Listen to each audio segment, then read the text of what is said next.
Good morning. Good morning. I was going to start by saying, good morning, Palo Alto. Can I ask everybody to be silent at this moment? So this is our regular meeting of the ARB of December 1st, 2022. Veronica, will you read the piece for me? Thanks. Pursuant to AB 361, this meeting will be held with the option to attend by teleconference or in person. Members of the public may provide live public comment by submitting a speaker card prior to the start of public comment on that item. Speakers may address items that are not on the agenda during the oral communications portions of the meeting. Spoken comments via computer or smartphone will be accepted through the Zoom app. To address the commission, go to zoom.us/join. Meeting ID is 965-6189-1491. When you wish to speak, click on raise hand. To offer comments using a regular phone, call 1-669-900-6833 and enter meeting ID 965-6189-1491. When you wish to speak on an agenda item, hit *9 on your phone so we know that you wish to speak. Thank you very much. Much better than what I do. So could I have a roll call then, please? Thank you. Yes. Chair Hirsch, Here. Vice Chair Balte, Present. Board Member Chen, present. Board Member Rosenberg, present. Board Member Thompson, present. We have a quorum. Thank you. So the next would be oral communications. Public may speak to any item not on the agenda. Is there anybody who wants to speak to this? Do you know, Veronica? No. No. Okay. So Jody, are you all set then for agenda? Okay. Oh, Claire is going to do this one. We're switching here. Okay. Thank you, Claire. Please. Yeah, are there any agenda changes, additions, or deletions today? Staff does not. Staff does not have any. I just have a quick question about the beginning of the next year. So which is the first meeting? Would it be January It'll be January 19th. 19th? Perfect. Thank you.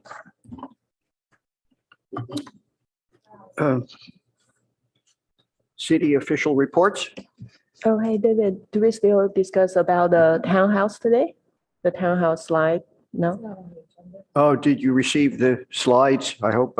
We received the slides. I commented back to you. I'll present them for you today. Okay, thank you, Claire. Is it on the agenda? I didn't see it on the agenda. Well, it's going to be a non-agendized item, I think. Yeah. Correct. We didn't realize to get it on the agenda for today. So we will do it under the announcements portion, and it'll just be a one-way One-way. conversation. It'll be a presentation, not a discussion. I see. That's right. That's good to know. Okay, thank you. David, could I follow up, please? I'd asked staff for a report on the 739 Sutter project. Reading the minutes reminded me I hadn't heard back from you on that. Yeah, I actually heard from them yesterday for the first time. And they indicated that they plan to resubmit, that the city still has not received a second set of plans after the initial round of comments on the project. Thank you.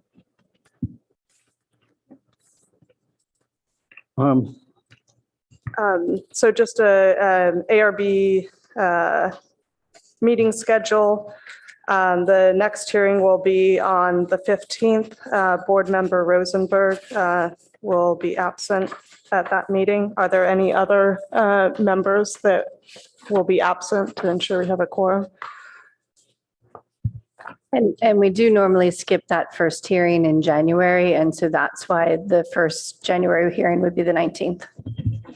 Okay. And then in terms of new projects recently submitted, There was a new pre-screening that's going to council for 250 Cambridge for installation of a new rooftop garden terrace, and the CC2, I believe that's proposing a change to allow rooftop gardens and change to the code to allow rooftop gardens in the CC2 zoning district. Is that correct, Finley? And there was also a submittal from our Public Works Division, Water Quality Division, for a site and design review for the advanced water purification system, which the city is working on in conjunction with other agencies, including Valley Water. I don't know if everybody managed to follow where those were in the listing here. So it might be useful to somehow or other put a check on the ones you're going to talk about or something like that, just to sort of warn us which ones are on this list, because it's Sure, we can do that. ever-expanding list. I was working from the end of the items, Oh, just okay. newly So- submitted. They'll be the Project. last, they'll always be the last items? Okay, Yes. we could, that'll make it simple. Yeah, Yeah. you don't have to bother then. Yeah. We'll just do it that way. Okay. All right, so, I'll note to the chair that the 1700 Embarcadero site, that's the former Ming's restaurant, is going before city council, I believe, next week or next council meeting. right. I think it'd be great if the ARB had a representative there. Okay. Would In my somebody opinion. want to do that? It would normally be the chair, I think. Are you assigning? Staff might be able to confirm that. Yeah, the chair or his delegate. But isn't that project up to the city council for final approval next Monday, perhaps, the 5th, if I remember right? I believe that's true. We can find out in a minute. So I might be asked to say a couple of words about it, right? At the council hearing, it does happen that way. In my opinion, the council would appreciate hearing from the ARB about how the review process went and what our Yes. final Yeah. conclusion was. Mhm. Yeah. Okay, I'll attend. Do you want to come? No? Okay. So, And that would be heard by council on December 5th. okay, December 5th, right? Thank you. On the ad hoc list, how have we kind of got that worked out for whatever we're going to need it for? And or do we need some additional assignments there? It looked to me like it was just month by month in assignments, there wasn't specific, project specific. Sorry, what was your question? What the ad hoc list, that we have. I'm trying to find Typically, it is project specific, David. It's what? It's typically project specific. Yeah, it is, right. Yeah. So, yeah, that's what I'm sort of thinking, have we got it covered? What is the next likely ad hoc to come in? Ad hoc subcommittee? Yeah. Yeah, item. The next item that's anticipated is 788 San Antonio. And I need to check with the planner if they are going to be ready to have that as part of the 12:15 meeting or the 119. My understanding was it's going to come in on the 119 hearing.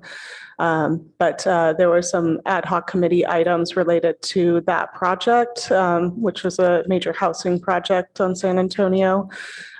They intend to file their building permit before the end of the year, before the code changes occur, and then would make any modifications as necessary based on that ad hoc committee.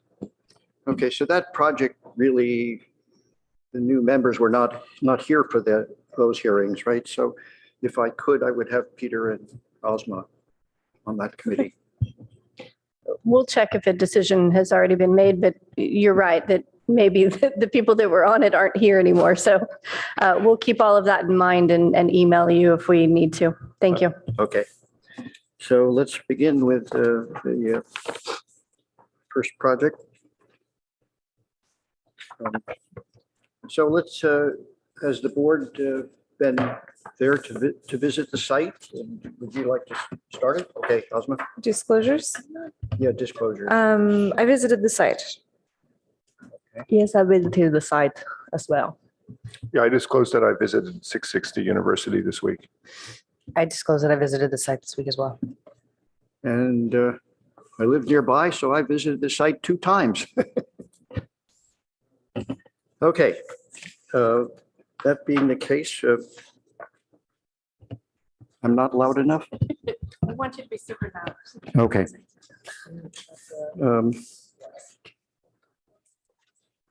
So let's have a report. Claire? I think you need to, David, I think you need to read the, Okay, I'm sorry. I'll Motion. read. Yep. Quasi judicial 660 University consideration of a planned community PC zoning. That still didn't hear me.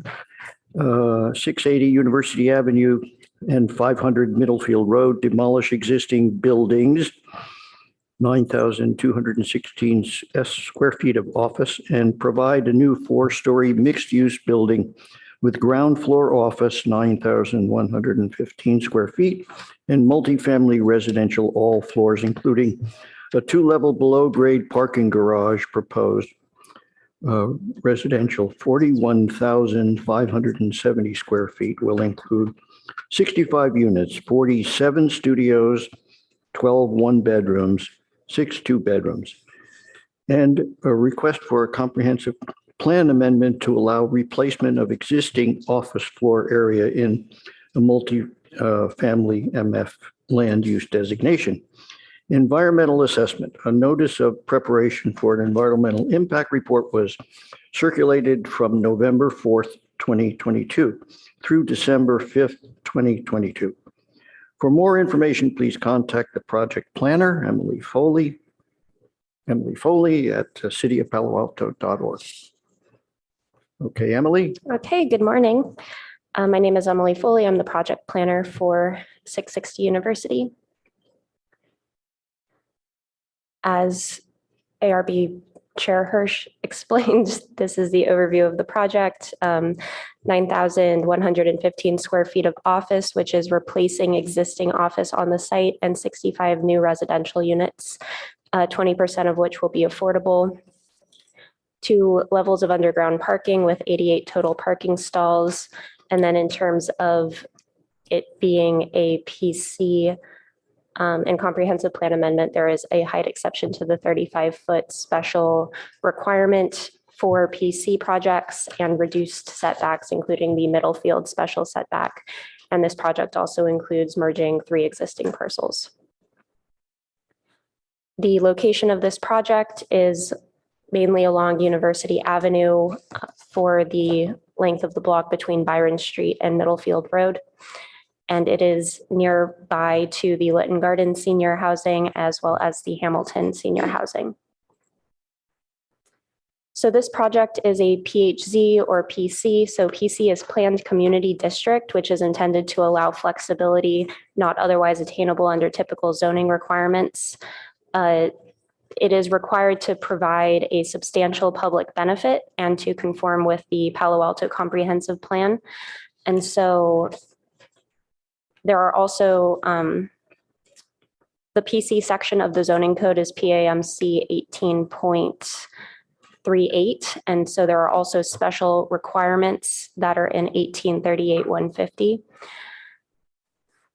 And so council has placed additional limitations on when we can use the PC zoning process. And so that's what the PHZ planned housing zone application is. And so there are qualifying criteria established by council to provide 20% of the total units as affordable housing and to provide more housing units than any net new jobs. Council gave 4 potential options for how the 20% affordable can be attained. On the left of the slide is one of the council options, 20% BMR and workforce housing. And then on the right is what the applicant is proposing for this project.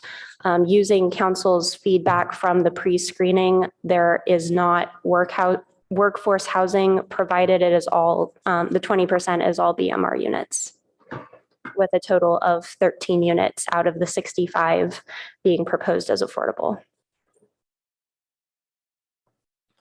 This slide shows the PC process. So this project started with a pre-screening in October of 2021 as well, and then was followed by the formal application. The staff review is ongoing, but last week there was the first PTC hearing. And then of course, this meeting is the first ARB hearing.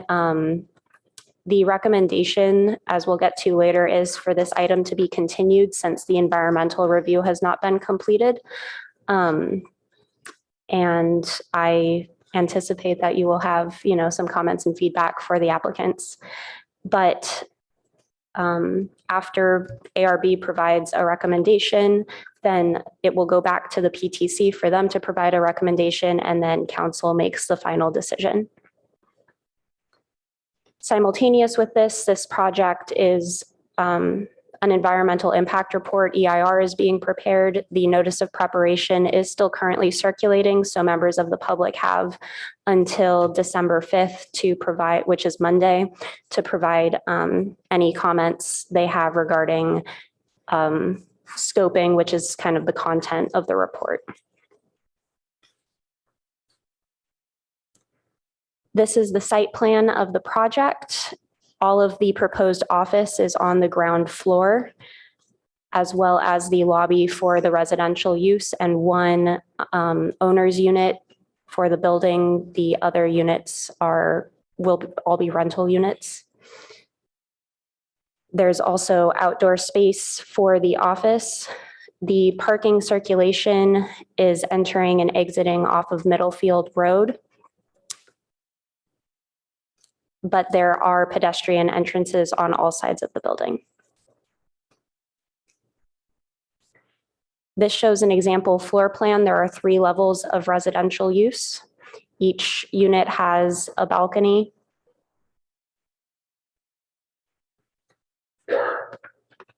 And this is the roof plan, which includes a roof garden amenity for the residents. This shows the elevations on Byron Street and Middlefield Road.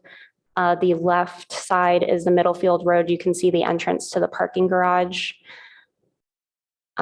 This rendering also shows the large overhanging oak tree. The oak tree is on the adjacent property, but the building has been designed with a larger 25-foot setback to avoid impacting the roots of the tree. The proposed materials include glass colored plaster and metal elements as well.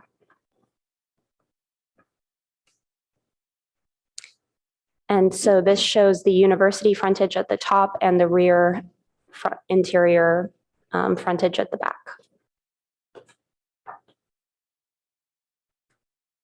Key considerations are how this project conforms with the downtown urban design guidelines, the height and daylight plane, the setback along Middlefield Road, and the circulation, parking, and bike parking. In terms of the downtown urban design guidelines, there's only one paragraph that refers to this block, and that identifies this area as a gateway to downtown. It also recommends including street trees on both the public and within the property along the sidewalk along University. This slide shows the proposed heights. The building is 45 feet 5 inches to the top of the parapet, with an additional 55 foot 5 inches to the top of the mechanical enclosure. Because there's a roof deck, the elevator tower is taller to provide access to the roof, and so that is at 60 foot 11 inches. As I mentioned earlier, the PC typically has a special requirement to be a maximum of 35 feet when it's adjacent to the RM20 zoning district, which this property is. The base zoning for the site is also RM20. However, as a part of the PC process, they can ask for an exception to this code. This project complies with the daylight plane on the interior side. However, it does not comply with the daylight plane on the Byron Street side. However, while this would typically be considered the rear yard, it is a through lot, and we would not, recommend that it is stepped back along the street frontage. This slide shows the existing setbacks of buildings along Middlefield Road. There is a special setback of 24 feet, which was originally intended for if the city ever wanted to widen the street. But this is showing existing buildings along this and the adjacent block to have setbacks, mainly between 12 and 22 feet setback. There's only one that currently meets the 24-foot setback. The proposed setbacks are 10 feet along Middlefield Road, 10 feet along Byron Street, and 6 feet along University Avenue as a part of the PHZ. However, we would appreciate any comments you may have on this. This slide shows the required parking and the proposed parking. The project will have a 20% parking space reduction with 35% TDM plan, which is currently under review. We also have Sylvia Starlack from the Office of Transportation on the Zoom if you have any questions for staff regarding circulation and parking. The proposed bike parking currently has all long-term spaces in the below grade parking garage. This code section explains that this is allowed if the bicycle parking facilities are located near with access to the elevators and stairwell, which the floor plans show it meets this requirement. And then the short-term spaces are along University, where the building is articulated inward. So staff recommends that the Architectural Review Board provide initial comments and feedback and continue this item to a date uncertain. Thank you. This is, oh, yes. Additionally, sorry.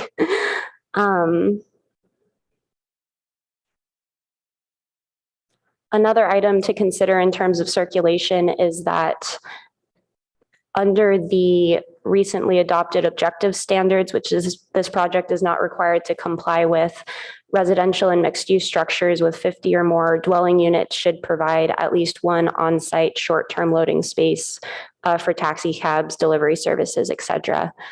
This project does not currently include that, but that is also something ARB can consider.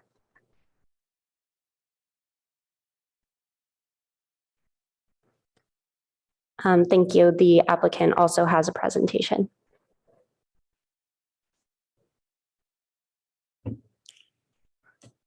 Is there more than one presentation from the applicant or just one? One. Okay, then you have 10 minutes for that presentation.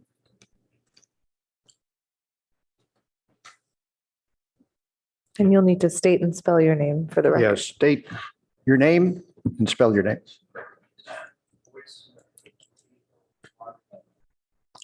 Turn to, press.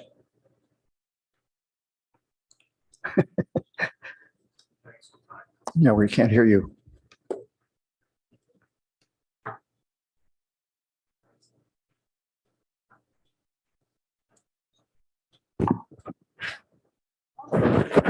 Get real close here. Okay. Boyd Smith, Boyd Smith. Good morning, Chair, Vice Chair, and board members. I am the developer of the proposed project. We appreciate the opportunity to present 660 University to you this morning. Our team has worked hard to create a beautiful project that will fit in with the existing neighborhood and provide much needed housing. It is worth noting this project is being brought to you by both Smith Development and Palo Alto Dental Group. Palo Alto Dental owns the land this project would be built on. We have partnered with them with the hope that we will be able to build the project we will be presenting today. We have gathered hundreds of signatures of support. Also worth mentioning that Palo Alto Dental Group has been operating in Palo Alto since 1934, and if the project advances, Palo Alto Dental Group will relocate within Palo Alto. I will now turn the time over to our architect, Ted Korth. Thank you.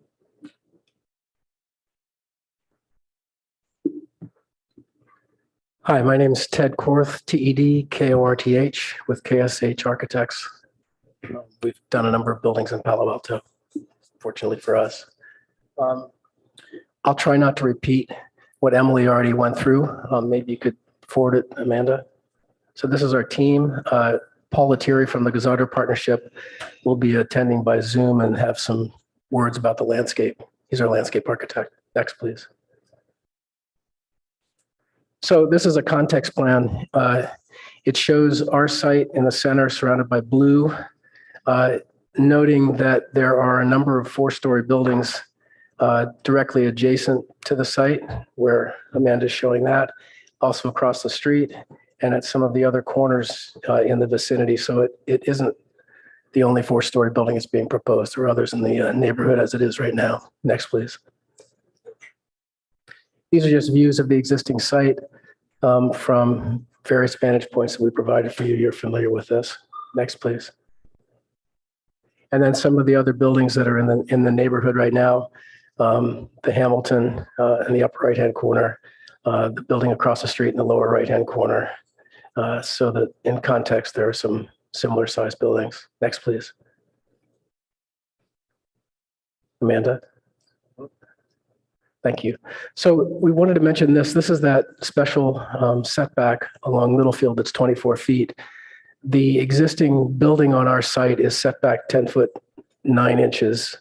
And there are other buildings along the route there that are projecting into that setback. Just to make a note of that, it isn't the only one that has exceeded that dotted red line. Next, please.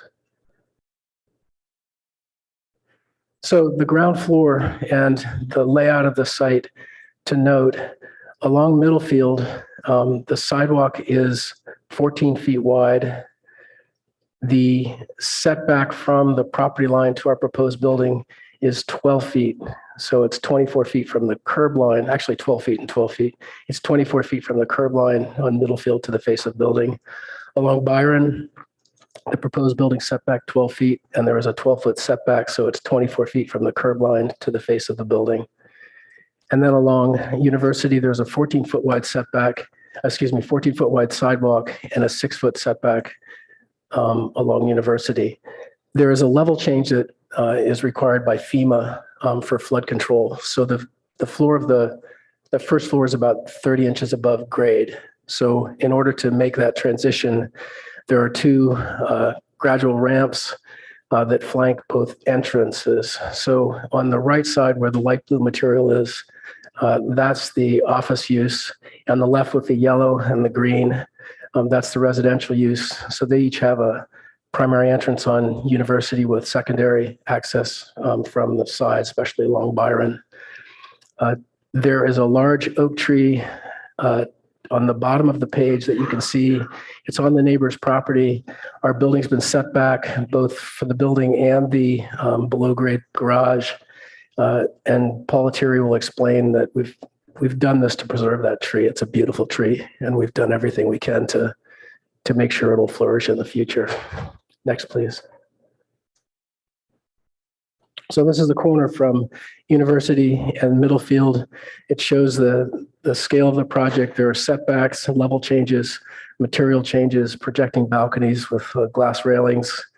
And then the front there are planters along 3 sides of the project on the streets.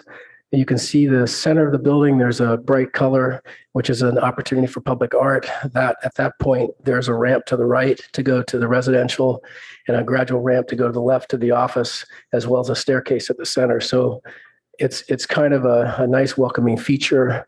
And then there's a big setback for the lobbies, and the plane changes between the building are also contributing to an interesting dynamic at the ground floor. Next, please. And this is a view from Byron. So again, shows a foreground with a wooden fence. The building set back about 25 foot 6 inches from the rear property line. Again, there are plane changes and material changes to add a gesture towards the size of the building that's adjacent to it as well. Next, please. So there are 2 levels of parking. This is the P1 level. The ramp comes off of Middlefield. It's as far as we could get from the intersection to have the ramp access the site. It has to come in. If it comes in off of Middlefield, it works. It's not endangering the tree. If it came in off of Byron, it can't because of the tree and the need to retain that and take care of it.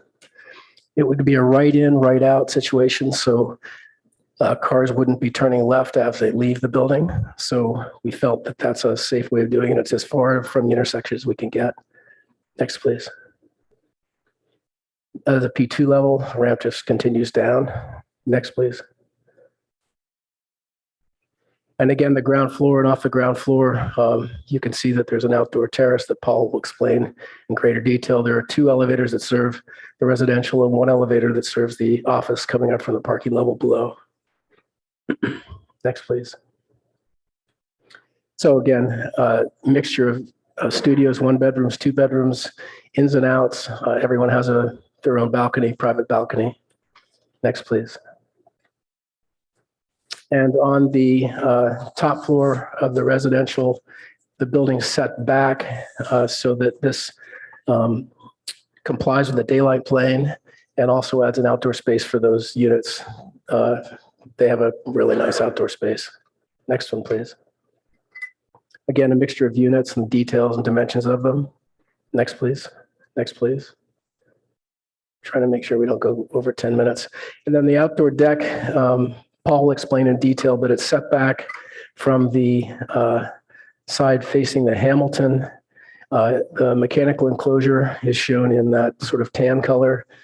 So that most of the activity space is on University, a little bit to the right, but everything is set back from that edge of the building. Next, please.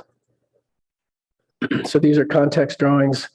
The one along University, along Byron, you can see the Hamilton on the right and the building opposite University on the left side, comparable sizes. I think the Hamilton's a little taller than we are. Next, please. So from University, again, you can see in the center where that art installation can be provided and really activate the street, the ramp that goes left and right to each entry, setbacks in the plane of the building, and variation in color as it steps down towards the center of the site. Next, please.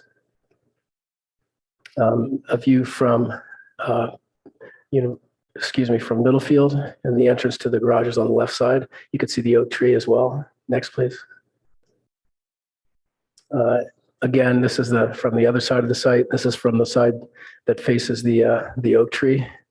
It shows the scale of the tree and how we've tried to make this building transition down on the right side to the adjacent residential building. Next, please. Again, the other side of the building, get an idea again of the depth. There's a projecting cornice line at the ground floor as well. Next, please. There's a section, the diagonal line is the daylight plane. This is just showing the area along Middlefield that is set back to comply with the daylight plane. Next, please. I believe we're getting into landscape now. So Paul, if you're here, could you join in? I'm here. I assume I can be heard. Yes. Yes. I just wanted to make sure. Good morning. I'll try to cut to the chase here, since I know time is short. Ted pretty much talked about the street frontages and the low planters that address the street. We're replacing some of the street trees that are in poor condition and preserving the others. The light colored ones are the ones we're keeping, and the darker ones are the new trees. The rear of the building, we heard a lot of concerns of the PTC about the oak tree and how we're handling it. So we wanted to just talk about what we're doing back there. The area where the deck is shown is a wood deck that would be built on pedestals on top of the existing asphalt parking lot that is there now to minimize any disturbance around the tree. As you probably know, oak trees don't like change, So granted, it's not an ideal condition that's there now, but there is a lot of consensus that trying to remove it and remove the asphalt and the base material that's there might do more damage than it's worth. So the paving's been there for a very long time, and the tree is in very good condition according to the arborist. So the thought was to try to leave as much undisturbed as possible there, and that's what we're doing. There's only minimal areas of asphalt being removed, and they're actually quite close to where the building is. So that deck is enclosed. And the planting areas you see there are all pots that are sitting on top of the existing ground or with gravel as the ground plane underneath it. So it'll kind of have an elegant look to it when it's done. The asphalt will all be covered by other materials, and we won't change the drainage patterns or anything like that. One of the things we wanted to do, if we go to the next one, is to just talk about the tree by way of example of another project that this exact same team, including the arborist, did in Mountain View. 250 Bryant, which is on the left, had a large oak tree next to it, and a building quite adjacent to it. And actually, in this case, the underground parking came within 14 feet of this tree. And we took great pains to retain it and keep it. And we've had our arborist go out and have a look at it just earlier this month, and he has given us a report that it is flourishing and it has grown.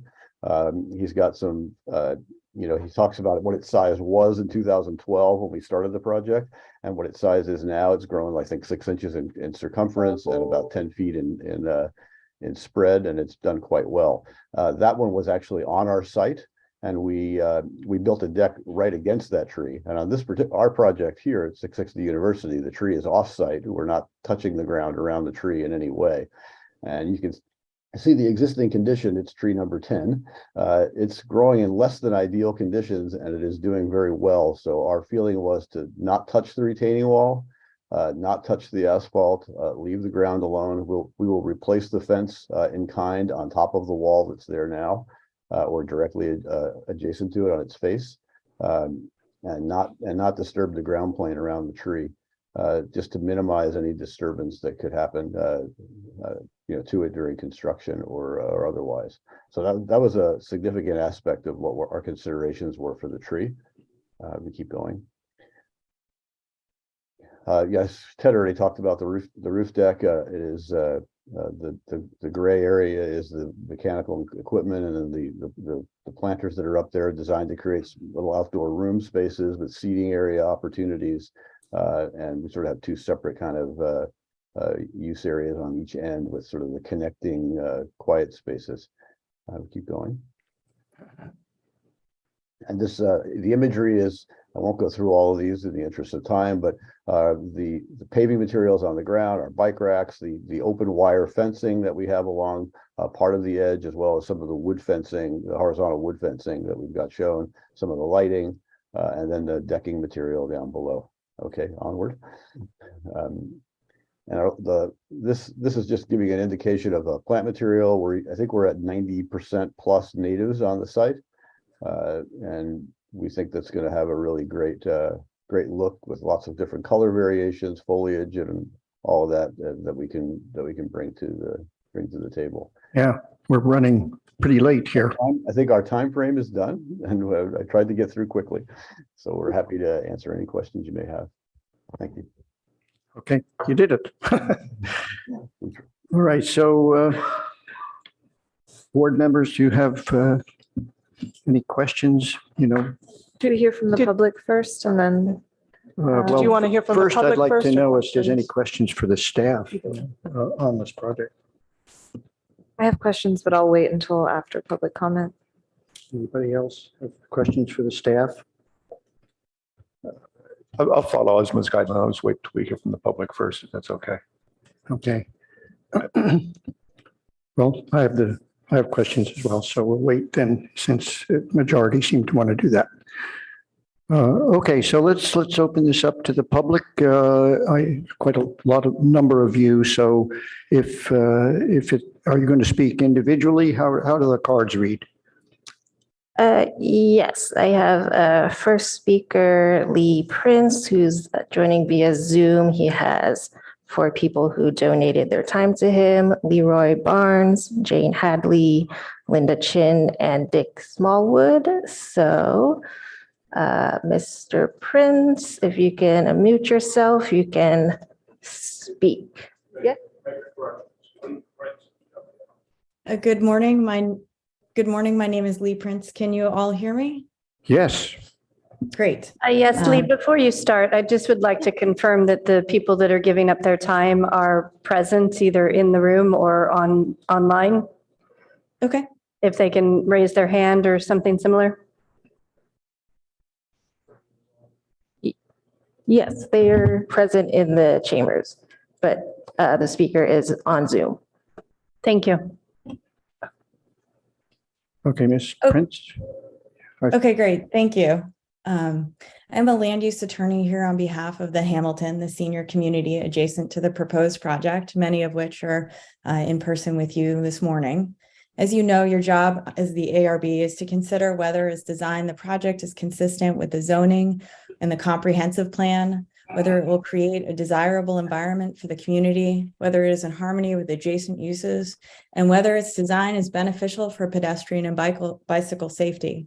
I submitted a letter yesterday that I hope you all had a chance to read that explained the numerous ways in which the proposed project does not satisfy these required findings. While you may think in your role you don't have much to say about density, I believe you do. Density is integral to the findings you must make to recommend project approval. Density of this magnitude is not consistent with the zoning or comprehensive plan. This project is approximately 3 to 6 times more dense than the city planning documents allow, and more dense than even the new draft housing element anticipates.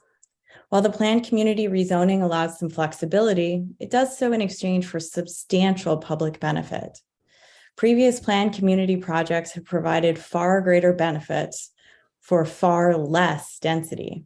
For example, the Hamilton not only provided 19.4% affordable units, it also provided a $500,000 subsidy plus resale fees to establish a fund to benefit seniors and senior services. And for comparison, the Hamilton is about 33 units per acre, and this project is at 126 units per acre. Lytton Gardens is a fully affordable project providing units for low to moderate income seniors. This public benefit is far greater. Although Lytton Gardens is 98 units to the acre, it is providing a much greater public benefit. As proposed with only 20% affordable and significantly more density than either of these other planned community projects, this project simply isn't desirable or in harmony with the adjacent uses. Design elements like increasing setbacks would also decrease the overall density and intensity of the project. The required setback along Middlefield is a minimum of 24 feet. The project is requesting a 14-foot reduction to 10 feet. The required setback along University and Byron are both 16 feet. The project is requesting a 6-foot reduction to 10 feet. Both of these are unnecessary, and as staff explained to the PTC, would impede the city's ability to plan for necessary changes to the street, including for multimodal improvements that would allow improved bike and pedestrian use and safety, such as dedicated bike lanes. Although this may not be the only building currently not meeting the setback, when those buildings are redeveloped, they would be required to meet the setback, or as I experienced with another project in Palo Alto, 788 San Antonio, there may be a condition in the approval that requires removal of some element of the building should the city move forward with street improvements. Thus, we would encourage the ARB to require compliance with these setbacks. Similarly, increasing the setback of the building and related improvements like decking from the oak tree will help reduce the overall density and intensity of the building while ensuring the preservation of a beautiful community asset. The images showed by the applicant illustrated that the canopy grows over the anticipated decking and into the upper balconies. Thus, there is concern not only about the impacts to the tree now during redevelopment, but also into the future as the tree continues to grow. As you can see from other comments you have received and you will receive, this tree is of critical importance. Reducing the height would also reduce the density and intensity. The planned community zoning, while allowing for flexibility, also specifically provides in section 1838-150 that sites located within 150 feet of residential shall be subject to an additional height limitation of 35 feet. As the project includes heights of up to approximately 60 feet, the Hamilton encourages the ARB to look at reducing the overall height of the project. Although there are some 4-story buildings, there are also nearby 2-story buildings, and the Hamilton encourages you to consider finding ways to reduce the height of this building. Relatedly, the Hamilton is concerned about noise from the roof deck and would like to see that removed and the open space for residential socialization be placed elsewhere. Hamilton also encourages you to direct the applicant to eliminate the office space. Not only is it inconsistent with zoning and the comprehensive plan, it does not create a desirable environment for the community. It will add traffic congestion, which is a significant concern to the residents of the senior corner. It adds no value to the community, which already has more than adequate office space, much of which is currently vacant. At a minimum, this space should be medical office serving the neighboring seniors. Finally, the Hamilton encourages the project to be designed to include the full required number of parking spaces to avoid parking intrusion into the surrounding streets, which are already well filled. Although a TDM plan may be used, in my experience, it is much more difficult for a TDM to be effective for residential. Thus, the Hamilton encourages you to review this project with a thoughtful eye to the density and intensity of the project as designed and the impact it will have on its senior neighbors, and ask the applicant to pull it back significantly and bring back a redesigned project for further ARB review. Thank you. Thank you. Now, do we have individual speakers then? We have another group with Chris Ream. Okay. And how many people are represented? 2 other people donated their time to him, Marilyn Carlson and Eric Carlson. Okay, are they here in the room? So he will have 9 minutes. Okay, thank you. Yes, sir, Mr. Ream? You're not on louder anyhow. I think you're on now. How's that? There, okay, That's that's good, there. All right. My name's Christopher Ream. I've been my wife and I have lived in Palo Alto for 51 years, and for the last 4 years in the Hamilton. And I want to say that the Hamilton board has passed resolutions to oppose this project as it is currently planned. The Hamilton's a senior facility, 55 years and older. We've got 36 units, comes up to a density of 33 units per acre, much less than the proposed plan here. I'm glad to see that everybody is in agreement that it's essential that this oak tree be protected. What's happened here is that it's a 50-inch diameter. It's about this size. That translates to a tree protection zone of about 45 feet. If you look at their plans, they've drawn a tree protection zone of only 30 feet. The 30 feet comes right up to the building. Building's going down 2 stories, so all the roots are going to get cut off there if they construct like that. In addition to the 30 feet, which is a reduction of about 15 feet from what it should be, there's going to be construction. Now, I'm not a contractor, so I don't know how much damage is going to be caused by that construction, but it's going to be a couple feet further in than the 30 feet they show.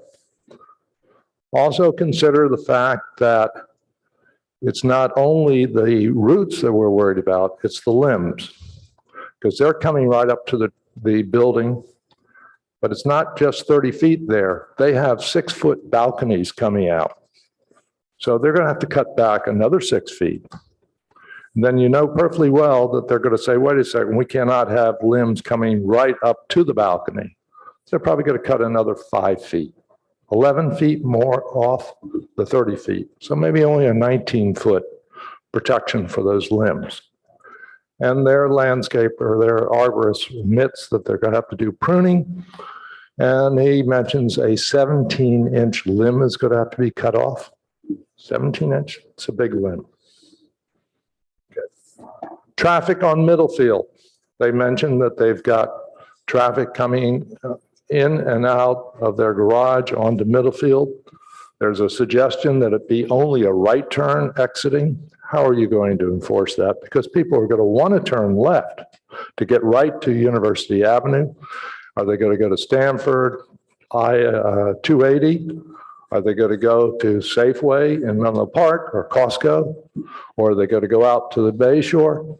Wherever they're going to want to turn left, and they're going to turn left even if there's a sign there that says turn right only. So that's a concern. You're going to have traffic problems there.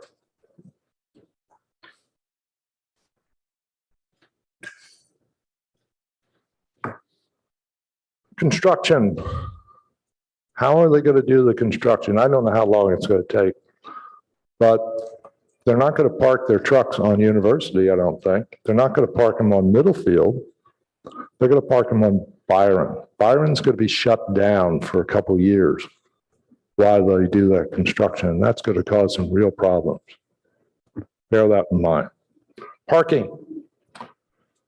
They admit that they're required to have 105 parking spots. They only have 82. Now, they get credit for another 7 because they're putting in some ADA aisles. But reality is they got that credit, but you can't park on a credit. There's only 82 parking spots.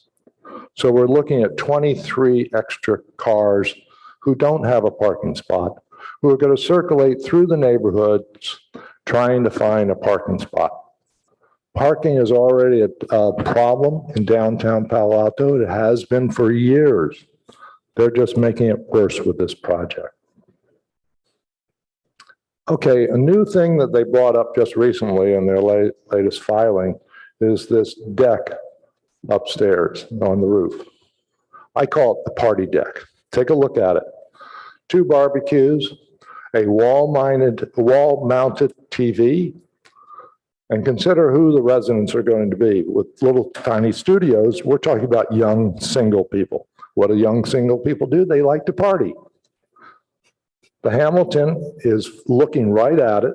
There are 14 of our units face right towards it. There are going to be parties up there. Noise. Sure, it's over on the university side, but noise transmits very easily through the air. And it's going to be a real annoyance to the people in the Hamilton and other people in the neighborhood, I'll add. Setbacks, we've already had some discussion of that. That's more, I think you guys know that better than we do about what you need to do with the setbacks, but they're really cutting them down. Balconies. Okay, I mentioned what happened with the balconies on the, the east side, I guess, towards the Hamilton, about the fact they're going to have to prune that tree quite a bit. By the way, mentioning the tree, their big defense is they found a tree in Mountain View that they didn't kill. That's going to justify cutting back the tree protection zone. I don't think that's the way science works. But the balconies, let's go to the other side of the building on University. You've got those balconies coming right up to the sidewalk. Look at the plans. They're right above, just right up to the edge of the sidewalk.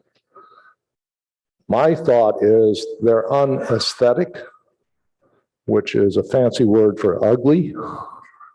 You guys are architects. You can imagine what that's going to look like with those glass balconies right up there. They're going to be dangerous. There's going to be a lot of people out on those balconies. Sometimes things are going to drop from the balcony. What's going to happen? It's going to hit the sidewalk, or is it going to hit a pedestrian? Coffee mug, beer bottle. It's also going to be distracting. As you walk down the sidewalk, suddenly there are people right above you. You're going to be looking up. Not good. And finally, the office, which our attorney mentioned. It doesn't make any sense that Palo Alto is trying to meet this 6,000 housing unit, 6,000 plus housing unit thing. And what you're doing here is you're putting in an office that's going to translate to another demand for housing under the state law. Why don't you just take that office out and put in housing units there. They're just going the wrong way with it. So I hope that you take all these things into consideration and ask them to make corrections. Thank you very much. Do we have additional speakers now? Yes, we have two people on Zoom. I believe they're individual speakers. First one, Jen Bodine. If you can unmute yourself and begin to speak, you have 3 minutes. Say and spell your name, please, for the record. Is this person with the applicant's team? Yes. But Okay, then she is not allowed to speak during the public comment period.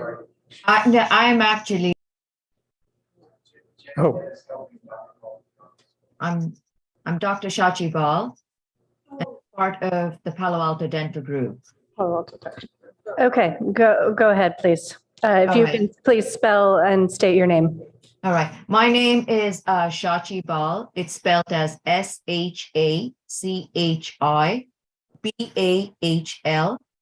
And I'm speaking to you today on behalf of the Palo Alto Dental Group. Thank you, Mr. Chair, Vice Chair, and board members. I'm here today to voice our strong support for the proposed project. This project makes sense at this location and will result in adding the much needed housing to the community. Additionally, we wanted to be clear that this project will not result in the closure of our dental practice. If this project is approved, the Palo Alto Dental Group will relocate within Palo Alto. We are not leaving Palo Alto and have a variety of good relocation options in the city.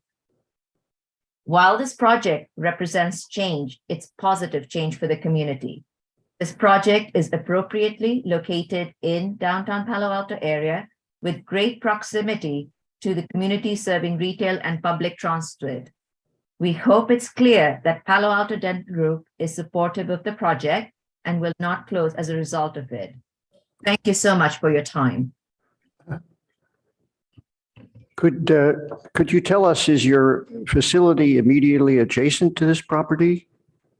We are on the property. It is the location. Property. Yes. I see. Okay, thank you. You're welcome. Next, please. We have one more person on Zoom, Senia Hammer. If you can unmute yourself, you have 3 minutes. Great. Hi, can you hear me? Yes. Okay, wonderful. Thank you so much. I fully realize that we need additional housing in Palo Alto. However, I have grave concerns about this particular project. The size and the density need to be reduced significantly. This, as was mentioned earlier, this significantly exceeds the zoning density by a factor of 6 or 3, however you look at it. The setback issue is of great concern. We are on Middlefield Road, and the setbacks are there so that the city can improve safety, traffic safety for bicycles and pedestrians on those roads. And relaxing those setback constraints would severely impede the city's ability to do that going forward. And the city needs that flexibility to ensure pedestrian and bicycle safety. I walk, I ride my bike to work every day, and the bicycle safety on Middlefield is precarious and needs to be improved significantly. And the setbacks is a way to do that in the future going forward. The other thing that I just learned by listening to this meeting is that one parking space, short-term parking for drop-offs and pickups is not there in this proposal, and it really needs to be, because we are talking about University of Middlefield. Imagine people stopping by to drop people off and pick people up. What that is going to do to traffic on University and Middlefield and pedestrian and bicycle safety on those streets. So that extra short-term parking spot absolutely needs to be there. We cannot let that requirement go away. And finally, the mix of apartments. It's got 47 studio apartments. Of course, we need housing, but we need housing not just for single people, but for couples of all ages and all kinds, maybe roommates, maybe young families. So I urge you to look at the mix of the apartments, and the high number of studios is of great concern here. Thank you so much. Okay, thank you. So Veronica, that's it. That's it. No more speakers. No, we have two in-person speakers. First one, Carolyn Tour. Okay. Could you come up, please? Thanks.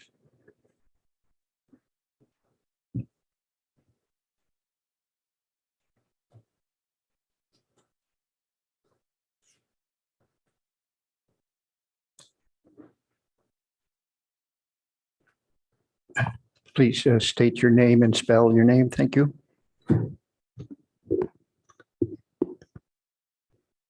Good morning, Chair Hirsch and members of the Architectural Review Board. Thank you for this opportunity for me to express my views on the proposed project at 660 Hamilton. I'm a 50-plus year resident of Palo Alto, and for the last 10 years have lived at the Hamilton. I love being able to walk downtown, but I have to say that the bench to catch a bus is a decoration only, very seldom used, not very efficient way of getting around town. And if you have to give up your car, as I had to, you'll find it very difficult to get from any place other than up and down University and Hamilton and so forth.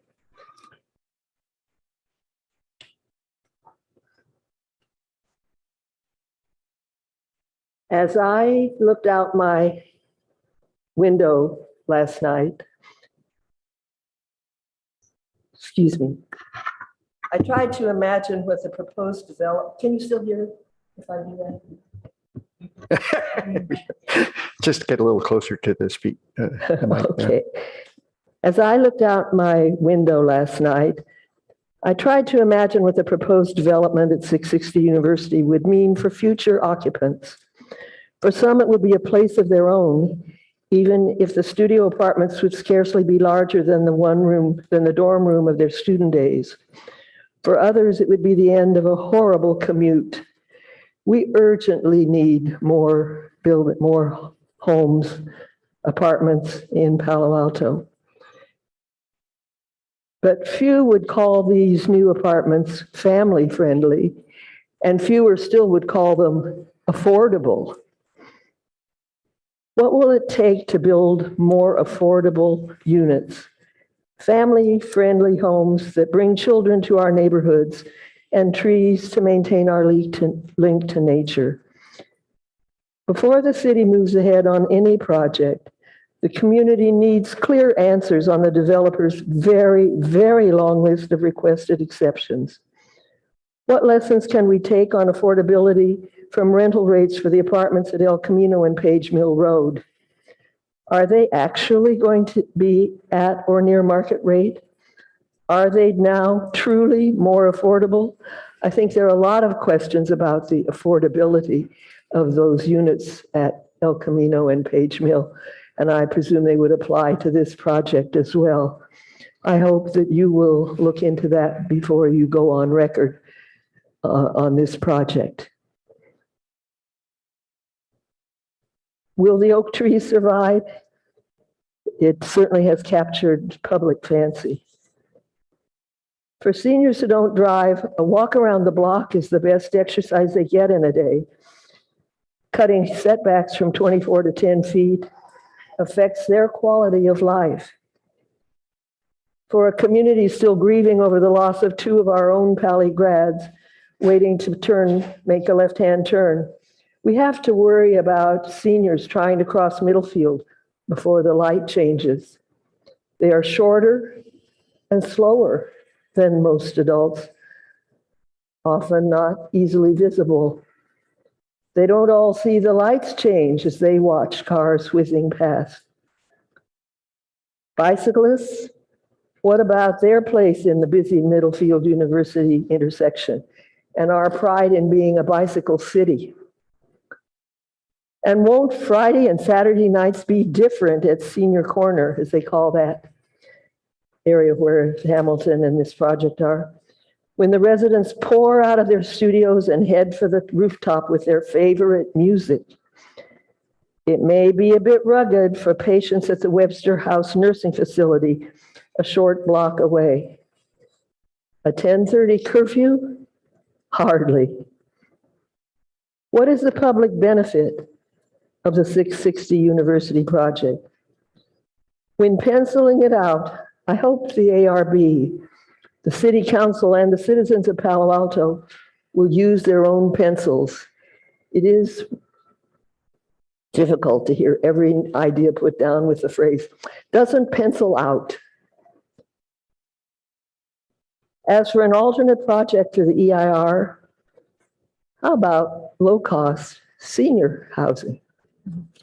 Thank you very much. Okay, thank you.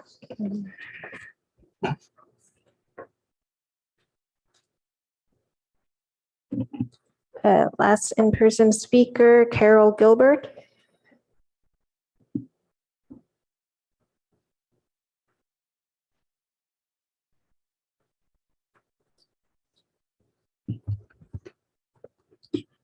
So,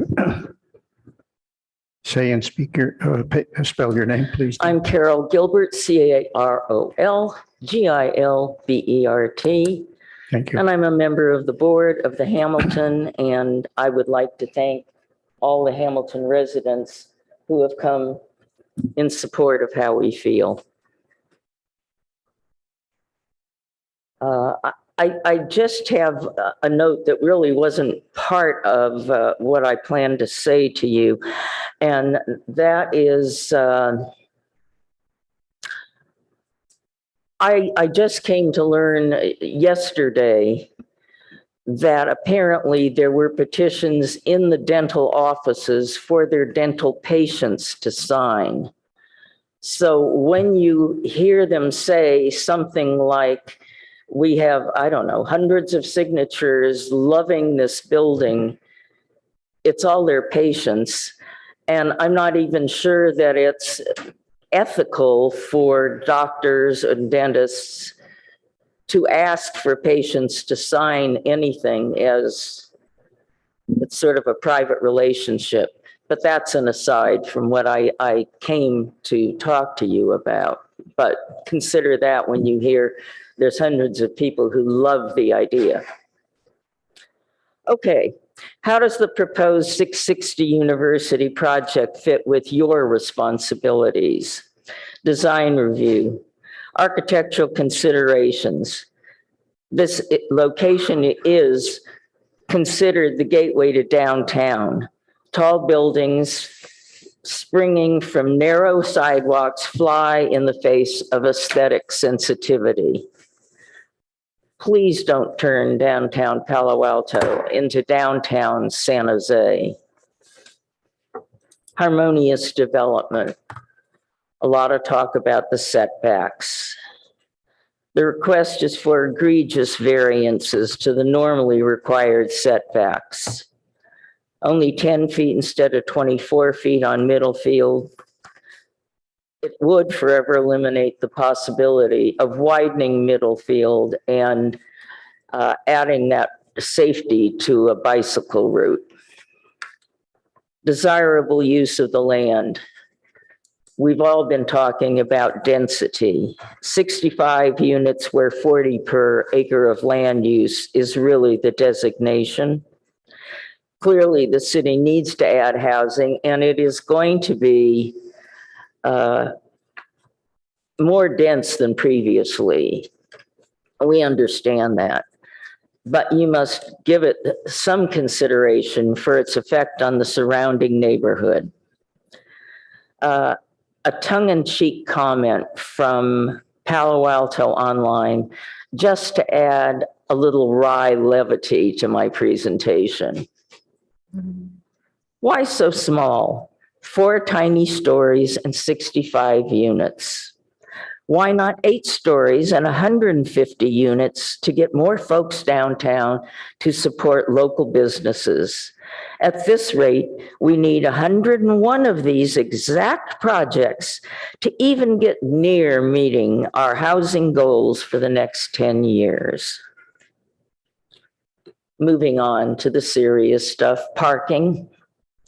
The development request is, and you've heard, distribution of those spaces leave a number of residents without anywhere to park within the building, especially their lower income units, as they have discussed how they are going to dispatch them. I previously sent you a letter so that I could include photographs that I took of the neighborhood. First of all, you cannot prevent residents from owning a car. They will own cars. Excuse me, you're about a minute over at this point. So I was told I was given 6 minutes. 3 minutes per person. Sorry, I should have announced it at the beginning. It's always 3 minutes, but could you try to wind it up maybe in the next 1 minute? Whoa. Somebody giving time. I'm sorry, what? Unless there was somebody that was giving time to you. There is. Oh, is that right? Oh, Okay. okay, You've so- got, 6 I'll minutes, I'll okay. give you I'm another sorry. 2.5 to 3 minutes then. Okay.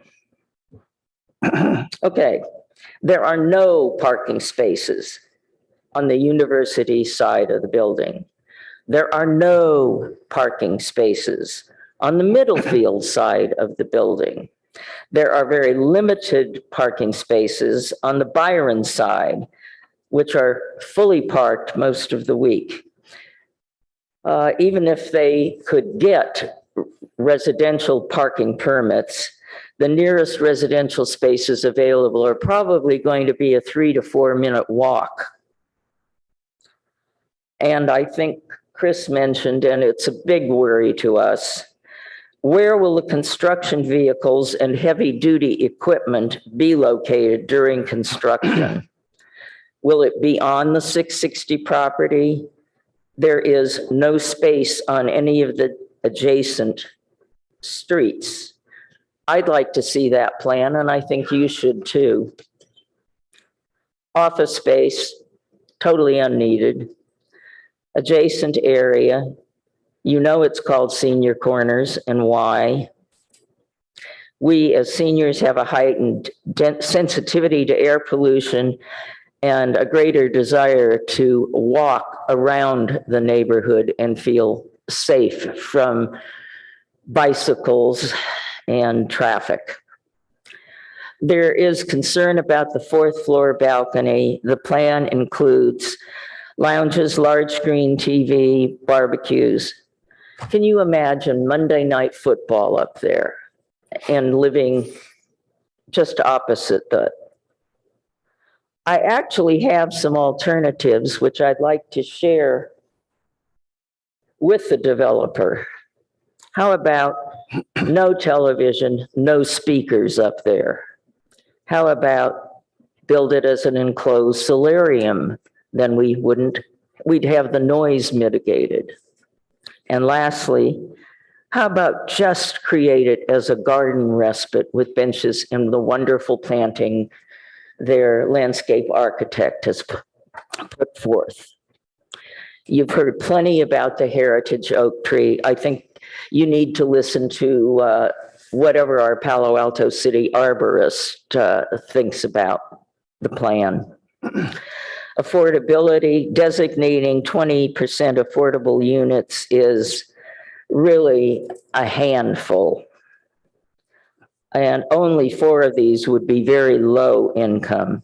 And I think the idea of what really ends up workforce housing applies to those who make 120% of the Palo Alto median income. Is this about it? Are you Yes, close? it is. It's really close.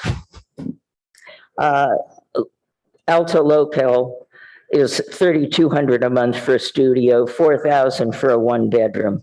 We might as well put a sign up entering Palo Alto that says, "Young TechWorks, welcome. Elders and families, go elsewhere." Okay, thank you. Thank you. That's a good ending right there. Okay, is no more speakers, huh? No, that's all the public comments. Okay, thank you very much. So let's bring it back to the board and. Typically, Oh, yes, give the applicant. Okay, yeah, you're right. Okay, so we've heard a lot of comments from the public and you have the right to respond to those, applicant. Is there somebody who would like to answer any of that?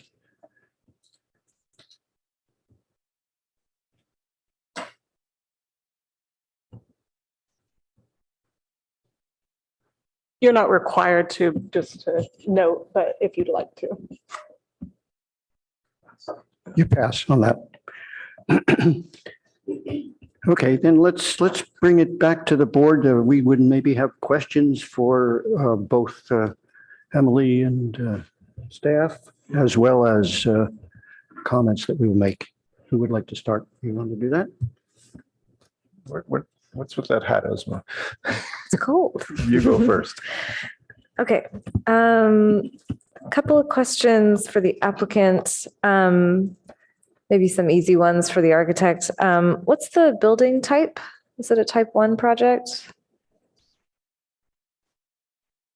Or type 3? It'll be a type 3A. 3A? Yeah. Thank you. I couldn't find it on the drawings for some reason. And is it possible just to briefly go over how the parking stackers work? Are those kind of a center moving kind of thing?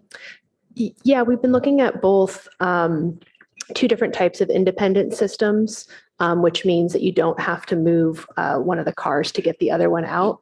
So we would have a pit, and we would either have a puzzle system where there would be, a unit of 6 that would park 5 cars, or we would just have double stackers. But both systems that we're looking at are independent systems. Okay, so that's still kind of up in the air. Yeah.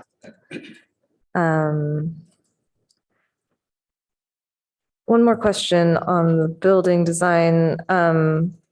What is the color palette inspired by?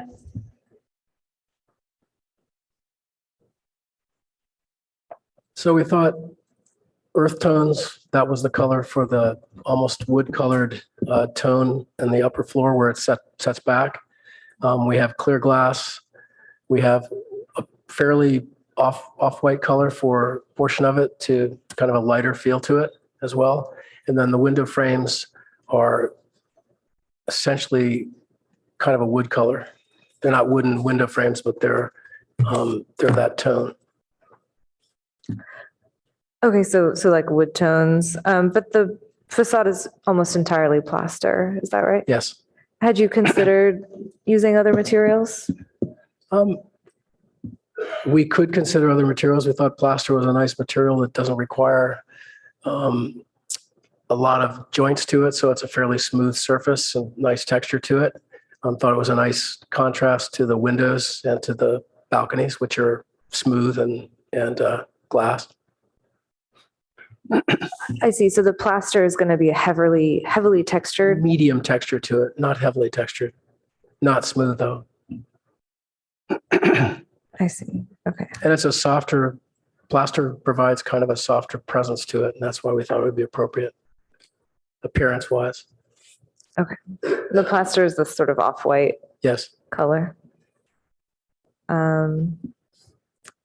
Okay. Those are all my questions for now. Thanks.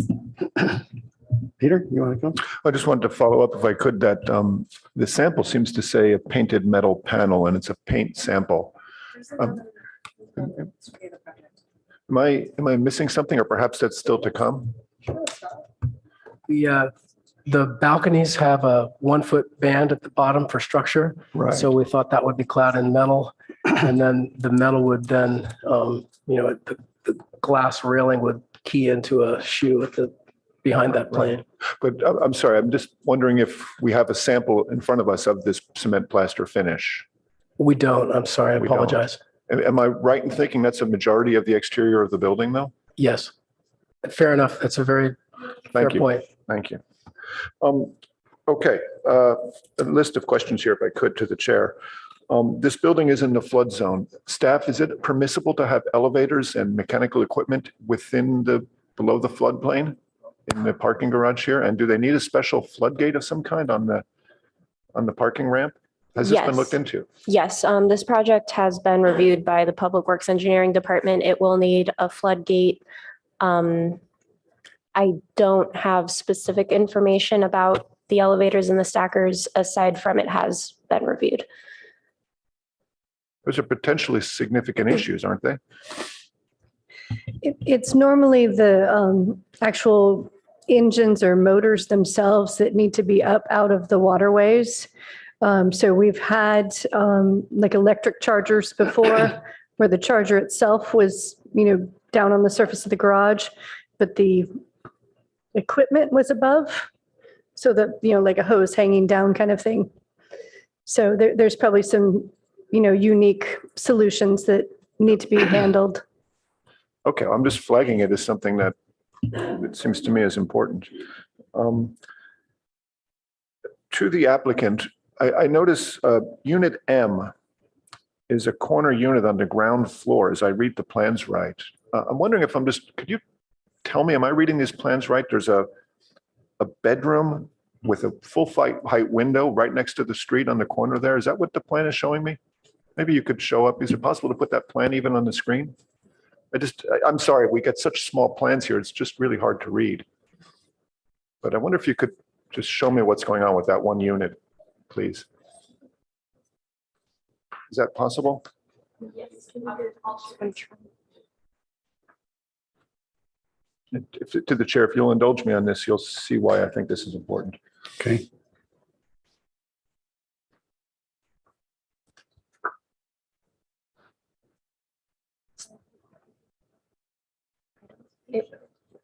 The other one wouldn't open. I literally clicked on it and nothing happened. Okay, we're showing you our marked up drawings. I just want to see some sort of a floor plan showing that front corner. It's just the ground floor plan, right? Any one plan, they all seem to have this there. But the question is about unit M on the ground floor? The unit M on the ground floor, yes, the ground floor plan, Do you have a sheet number possibly? A2.1. A2.1? It's got to be earlier. So just to provide a little bit of context, that is planned to be the on-site manager's unit. And yes, there is. So if you could explain for me, that bedroom I'm looking at, is a bed shown on that drawing? Yes. And isn't from the elevation that window floor to ceiling glass? I believe there's a planter in front and that there's a sill there. Okay, so I'm reading the plans correctly, that is. There is a window there. It's not from the slab to ceiling. There's a sill with a planter outside of it. Okay, and then on the left side, on the Byron side, there's a partition wall in the middle of the window again, is that right? Yes. Okay, thank you for clarifying that. I just wanted to make Yeah, sure I we understood your plans typically correctly. terminate partitions at mullion. So there'll be an intermediate mullion that partition won't hit glass, if that helps clarify. Okay, are you confident your elevations are correctly rendering that condition? We did, at one point, we did have the office and the residential on different sides and we mirrored them. I believe that the elevations and the renderings are correct, but I would have to double check. I mean the wider mullion because the wall terminates there, is that rendered that way? I don't believe that the wall is in the renderings, the interior condition. There's a lot of flux for the unit design, so we're still working all of that out. I'm sorry, I didn't understand you. We're still working on the unit design, so we haven't reflected the interior walls in the renderings of the exterior. Thank you for that clarification. To the staff, a question regarding the way we calculate the height. My understanding is that elevator shafts and staircases to get to roofs are generally considered required to be within the height limit. Is that the case typically in Palo Alto? say you have a 50-foot height limit, that means the stair shaft can't be taller than that without exceeding. We allow mechanical equipment to go above, but not circulation elements. Is that right? Correct, yes. Okay, I understand that this building has got a request for extra height. I'm just trying to understand how much extra. So on a 35-foot height limit building, they would not be allowed to have a stair shaft go above that height, right? Right. Okay, thank you for clarifying that. Could you also clarify for me what the rules are regarding amplified sound and TVs outdoors, places like the roof deck, as you heard the neighbors express concern? What are the regulations regarding that now? It would need to comply with the standard noise, which is in PAMC 9.10. There is a standard daytime exception to go up to 110 decibels, but that is restricted between, I think, 8 or 9 a.m. and 6 p.m. Yeah, 110 decibels is awfully loud, but if a group were watching a very loud, watching a football game or having somebody perform live music that was amplified, would that be allowed on the roof deck? Likely no, we would need to add conditions for other roof decks downtown. We have put limitations on amplified noise. But there's nothing in the city ordinance prohibiting that. It's something we would condition to this project. Correct. Thank you, Emily. I don't want to take up more time, David, but I do like at some point, I hope you could ask the applicant to come up and just explain why there's so many studio units here. Maybe at the end of Yeah, questions. I or think something. we should get But to that. I'm in done some with my general- questions. Thank you. Okay. Anybody else? Yeah. Yeah, I have a couple of questions. So I have a question to the staff for the arborist report. Is there arborist report for this project? Yes, the arborist report is included in the plan set on sheets T2 and T3. And typically, the tree protection zone will be 10 times the tree trunk size. Then why this one is allowed to be within the tree protection zone? So we don't have restrictions that restrict construction in the tree protection zone. Simply, we have the tree protection zone identified, and the arborist report typically outlines what measures would be taken for any work within a tree protection zone. Thank you. I had a question for the applicant. So I saw there are 3 trees along University Avenue, the street trees to be replaced. May I know why? Yes, this is Paul Luthieri. Those 3 trees were designated as being in poor condition by the arborist report, and he recommended that. And that's the only reason they're being removed. Okay. And another question to the applicant on the rooftop deck. So along the edge facing the Hamilton, is there any screening on that side, or is just the typical railing, 3 feet railing height? Along in the center, the longest portion of the project. No, I mean towards the middle field. On middle field, there's a 5-foot parapet, and facing the adjacent property towards the Hamilton, there's a solid 5-foot parapet, solid portion, and it's set back from the perimeter of the project a good 10 feet. Okay, thank you. That's all my question. Thank you. I'd love to jump in here if that's okay. We've got some questions for staff. So right out of the gate, it says that there's a rezoning that's going to happen here, that it's going from a planned home zone, a PHZ, to a planned community PC. Has this been proposed? Has this been approved? Where is that? So it's currently zoned RM20. The rezoning is to PHZ or PC. They're kind of Either one. synonyms. Okay. Well, it's the zoning code is a planned community district. PHZ is kind of a subset of project Understood. that's developed by council to allow PCs, which otherwise there's a moratorium on PCs except for these housing projects. Okay. In regards to that rezoning, is this a formal application that's been reviewed, approved? Where is it in the process of this? It is simultaneous with the architectural review. Simultaneous. And so I can pull up the process slide that was That'd be great. part of the presentation. Yeah, And- so the ARB reviews planned community zoning. So the application before you today is for a planned community rezoning. And so part of that planned community rezoning is the development plan. So the architecture review board reviews as part of that process. And so it goes to the PTC, it's gone to the PTC for essentially a pre-screening of sorts. And then it comes to the ARB, goes back to the PTC and goes to council. Okay. And so, And again, I apologize for my unfamiliarity with this, but what is the process for that? What are the grounds that are required to be met? Is this just something they can apply for and be granted? Is this something they have to meet certain conditions to be allowed to be rezoned? That's a pretty significant thing to rezone a parcel of land. My question is why and what's going to allow that to happen or not happen? yeah. So the findings that the architecture review board makes are the same findings relevant to the development plan. There are additional findings for the planning commission and the architecture and the council makes related to planned community zonings, specific to the public benefits that are being offered. For example, I can pull up as we talk the findings that they would need to make, but for the architecture review board, it's the same findings. Okay. Okay. Questions about the setback reduction. This is based on the below market rates housing of the 20% that they're trying to meet. And that is the only qualification for reducing these setbacks, including the special setback along Middlefield.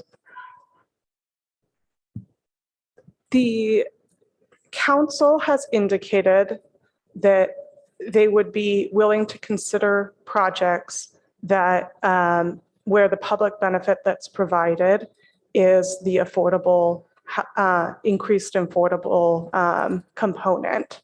Now, council ultimately has the discretion of what they feel is the appropriate benefit based on the requests that are being asked.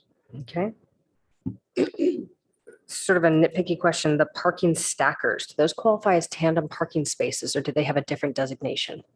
They are not considered tandem if they are independently accessible, as the applicant was explaining. And so that's definitely something that we are ensuring, because if you do have a situation where cars need to be moved to access other cars, then those would be considered tandem. Got it. Understood. Thank you. A couple questions for the applicant. So do we have a method for digging the basement as of now? Do you have anything in the plans for temp shoring, anything like that?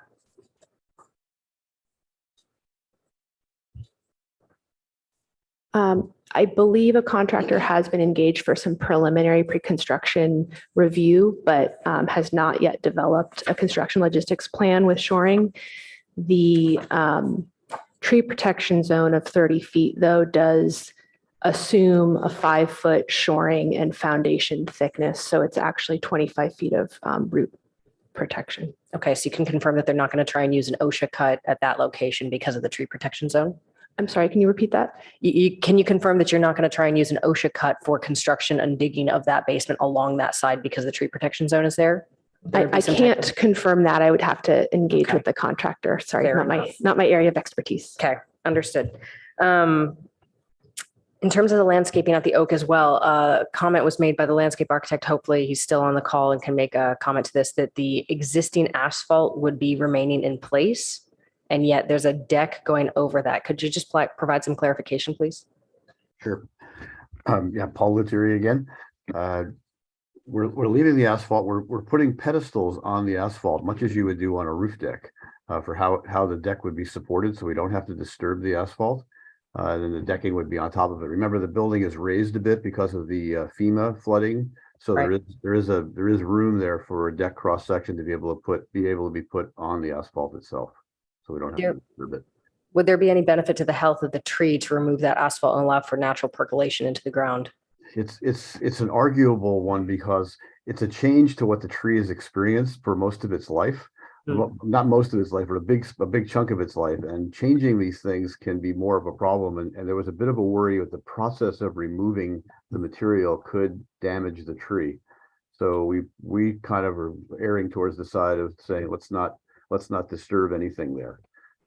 Because the oak trees seem to do better when things don't change. And the arborist report even said that it's probably more desirable to not disturb it. He didn't object to it though in the arborist report, but the methods for removing it we just don't feel comfortable doing that. Understood. Thank you. Two more quick questions and I will wrap up. For that manager's room on the ground floor, that is a manager's room, not a model showroom for lessees to come and walk through. Is that correct? Someone actually will be habiting that space permanently. Okay, understood. Thank you. And then last question is with the bike racks and the reviewed bike pathing. I saw the bike rack location. I did not see any sort of diagrams showing where bike pathing and pedestrian walkways would be. Again, it's something we've seen on several other projects that recent memory where they very clearly show the ins and outs of how the bicycles will get in and out of the building, how the pedestrians will get in and out of the building, how they'll move around the site. With the concerns of the local seniors, I would like to see something a little bit more focused on that. And in regards to how those bikes get in and out of this building. So unless I missed it, if it's in the packet, let me know. No, so what you're asking for is a bicycle site circulation. Got it. Thank you. We don't have that currently. We can show that. Thanks very much. Appreciate it. I think unless there's additional questions, I'll ask a couple. I'd asked transportation to be available to us because I'm very concerned about the access to the building off Middlefield for some of the reasons that the community has discussed about the left turns, but also because of just traffic volume studies as to whether or not it's reasonable to have access to Middlefield. So could we get a count on how that traffic really works relative to the access to the building? Yeah, I believe we have Sylvia Starlock from our transportation division. How do you do? Hi, good morning. Good morning, ARB members and the public. The access on Middlefield is of concern to the Office of Transportation staff because of how it might affect operations on Middlefield and University. I am stepping in for my staffer who is away. So Emily, I'm not sure if we did an actual operations analysis for this project yet, but Office of Transportation staff would really prefer a driveway design off of Byron that avoids the issues with the oak tree roots.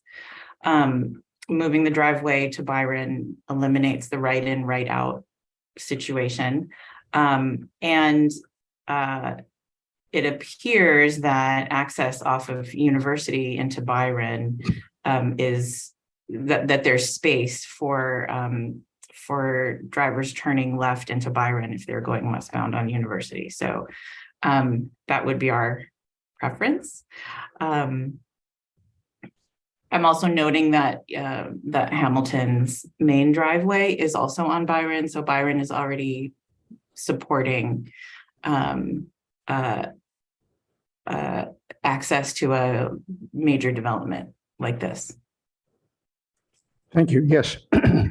So maybe you could answer the question though. Have there been counts on Middlefield to indicate what the situation is there right at the access point? Because traffic moving on Middlefield in the southern direction sometimes is backed up and there are lights in those areas. And there seems to me, as a neighbor of that area, it could be a severe condition. So a transportation impact analysis is being prepared as a part of the CEQA analysis. However, we don't have that yet. It's still being drafted. So Okay, hopefully we'll have it before so- the next time it comes to ARB. Fine, we'll wait on that then. Now, been so much discussion about the tree. Do we have an arborist that could be responding to some of the comments that have been made at this point for this hearing? We don't have a staff arborist on hand, Yeah, but should have asked before. I'm sorry. the applicant or Urban Forestry has said that they will incorporate the recommendations from the arborist report into the conditions of approval for the project. Okay, so we'll wait on that as well. Oh,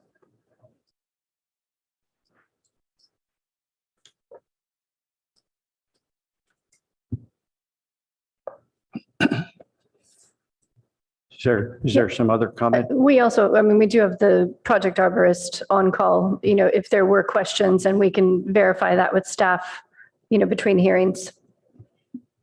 Between hearings? I'm sorry, what does that mean? You mean? This project's going to have to come back for a second hearing no matter what. So Yes, okay. if you feel like the applicant's arborist is not able to help you sufficiently, we will We go can- back and talk to staff. Very good. Okay. Yes, I would say, speaking for the board, well, at this point, there seems to be a ton of different reasons why that should be considered very carefully in the arborist report. Wait, I have a quick question. Is an arborist on the call right now or no? Okay, sorry, it's the landscape architect that's on the call. It's the landscape. Okay, not possible then.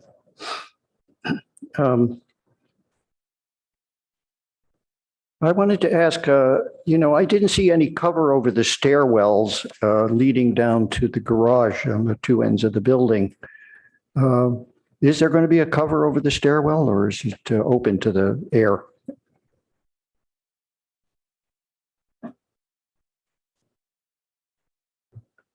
The stairs are planned to be exterior stairs without a volume above grade, just a guardrail, but they are under the perimeter canopy that goes around the building. So there is.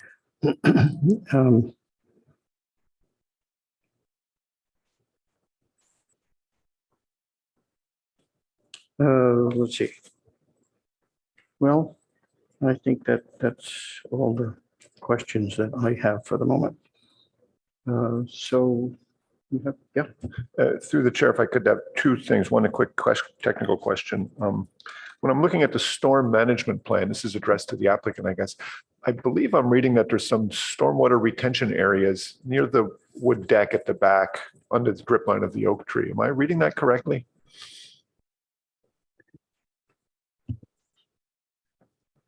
No, there isn't. Yeah, Paul, thank you. There isn't, no, there aren't any stormwater treatment back there near the tree. Stormwater treatment is primarily along the street frontage. I think we have a texture in the landscape plan that shows it. I see. So the areas with the round circles indicated, those are plants in pots. Yes, those are shrub planting. Yeah, you'd have to probably on your plans. It's very difficult to see this texture, but the area outside that manager unit that you were talking about, those two planters are stormwater treatment planters. The ones on the upper right corner along Middlefield are also stormwater treatment, and they are recessed into the slab so that they're not very tall above grade. So we get the depth we need below grade. Great, thank you. Just checking. It's obviously important. And through the chair, is it possible to ask the developer to explain to us why there's so many small units in this? This is a point of understanding. Do you mind doing that, Mr. Smith? I think it's a very significant question. Yes, I agree. If they don't mind, why?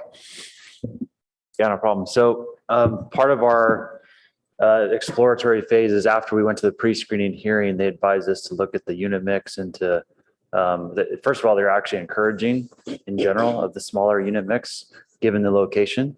So we went back and hired a third-party consultant to look at the project and everything, and our unit mix is in large part due to that. Given this is a downtown location, but everything we've heard from people we've talked to is that this is primarily location that would be more desirable for studios and one bedrooms as opposed to family units. So that's why we proposed it this way. We're flexible and open to other ideas. We mentioned that to the council as well, but we've been steered in the direction of smaller units makes more sense for this site. Thank you very much. I think we'll need you to state and spell your name for the record. Sorry. Yes, sir. Lund Smith, Lund Smith.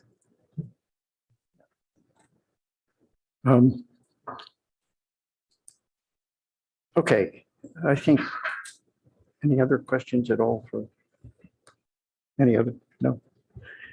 Okay, then we're going to close the issue on public comment and bring it back to the board to make some general comments on the project. Who would like to start it off?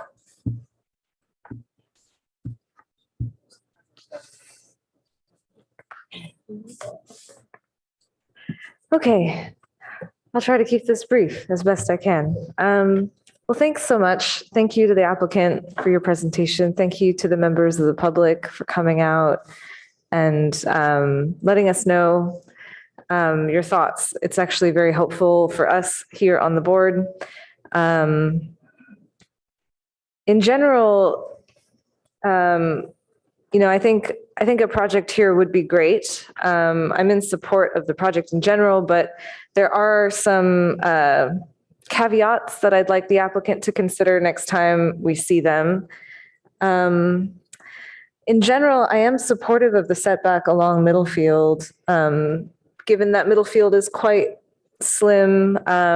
It could really use some better bike improvements, transportation improvements moving forward. And I would support even a taller building if to incorporate that setback so that you don't lose your density.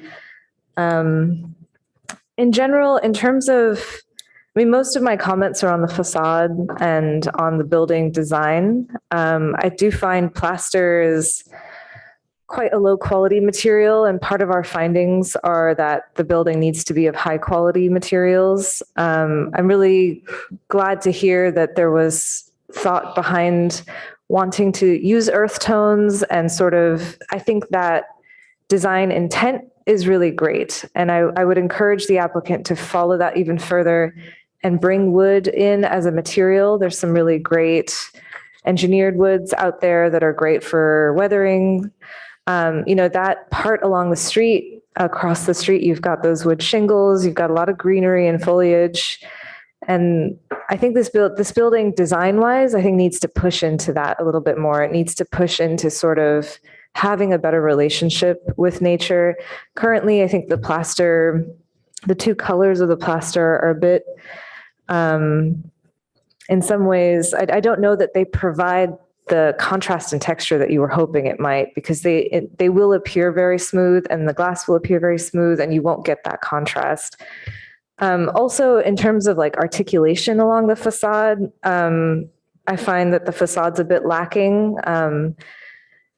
There's more to be done, I think, in terms of maybe punching in your windows, giving a bit more relief. If you have these two materials, having a bit more inset. Right now, there are times when they offset from each other and times when they blend together. And so the relationship is not clear, whether you have a solid thing and you're like kind of taking pieces out and that's what's revealing that wood color or wood material or whatever it is, a warm material. But that relationship is not well defined. So the facade in itself is losing coherence in that way. And so I would very much encourage the applicant to relook at the facade in terms of providing that coherence and sort of getting something a bit more. Same thing along the ground level, along University right now, there's a lot of small scale articulation moving up there. And we're seeing, I guess one of the benefits of being on this board is that we see a lot of the new projects coming forward, and a lot of what we see are storefront, curtain wall, ground level experiences. And I understand this will be a bit different because you've got your 30-inch height raising with the planter, which I think is good, but you have to kind of consider what that ground level experience is going to be in terms of articulation. So I would actually encourage adding more articulation to that planter, to those guardrails. That experience has to be really important. It ends up being quite forgotten in a lot of the projects we see in front of us. And I would just encourage the applicant to really look at that moving forward. In terms of the tree, it does seem we're all on board with saving the tree. Tree's beautiful. I looked at the tree this morning in the rain. It's very beautiful.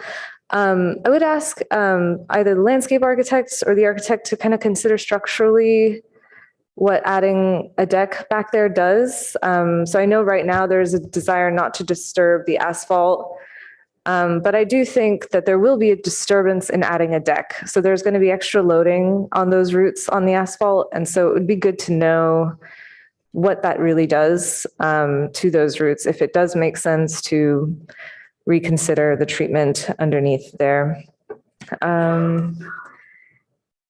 Driveway access off of Middlefield. I think I'm open. I understand the concerns along that. I think I'd be open to choices, and then also a bit more elucidation on how the stackers are working, because I think that will affect your parking count depending on which style you end up using. Okay, I'm going to stop there for now. But thank you so much, and I'll look forward to seeing the next iteration.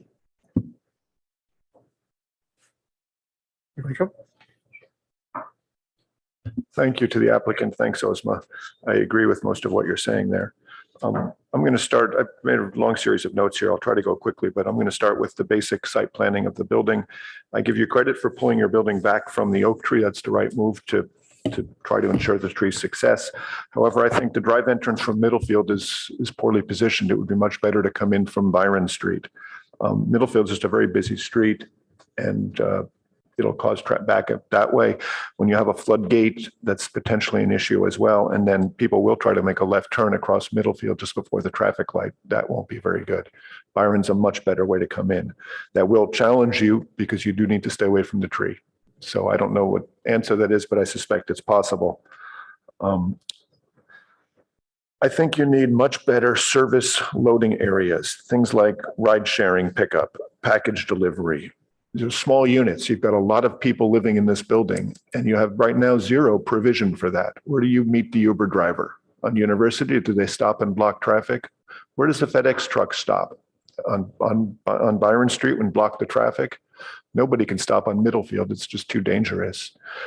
It's just not thought through, and it absolutely needs to be. So we need to see provisions made for a lot of it is ride sharing, pickup, package delivery, things like that. And I question your fundamental location of your ground floor outdoor terrace. It's great to have that amenity, and you need more like that for this building, but putting it in the back of the building, sort of adjacent to the trash pickup and the parking garage, makes it as separated from the life of the residents as possible. I agree, it's a nice thing to have under the tree if you can build it carefully to preserve the tree, which probably can be done, although take some care. But you would then want to have the building somehow related to it. Open the lobby up so you see this terrace from the lobby. Do some design moves that integrate the whole thing together. Right now, it feels a bit like an afterthought, and it's not as nice an amenity that way. I think it's critical that you and staff work together to verify that you can put lifts, stackers, things like that in the floodplain. These are rules that come down from Washington. We don't have a lot of flexibility. Generally speaking, you can't have mechanical equipment below the floodplain. I think a stacking parking device is a mechanical piece of equipment. So you want to check that. On the massing of the building itself, I find that it's somehow lacking a coherent design partie. Is it an expression of a structural frame with infill windows? Is it a monolithic block with punched openings?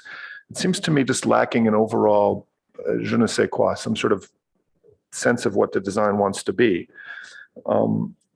I say it's lacking an inspiration and visual logic. There's not, the breaks feel haphazard, the vertical slice to it, the ins and outs for the windows. It's lacking a vertical hierarchy or design rationale. It doesn't have a base, middle, or top if you want it to be more traditional that way. It doesn't have roof eaves to try to tie into the neighbor the way the buildings on either side of you, Lytton House and the Hamilton, have strong pronounced tie back to residential architecture with their roof eaves. And it doesn't really have a dramatic form that would let it stand out as some special architectural feature. It's just sort of missing some overall piece that I find lacking. And it's such an important location that you need that. it has so many balconies on the outside, they feel rather arbitrary. They're just stuck on because you have so many units inside. And again, it's just not helping with the overall feeling of the design. You have a first floor canopy you've tried to put in to wrap around the whole building. It helps visually, I suppose, to reduce the massing, but it also seems to be big enough that it's there, but it's not really strong as a powerful architectural element. It competes with vertical elements. For example, on the middle field facade, you have a recess in the building and a different change in color with this vertical element, but your horizontal piece just goes across it again in sort of an arbitrary way, I find. So I just think trying to come up with a stronger idea of what you're trying to do. I think what's really going on is it's not ultimately lacking architectural creativity as much as it is an overloaded program. You just have so much you're trying to fit into this building, so many units, floodplain issues, a big tree. You're kind of biting off an awful lot. And the facade, to me, the design just looks like that. It's been massaged to the point where it doesn't have a strong sense of architectural quality because it's got so much going on.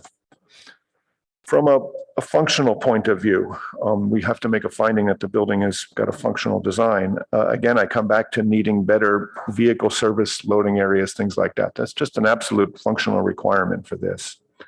I think your bicycle parking is really not working.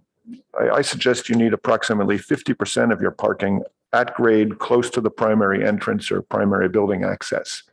The way you have it with those bike parking areas deep in the basement there is really challenging for people to come in. As I understand the plans, you've got to carry your bicycle up the 3 feet of stairs to get into the building, then go down the elevator to park it in the garage, and then go back up the elevator or the stairs to your apartment. That's just not likely to happen.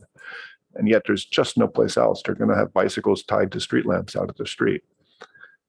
We've asked on other projects, and I think you need to do here is have a bicycle storage room or facility of some kind that's a serious place for people to really use. That's proximate to the entrance.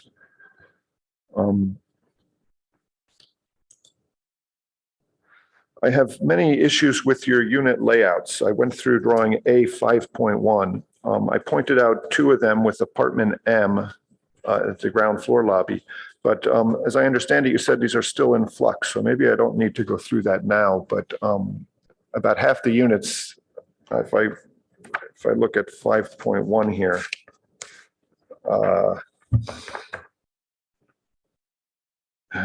unit A1, for example, has no daylight to the interior of the unit. Unit C1 has a very odd room that's only 6 feet wide by 14 feet long on the frontage. So as I go through all this, maybe next review, I'd like to look at it carefully with you and suggest strongly that you really just look at these more carefully. You don't really want to have a bedroom against a full height glazing. You don't want to have kitchen counters against full height glazing, things like that. I find it disappointing that there's not more interior common spaces, any kind of a lounge or something, especially when you have these tiny units. It's almost like a dormitory, but without also a lounge on each floor, without a place for residents to gather and get together. It's just not humane. I agree that you have a nice roof deck up on the top and you have another outdoor space down below, but just sort of in the middle, you need some common indoor public spaces, especially when you have so many small units. So I think you should just consider where or how you might do that. Typically, it's done at the end of the hallway near the stair or something like that, but it's really lacking here. It's going to affect the livability. I think your private outdoor spaces, your balconies, I commend you for adding balconies. It's a great climate and we'd like to have them here, but they're done in a way that there's really no privacy between them. You're looking right across at your neighbor. Even if you each have your own little cantilevered glass enclosed thing, you could pass a cup of sugar across. It's so close.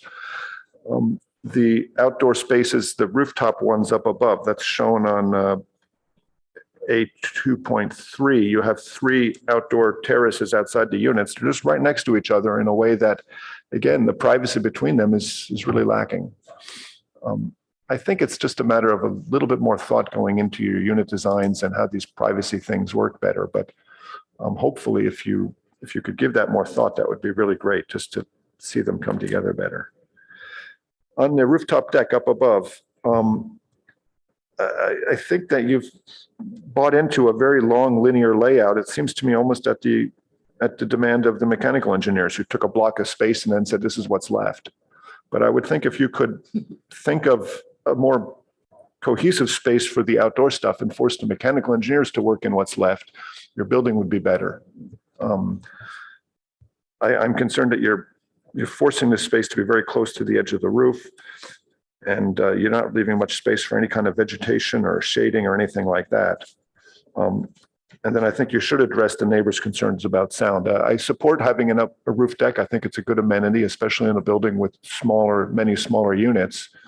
You do need to be respectful of the neighbors and make sure that the noise isn't bothering them. Fortunately, their building is far away, and you can orient it towards University Avenue, which can handle the sound, but it's a question that needs to be resolved. Coming to the materials and colors, I share what Osmo's putting her finger on. There's a lack of richness and depth. If you consider the cedar shingles of Lytton Gardens across University Avenue, or if you consider the detailed Mediterranean design of the Hamilton House, both of those respond to sort of inherent Palo Alto ideas of residential architecture. Both are rich materials. I think that's sort of what's missing here. Looks like a painted material board. It's almost indicative of what you're thinking, that we don't even have the cement plaster here. And I really would encourage you to think of richer materials, more textures. Try to find a way to get the material colors actually to be expressive of what the materials are. The concrete, for example, could have a concrete color, have some wood in there with a wood color. Consider that you have this wonderful oak tree. Where's your inspiration from that tree? There's very little of that. This is just painted surfaces. So I'm disappointed that the colors don't have more richness. Lastly, I'd like to see a rendering or two of this corner from University and Byron, what that looks like. I don't see that in the packet, and that would be very helpful to us. So I apologize for going on so long. Those are my comments. Thank you. Who's next? Okay. First, I'd like to thank you everyone to come here on such a rainy day. Yeah, generally speaking, I'm support of the project like this. I like some features you provided here, like the rooftop garden and also the step down building height toward the single story buildings behind the project. But I think there are lots of improvements you can consider. For example, I would strongly suggest you to reconsider the garage entrance, because facing to have the access to the middle field will cause the congestion on a major road like this. And also, I would suggest you to add a short-term loading delivery parking spot around the building. I think it is necessary to provide such a location, especially if you have like 65 units on this property.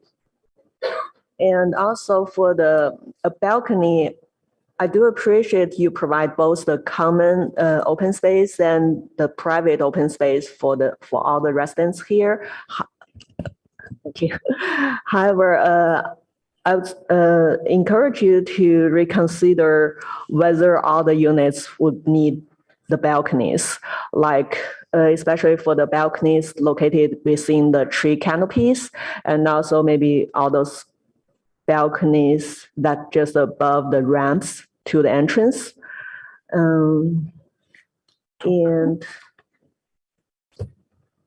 as far as the setback, I think I'm okay with the reduced setback on the Barron Street. However, along the Middlefield Road, I don't find strong support to have the reduced setback along Middlefield. Although the setback you provide is similar to what it is currently have. However, the current building is single story, and with the 4-story building that we will build here, I think the 10 feet is just too close to the major road, like Middlefield. That's all my comments for now. Thank you.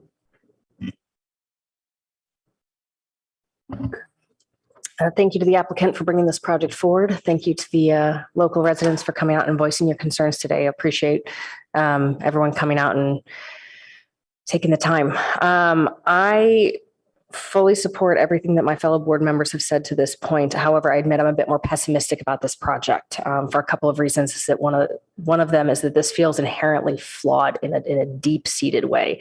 What I mean by that is we are situating this building between two senior citizen neighborhoods. And yet at the same time, we're trying to be active and lively on University Avenue. This balance has not been met.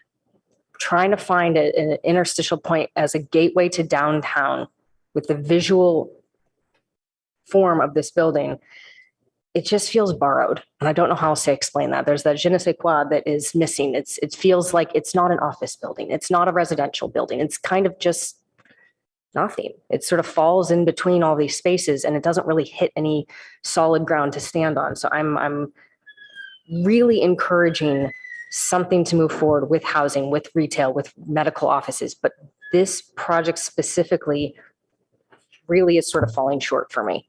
The materials are lackluster, as my fellow colleagues already said, so I'm not going to repeat that.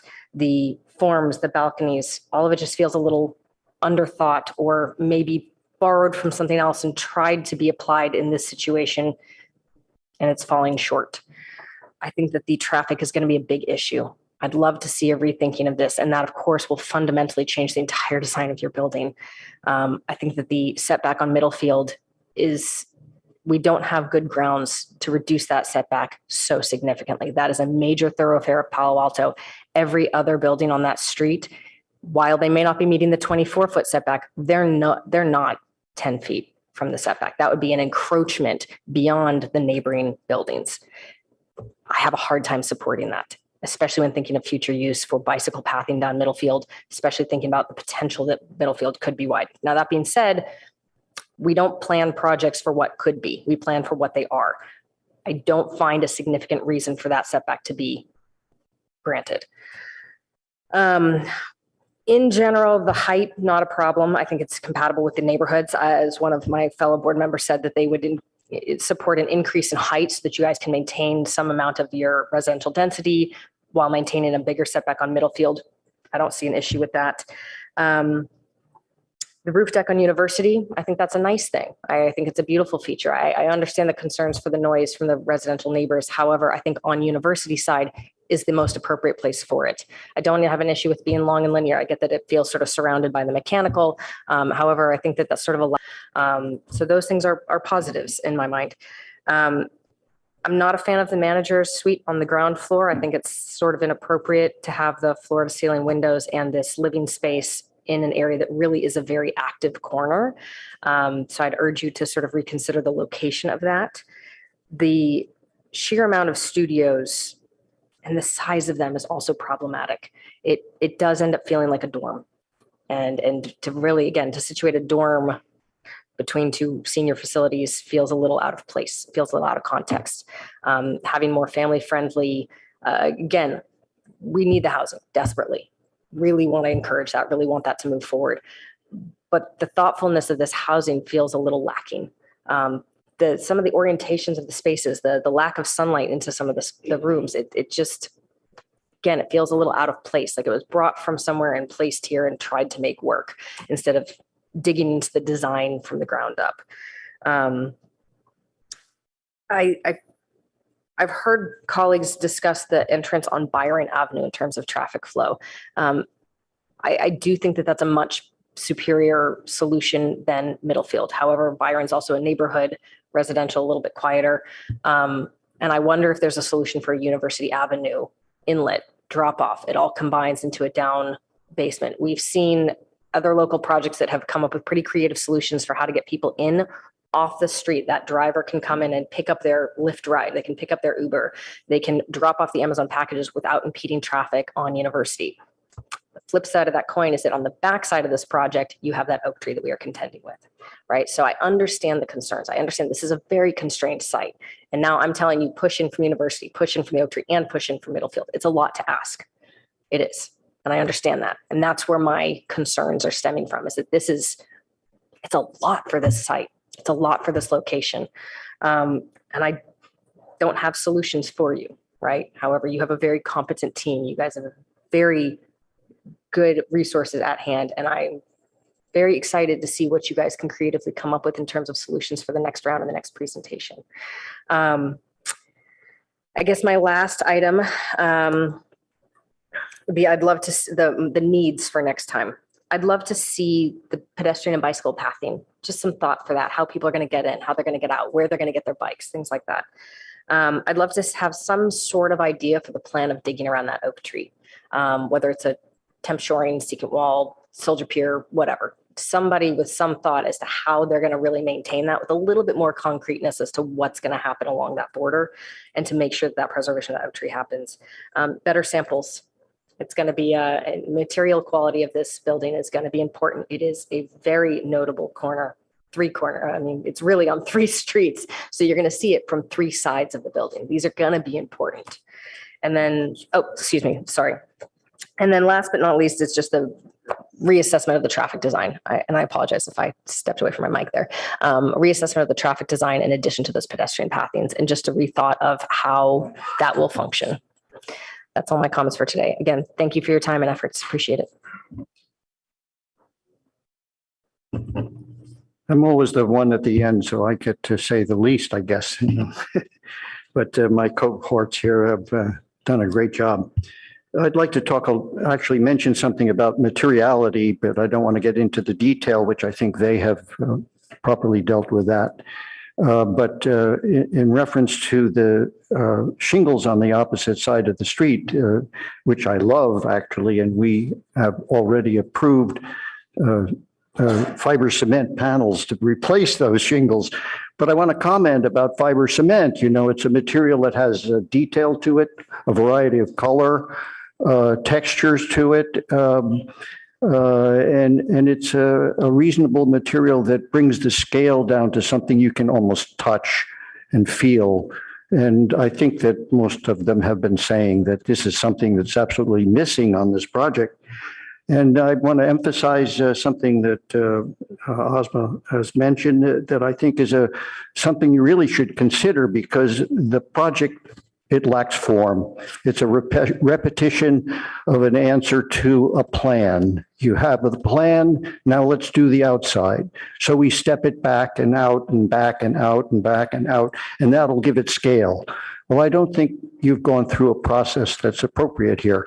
You really should be thinking in terms of massing and the quality of the massing and the relationship. I thought the concept of having lounges on the floor of upper floors was a terrific idea, because it really changes the scale of something in the building, perhaps creates a notch. Maybe it's a glassy element that's different than the apartments themselves. So I get the sense really, and if you think about it, the Byron Street seems to be the way in which the majority of the board would like to see this access to this site. I think the site isn't really big enough for what you've put on it. This is a rather large issue here. If you were to have had the adjacent property added to this, you could solve a lot of problems. One is you could actually move some of the volume to the adjacent site and therefore have more variety of volume on the site itself that you have now. Something is missing in terms of the amount of stuff you're kind of forcing into this box. Despite the fact that there are outs and ins, it's still really just a great big box that fills the entire site. Middlefield, I live near Middlefield. I know about the traffic there. And it's, one can assume with 6,000 new dwellings in Palo Alto that the traffic could very well increase on Middlefield. I'm very anxious to hear what the traffic department says about that. But I think it's a mistake to usurp that piece of Middlefield for your entry if there would be a future bike path along Middlefield. And I'm sympathetic to that because I ride a bike in that area. And the fact that the present scheme doesn't really seem to work very well. It's cars coming out into a rather trafficked area. So to add, let's see if I could just go over some of what everybody else has said. So, the ground floor rear terrace idea that you step out under an oak tree in order to have a wonderful outdoor space for the office. Well, live under an oak tree for a while, as I do at home. It requires cleaning up every day. Acorns are incredible during certain seasons, and you will have, it will not be a wonderful place to be, despite the fact that it's a great tree. It's good to look at from a distance or from the top or from, but to actually have an outdoor deck at that point isn't going to be a fun place to be. I'm concerned about proportion here. You have a great big office, but you don't have proper bike access to the public areas. The bikes are, as somebody said, they're going to be in the cellar. And they will stay there. They're just not used. You really need, in a big project like this, you need access to the street. And so take a piece of the office space and make it into a bike storage where you have a ramp on the outside. You can get out easily, and or put it on the other side and turn a piece of the office back into the entry lobby or the mail room or something like that. There's really not appropriate planning of that area at all, and especially not for the bike passengers. I don't know. I think that the piece that is this better now? Yes. Oh, yeah. I can hear myself. Oh, yes, too loud.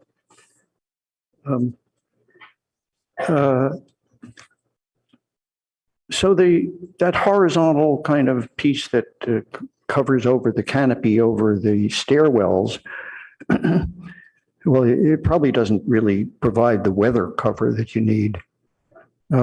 And if you don't need it, then you don't need it. So you collect the water inside or something, but it's not the greatest to have stairs to a cellar open like that.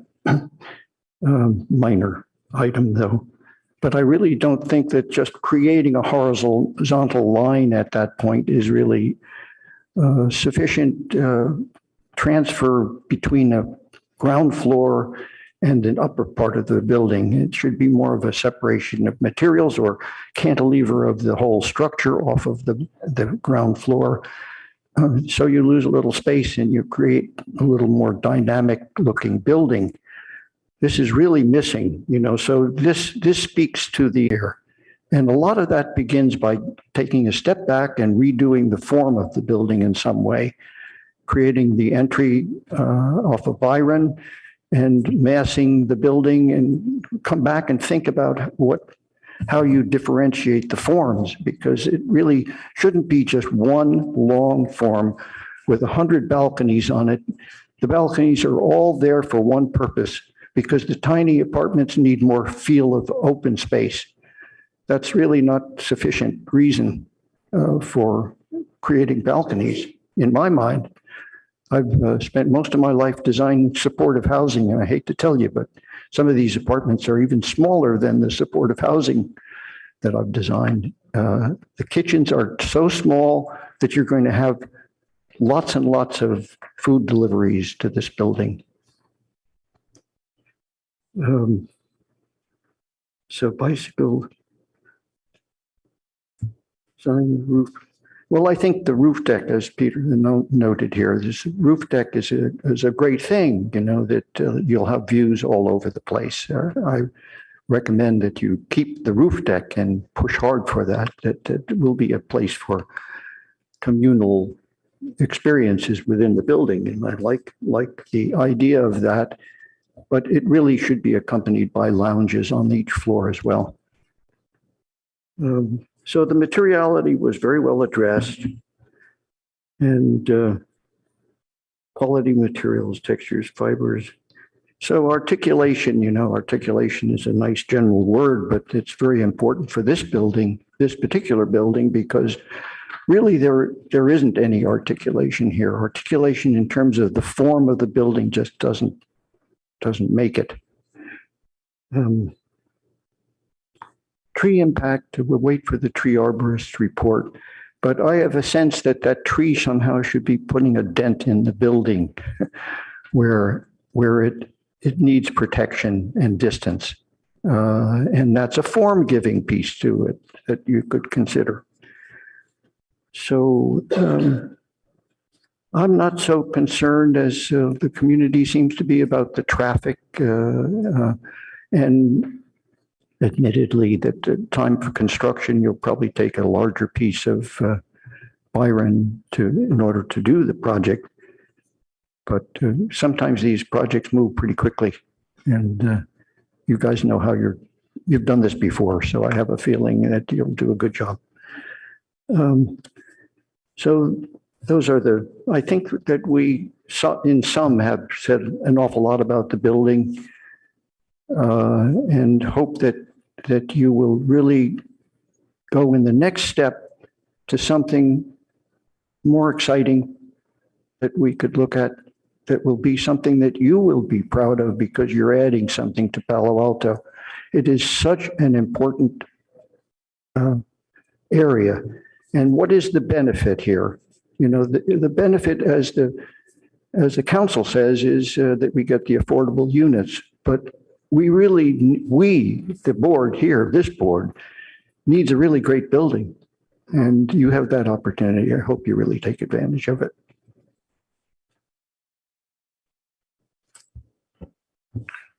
Before we get to motions, David, I recall in our pre-meeting with staff earlier this week, they'd asked us to consider providing some sort of guidance as to how much bicycle parking should be located proximate to the entrance of a building versus in the basement. I'm wondering if you're willing to try to get some consensus from us now to do that. I had thrown out an idea of 50% of the required parking, in my opinion, should be located proximate, close to the main entrance of the building in that ground level. I don't know if you want to spend the time on that or not, but I'm just curious.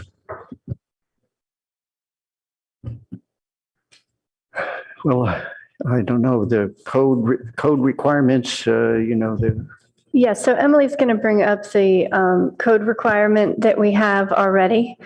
It does talk about, let's see if we do full screen. There we go. So in underground garages, only long-term bicycle parking is allowed, and such facilities must be located near elevators and stairways. So it is allowed, but certainly street level is encouraged. And so the ARB could put some more parameters around that, the way that Board Member Balte is speaking of. We also have, our transportation staff on the call if you'd like to speak with Sylvia as well. Well, good. Let's hear what Sylvia has to say about bike parking if our board decides that this is more important on this project. Thank you so much, Chair. One thing to consider that is happening in our community is that people have all kinds of different sizes of bikes, and we are looking to, in the future, adjust our Muni Code bike parking requirements to acknowledge that there are different sizes of bikes. So when looking at this particular project, we were noticing things like if people did not want to use the elevator, or they couldn't use the elevator to move their large box bike, into the garage, they would have to go down a very steep ramp. So things like that, I really appreciate your comments this morning, but things like that will impact bicycle usage. How steep is the ramp up? How can I get my bike? What if you want to have a trailer? What if you're bringing a toddler with you? How do you manage all of those pieces? And I feel like you all have already thought about that. And so I just want to appreciate your comments, but those are some of the things that I noticed when we were looking at this. Okay, thank you. Yeah, I don't know if it, I mean, I think we've all talked to it. We don't need a motion on it, I don't think. It's so specific, Peter. I just remember hearing Jody ask, could we provide more concrete guidance? It seems to come up on almost every project. We get all the bike parking put down in the lower level of the garage, and we say, no, put some upstairs, so they do. Why not be upfront? Well, So, you know, am I this right, is- Jody? Is this what you're asking for? Well, Correct. mean, I think everyone involved, appreciates clarity, as they're putting their projects together. So would we want to also include on the list, put lounges on each floor then, Peter? No, I'm just asking if we want to see if all the board members would agree that some percentage of bike parking should be located on the ground floor proximate to entrances of buildings. Okay. So applicants know that we're expecting them to do that. And I think just a statement from each member of the board, how they feel about it, would probably be helpful to staff. Well, there have been, you and I have made statements about it, but we can certainly poll the board. I want to clarify, are we talking about the short-term biking storage for now or both long-term and short-term? I think we're talking about long-term and short-term, but clearly the short-term parking is not answered sufficiently in what the code allows at the moment. Yeah. Yeah, short-term parking will always be at the ground level. It will always be near the main entrance. So it's the longer-term parking that has more fluctuation right now. And so I would focus on the longer term. Okay, so let's do a straw poll. Does everybody agree here and or disagree about the short-term parking? I just want to, so the short term is class 2, right? So that's just those rings on the ground without any cover, and long term is the class 1. So that has weather protection and security. In that case, if you put the bike storage on the inside of the building near a ramp, which is I think what Vice Chair Belte was saying, that would then be long-term by definition. Yeah, I think that's the class 1 parking that we're seeing on the sheet A2.P1. Right. Okay. So what we're talking about is putting more of the long-term parking where it's more accessible to the street. Yes. Do we all agree that that's a good idea? Yeah, it's hard for me to say I'm fully support this idea because if there's only a portion, say 20% of them to be on the street level, then who will occupy those spaces? Is it like, so? Yeah, I'm going to jump in here if that's okay. I sort of agree. Is there a method for daily bicycle commuters to get preferential treatment for those spaces? Like if they're pulling their bike in and out every day versus someone who has a bike weekend date, then they can use the longer term storage in the garage. How do they designate who gets those spaces? Is it a lottery system? Is it a payment schedule? I think that there's a lot of that actually has to go into the functionality and the running of the building that's maybe beyond our purview to some extent. However, in theory, yeah, I hate that the bikes are all in the basement, right? Like there are people who commute on their bikes every single day, and going in and out of that basement every single day is a pain. Yeah, I also, if I can just take 30 seconds here, I'd also like to sort of caution against the over customization of bike storage spaces. While I understand that certain people have box bikes and certain people have regular bikes, you can't require that the architect accounts for every single choice that a person makes, whether or not that person chooses to buy a box bike versus a normal 2-pedal, 2-wheeled bike is not really up to the architect. That's not their consideration that they should have to have. So in that regard, I would say, yes, it's nice to think about, but to require that as something that the architect considers seems a little bit excessive. I'm going to jump in here. So over the years, I've been commuting via my bike for over 12 years, be 13 soon. And over the years, my bike has gotten bigger and heavier because it it becomes more useful if you can do more things with it, like going grocery shopping with it. I can imagine with kids.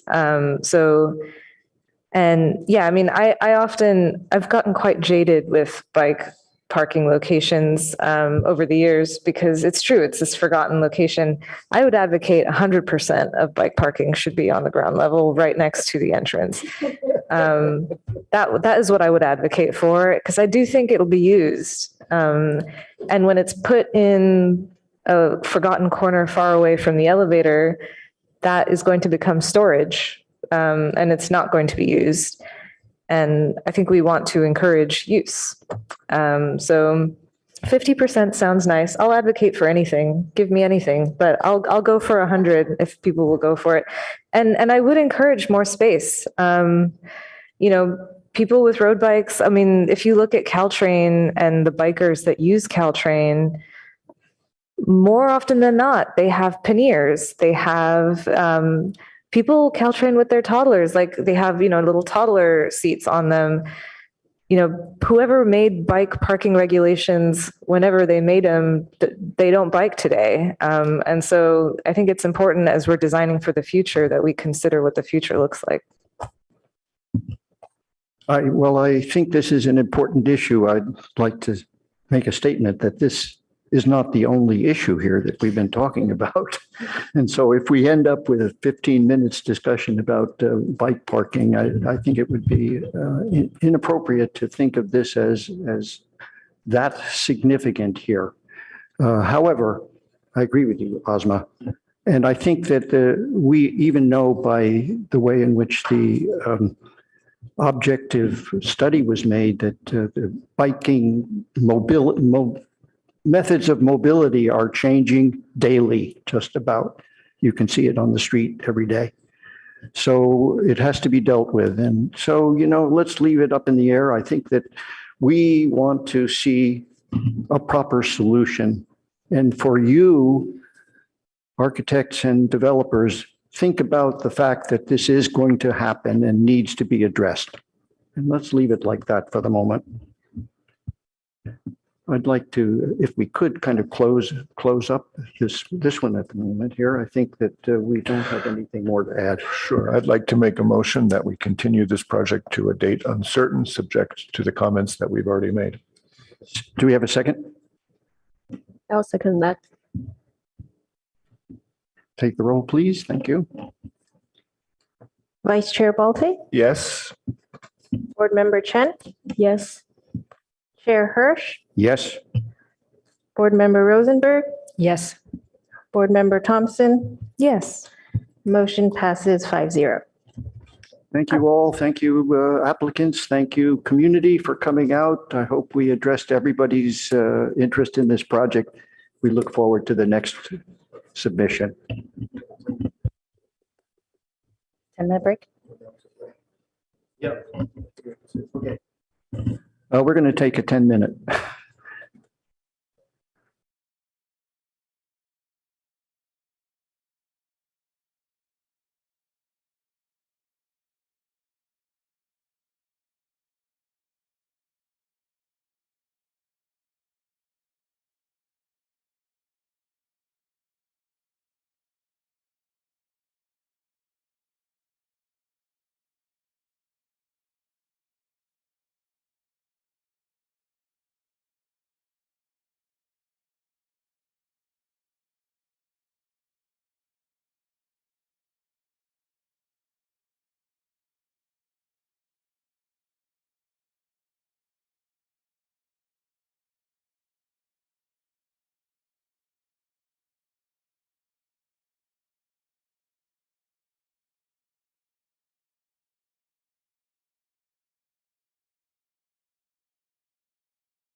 Okay, David, go. We on here? Veronica, we're okay? Yes. Okay, so 123 Sherman Office Building, first formal, public hearing, quasi judicial, 123 Sherman, consideration of a major architectural review application to allow demolition of 4 existing buildings and the construction of a new 3-story office building with 2 levels of below-grade parking. This project would also require a lot merger to merge 3 existing parcels. Environmental assessment, an initial study mitigating negative declaration is being prepared in accordance with the California Environmental Quality Act, CEQA. Zoning District CC2R. For more information, contact project planner Emily Foley, Emily@citypaloalto.org. Okay, take it away. Okay, yes, again. Oh, sorry. Hold on. We need to make disclosures, Yes. please. Yes. I would like to disclose that I went out to the site earlier this week, and when I was there, I met with Mr. Dan Baca, who's the maintenance manager for the apartment condominium behind this building. We had a nice conversation. He took me up to the 3rd floor of his building where I was able to look out over the proposed site for this building. And from that vantage point, it was clear to me that there's not a large impact from this building on the condominiums at the railroad.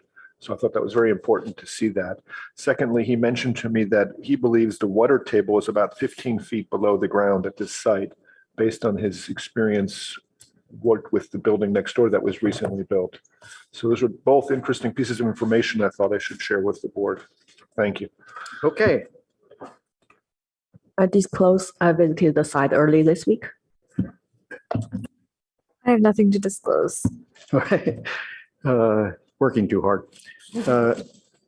I visited the site as well, but I didn't meet anybody there. Visited the site as well, kept to myself.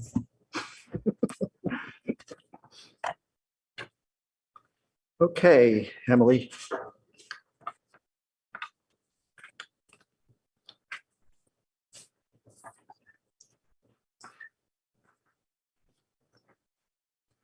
Good morning. My name is Emily Foley. I'm the project planner. The applicant team for this project is also the same as the previous item.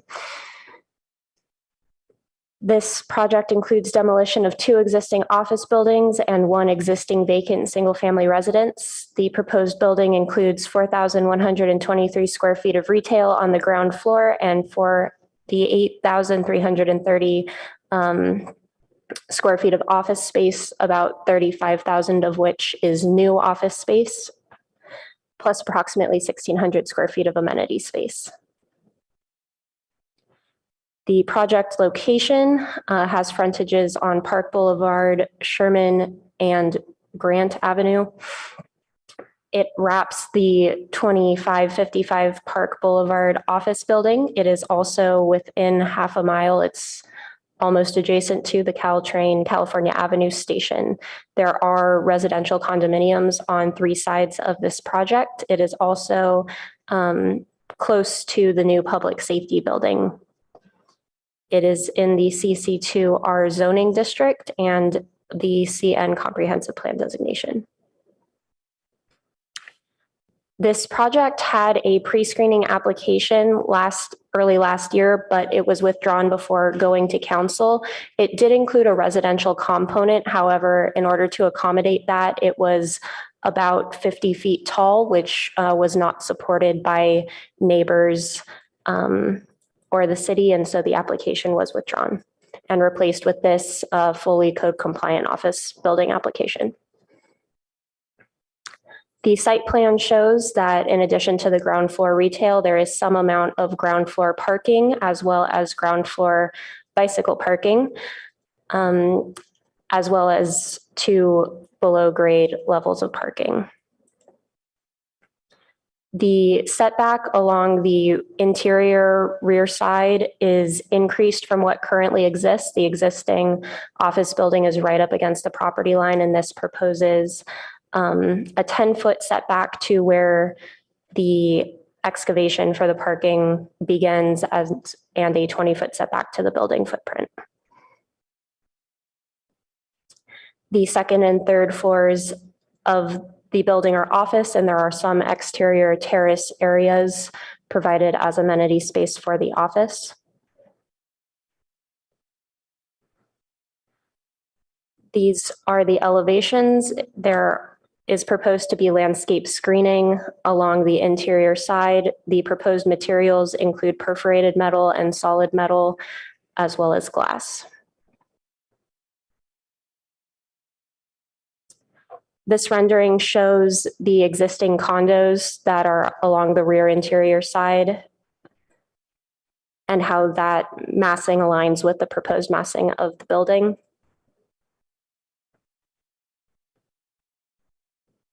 And this shows the frontages on Grant Avenue and Sherman Avenue.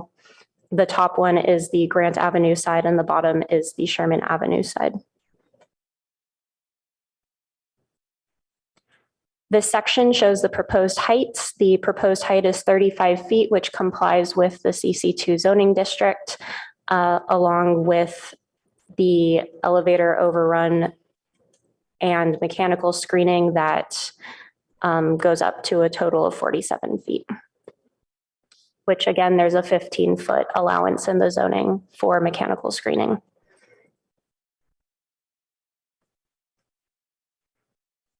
Key considerations include the annual office limit, parking and circulation, and neighborhood privacy. There is an annual office limit on the amount of new office space that can be added in any given fiscal year. So no office space from the 22-23 fiscal year allocation has been built yet. And there is also 42,000 remaining from the previous year. And again, this project is proposing about 35,000 square feet. So there is adequate allowance to build this office. The proposed parking includes a 20% parking space reduction with 35% TDM plan, which is under review by the Transportation Department. 127 parking spaces are proposed. Some are at grade and some are below grade. The bicycle parking includes 16 short-term outdoor spaces and 24 long-term spaces in the street level bike enclosure room. There is also one off-street loading space provided with access off of Grant Avenue, which is the opposite side of the main driveway, which is on Sherman. These are renderings from the plan set that show the context with the surrounding condos.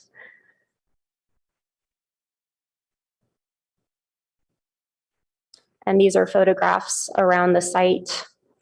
There are limited windows facing the property, but as you can see in the upper left photo, there are two residences that are mainly looking onto Sherman, but would definitely have views towards the site. The lower left image also shows 4 redwood trees, which will be protected as a part of this project. This shows some additional views of the condos to the rear. The majority of the windows are facing interior to that site rather than onto the subject property. And so the recommended motion is that the Architectural Review Board provide comments and continue to a date uncertain. A mitigated negative declaration is being prepared for this project that has not yet been completed or reviewed. Thank you. And the applicant also has a presentation. Could we have a presentation? Same drill. Thank you. Lund Smith, L-U-N-D Smith. Good morning, Chair, Vice Chair, and board members. I'm sorry you have to hear us twice this morning. It's kind of funny. We've been working on these projects for a long time, well before COVID. Just so happens they happened on the same day today. So thank you for your patience on that. I wanted to just, so we've gone through an iterative process here on 123 Sherman, even though you're seeing us here for the first time. We're pleased with the productive conversations we have had with our neighbors and with the changes that have been made to the building and the landscaping. In large part, those changes have been made due to our conversations with the neighbors. Specifically, we began speaking with them a while ago, back in 2021, and also met with them a couple of times in 2022, including an official community meeting. We feel like these conversations have been very productive and it's helped the project be better, and it is where it is today. As was mentioned, Emily said that the project is fully compliant, and we're excited to hear your feedback today. I'm now going to turn it over to Ted Korth, our architect.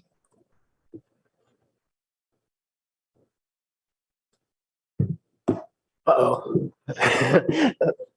Ted Korth, TEDKORTH. We have a lot of drawings. Is it 10 minutes? Okay. Good, 9 left. 9 left. Okay. All right. So this is a view from the corner of Park Boulevard and Sherman. On the right, there are a list of changes that we've made based on the neighborhood meetings that we've had. We've had a total of 3 meetings with them so far, the last one being yesterday. So a couple things, important things to do. We cut back the building to preserve all 4 redwood trees that are in the upper right-hand corner of this. Maybe we'd go forward here. 10 minutes is going to go by fast. Amanda? Okay. So this is basically the existing site, the different parcels that make up the site. Next one, please. And then this is the current uses adjacent to it. So in light blue are commercial at the corner there on the left-hand side at Sherman Park is commercial with a couple of residential floors on top. And then in green is the residential on 3 sides of the site. Next one. Again, different addresses, some views showing what the buildings look like from these red arrows that are on the plan. There's an existing 3-story office building at the corner of Park and Grant directly adjacent to our property. Next one, please.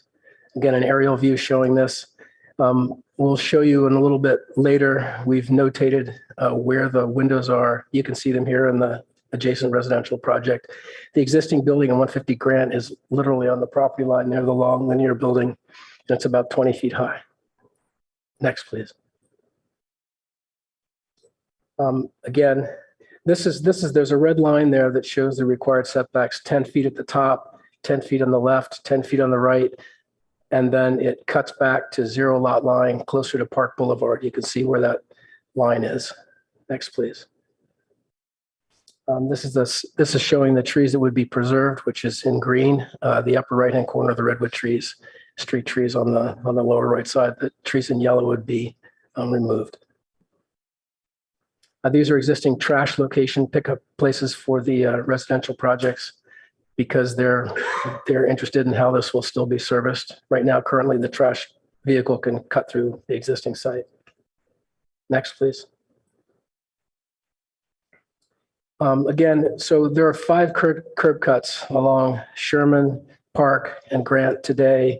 The proposed project will only have 2 curb cuts, one on Sherman and one on Grant. Next, please. These are the existing parking spaces. There are 13 on the street. The proposed project, there are 14 that will be there. This is the ground floor setback requirement. So at the top, you can see the setback at the ground floor. We have parking at the upper portion undercover. And then the building is set back on Grant beyond where the setback's required in the upper right-hand corner. The setback is on Sherman beyond where the setback's required, closer to the corner. And then we have set back the building along Park Boulevard to ease the sense of the building as it meets the street along Sherman, similar to what's being done on the existing building next to us. Next, please. This is showing the setback at the 2nd and 3rd floor. This is the 2nd floor, 20-foot setback at the back, setbacks on both sides. There's a terrace at the middle of the elevation along Sherman Ave. You can see an outdoor terrace, and that happens on the 2nd and 3rd floor. And then there are terraces with an interior setback at the middle there between the existing office building and the proposed building. And it relates to the geometry of the existing office building. And then at the 3rd floor, there's a terrace on Grant on the right side. And then again, the linear outdoor deck on Sherman. Next, please. So this is a diagram for the trash pickup. The neighbors were very interested, concerned how this would be accomplished. This diagram shows how a trash truck can drive into the building, and interior to the building, there's a loading and trash pickup area inside the building, not on the street. Next, please. These are where the two curb cuts would be. The one on Sherman slides a little bit to access our building, and the one on the right is located where the trash pickup is shown.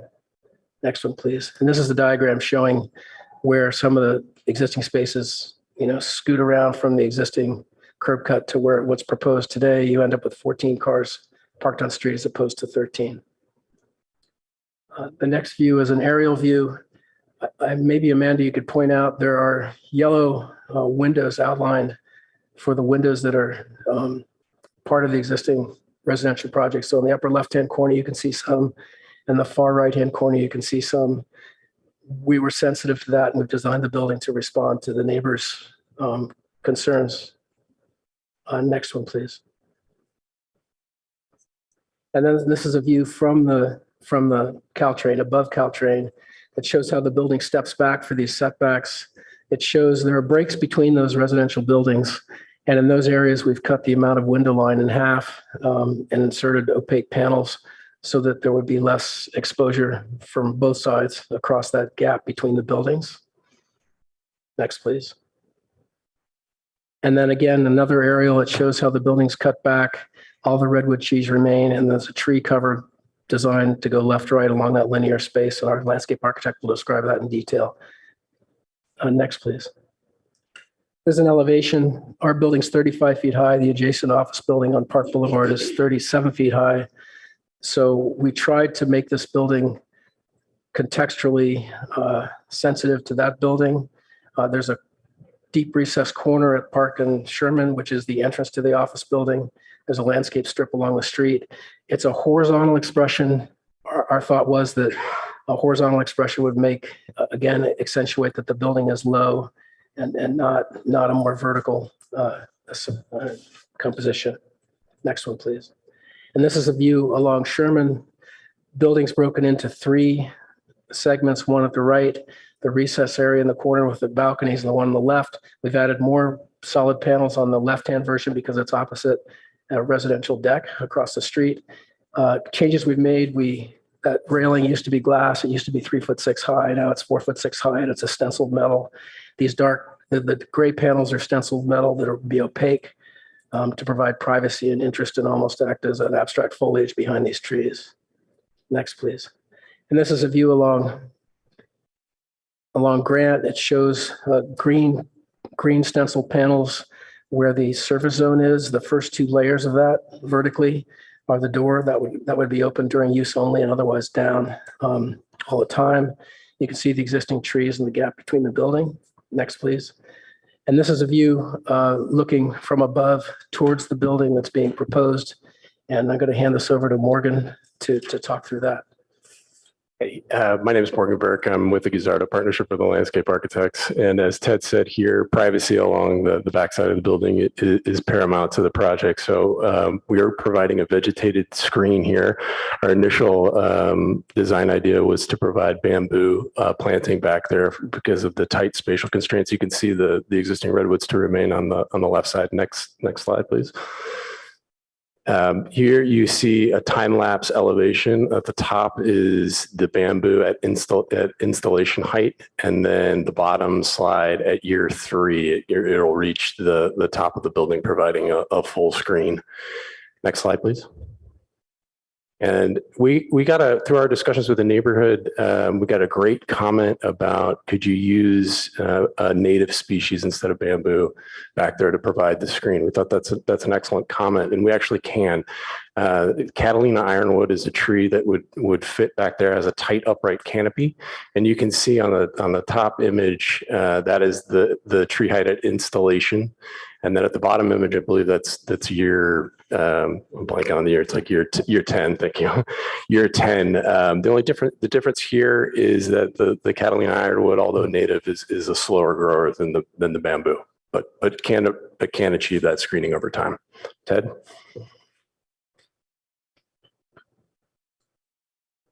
I think we're nearly done. When we met with a group of the neighbors yesterday and talked about the trees, there was one person liked the bamboo and another two people liked the ironwood. So there. I think that's it. Thank you. The neighbors have been really great, and they're really active and they're involved. But we've made, I don't know how many changes, probably 15 changes based on their input. And they were very appreciative yesterday and we got together with them. Thank you. Excellent. Thank you. Good timing, by the way.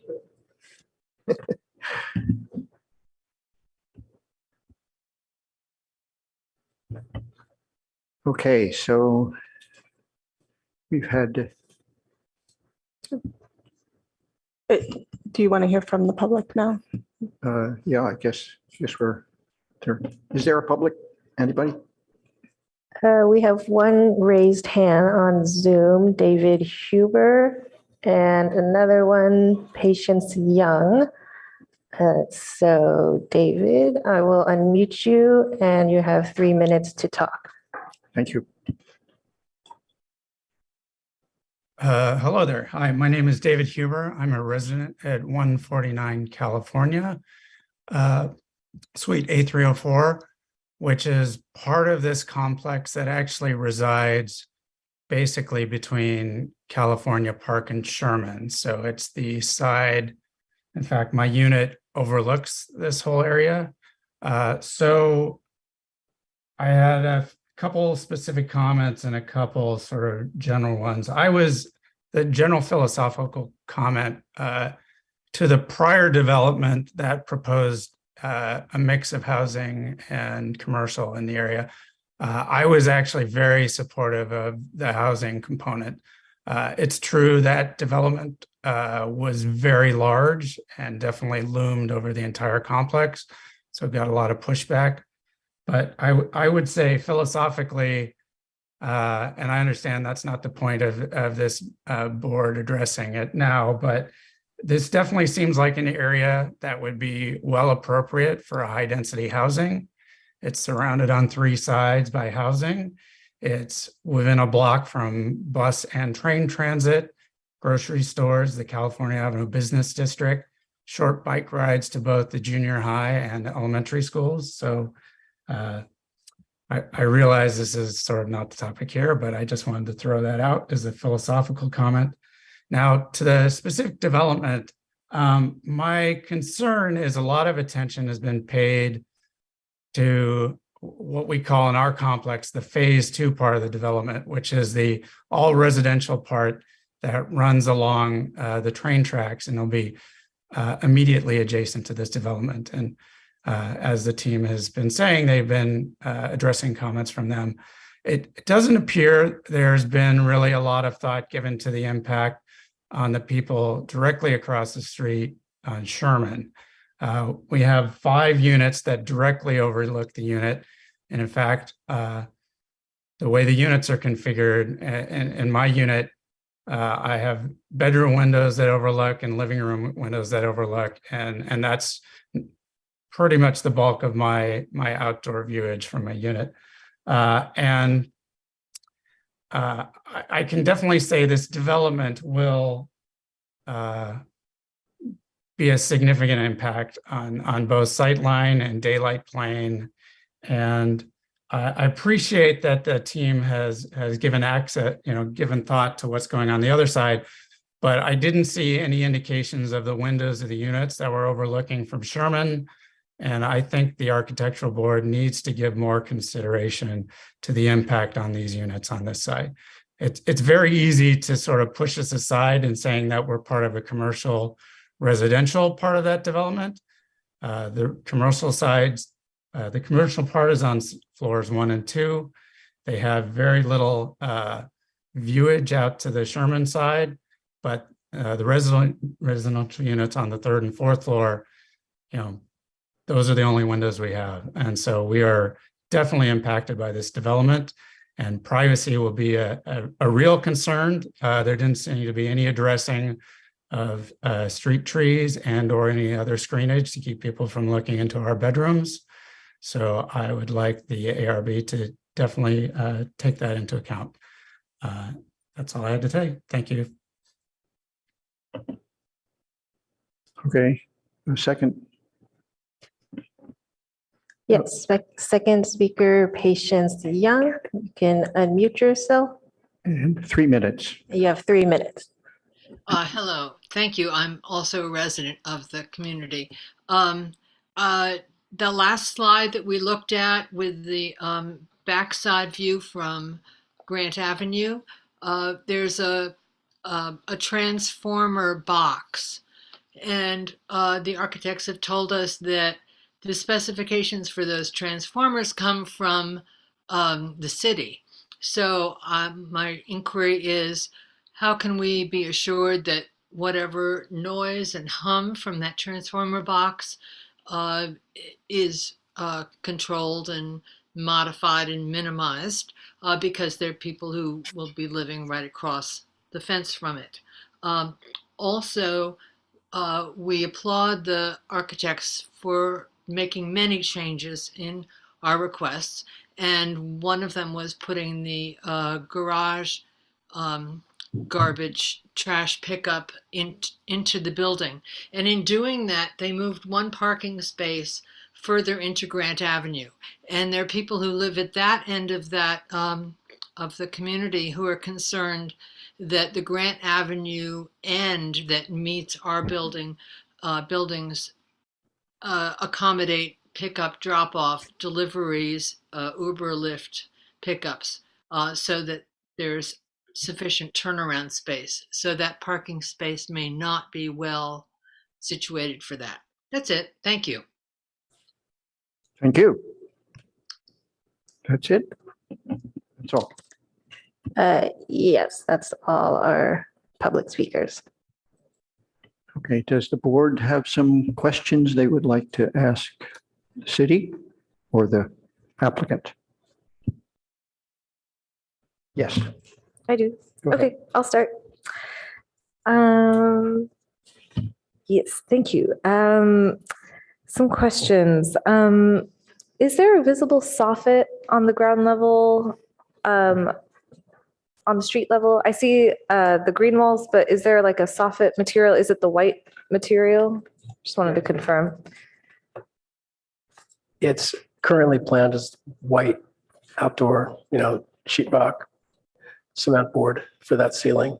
Cement board. Cement board. Okay. So it's a anyway, I'm sorry, I interrupted you. no. I just want to clarify. So it's a white metal panel fascia, and then that turns to a white cement board. It would turn in, yes, and then after it turned, there'd be a reveal, and then it would become a smooth plaster ceiling. I know you don't like plaster. No, it's clarifying It's okay design here. intent. Okay, so it's a plaster ceiling that's white. Okay. And then in terms of the perforated metal elements, what color will they be? Is there color We're here? thinking it's a warm gray color. Is that the second? Is that guy? Yes.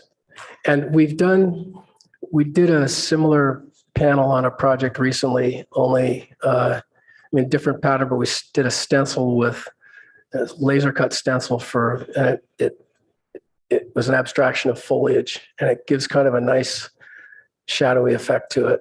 And it would be probably 2 layers with a gap in between.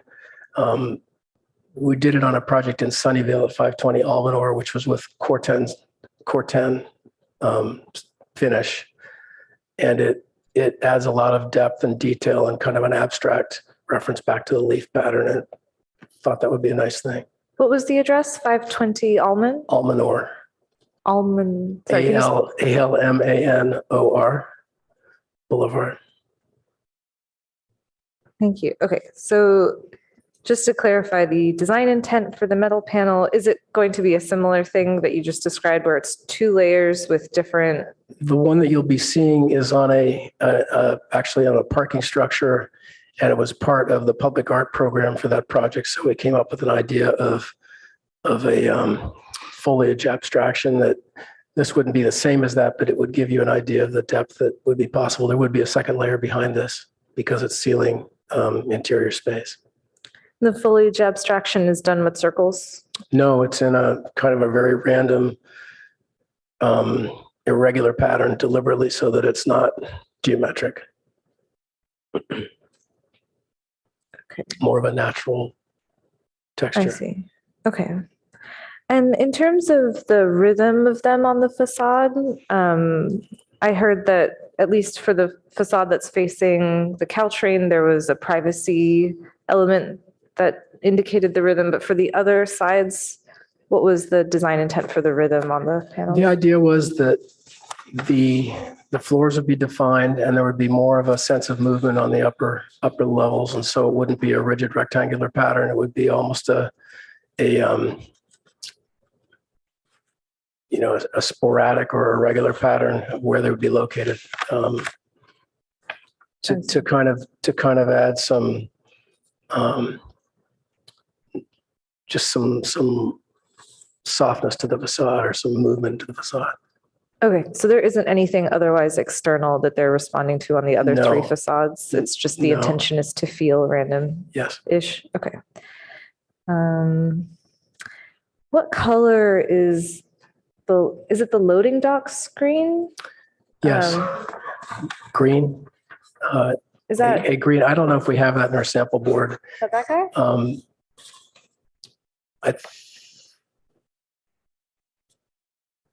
Yeah. Because the drawings say base color, but the Lower right-hand corner. I think we need to get big panels and get the real color and look at it in a mock-up. A 3x3 piece of metal is really hard to, we always build a big mock-up before the final color, and usually we invite people to come and see it. And it's very hard to do it in a small scale, and I have a hard time. Color's something that needs a lot of attention at full scale samples to really comprehend. yeah, in the past we've received bigger sizes, and then is it sort of is it a powder coat? Yes. Metal finish? Yes. Green. And the intent is to kind of match the other green walls. Is that right? Well, so on the building next door on Park and Grant, there's a green wall at the base of that, which is concealing their parking. Mhm. We introduced a living green wall adjacent to the lobby in our project underneath that softened area. Yep. And then there's a section of the same green color perforated panel just to the right of the lobby, which is on the area between our building and the adjacent office building. You can see that in the rendering, I think. So there's a green, it's a backdrop for landscape. There's a planter in front of it. I don't know, we could show a drawing again, but yeah, would you be able to pull up where you're talking about? Just Yes. want to make sure I have it right. No, that's fine.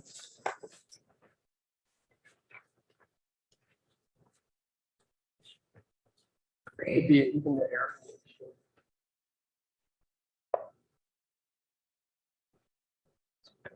So on the right, you can see the green base of the adjacent building.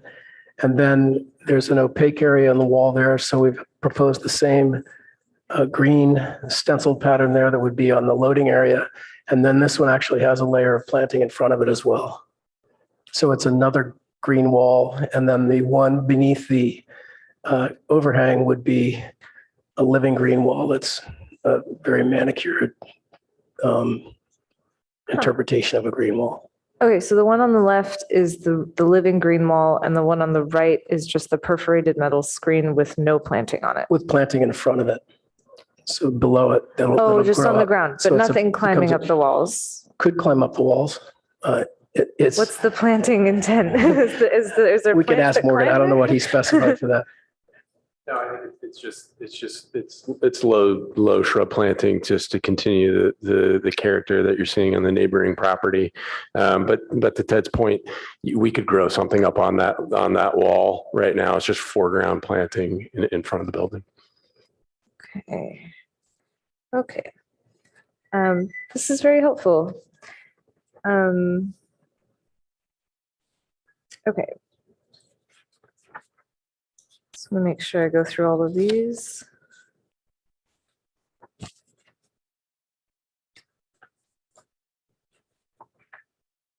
Okay, I think those are all my questions for now. I may have more afterward, but thank you. In the same vein, if I could follow on that, I didn't understand the loading dock entrance off of Grant Avenue has a living wall treatment on the door.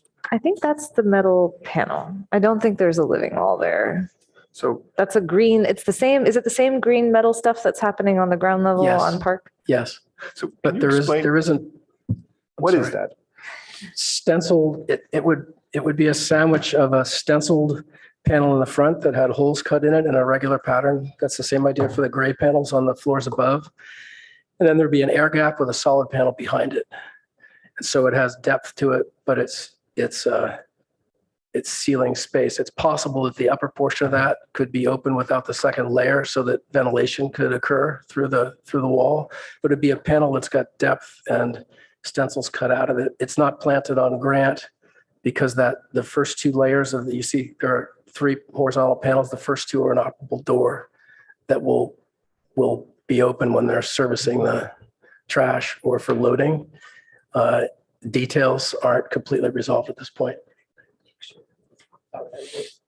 And there's an image of an inspiration image for these panels.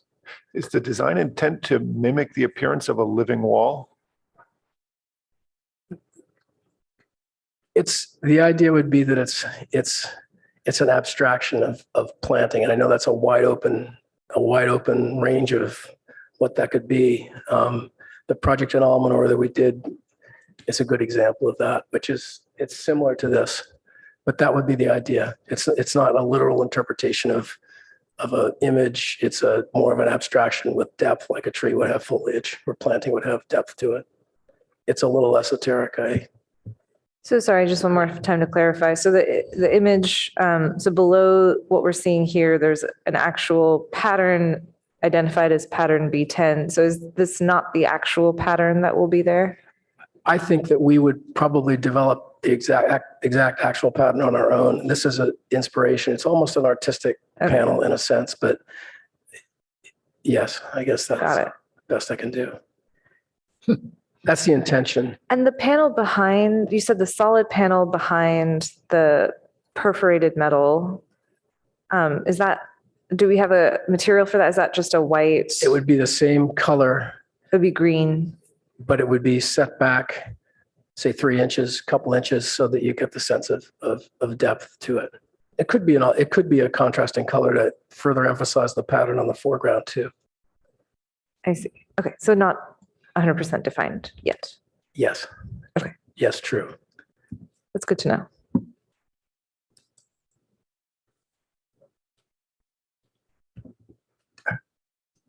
Any other questions here? I have a few. Okay. Go ahead. Pretty short this time. In regards to the water table comment that Peter brought up to the applicant, do you guys have a geotech report for the site? And have you guys done a piezometer study or anything, a hydrology study of the water table and its limits? Yes, our contractor could answer more of those questions, but we've definitely done a thorough analysis of, the depth of the water table, the geotechnical report, and we're confident that we can go down the level that we proposed here in the underground parking garage. Obviously, there needs to be coordination with Public Works and all that to pump the water out, but yes, we're confident we could do it. Okay, and then a quick question in regards to the fitness room. I am happy to see the bikes on the ground floor. That fitness room, is that all glazing to be the exterior side? Since we can't quite see the fitness room from the exterior elevations, it looks like there's exterior pathing around it, or somehow it's in the parking garage. Could you just clarify what those walls are for the fitness space? Yeah, typically in a parking garage, we'll have a plaster finish on the walls because they'll be, exposed to the exterior. But within the fitness space itself, I think there will probably be some glazing to provide a little bit more natural light. We haven't really defined the design of that. It's more just about the program of having all of that long-term bike storage and the fitness amenity, as well as showers within that area. Perfect. Thank you. Sorry, another question. I hate to have you guys jumping up back and forth here, so I apologize for the exercise this morning. The HVAC screen is noted at being 12 feet tall. The roof ends at 35 feet and the screen ends at 47 feet. Is that accurate? Yes, so that's basically the worst case scenario, which is which is what we do to help define the massing and not have to come back later and ask for additional height. So we did work with a mechanical engineer to develop 3 different mechanical schemes, and that reflects the worst case scenario of the equipment plus a pad height to be able to screen all the equipment. Okay, thank you. Can I clarify the HVAC screen? Sorry, go ahead. HVAC screen material, is that? Yeah, do we have any material for that? And color? Great questions. For the HVAC screen, we typically do either a lighter gray or a medium gray that kind of disappears. It would probably be similar to that top middle. It might be a little bit lighter than that. And we would propose a cement plaster, and that's an open screen. It's just screening the equipment itself. It's not penthouse area. Yeah, and I would just say that there's a lot seems to be hinging on the perforated metal panels. So I think I think we've sort of asked those questions a bit. And so as far as this is, it's still in flux. You guys are going to come back with a little bit more refinement to what exactly that panel is, how it's going to be spaced apart, and the colors. Is that accurate? Is that correct? Okay, perfect. And I think that's all my questions for now. Thank you.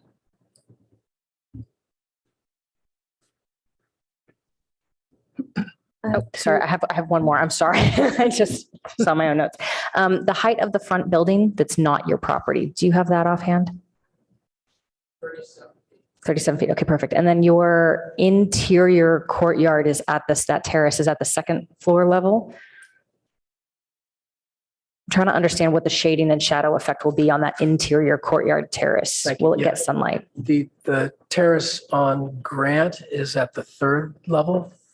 And the terrace that's internal at that inbound corner is at the 2nd level. Correct. The internal terrace. So basically that's going to have 2 stories above it on 3 or 4 sides? On, 2 sides from our building, 1 side from the neighbor building. Understood. It would definitely be in shadow at some point, but honestly, someone like me would prefer the shadow.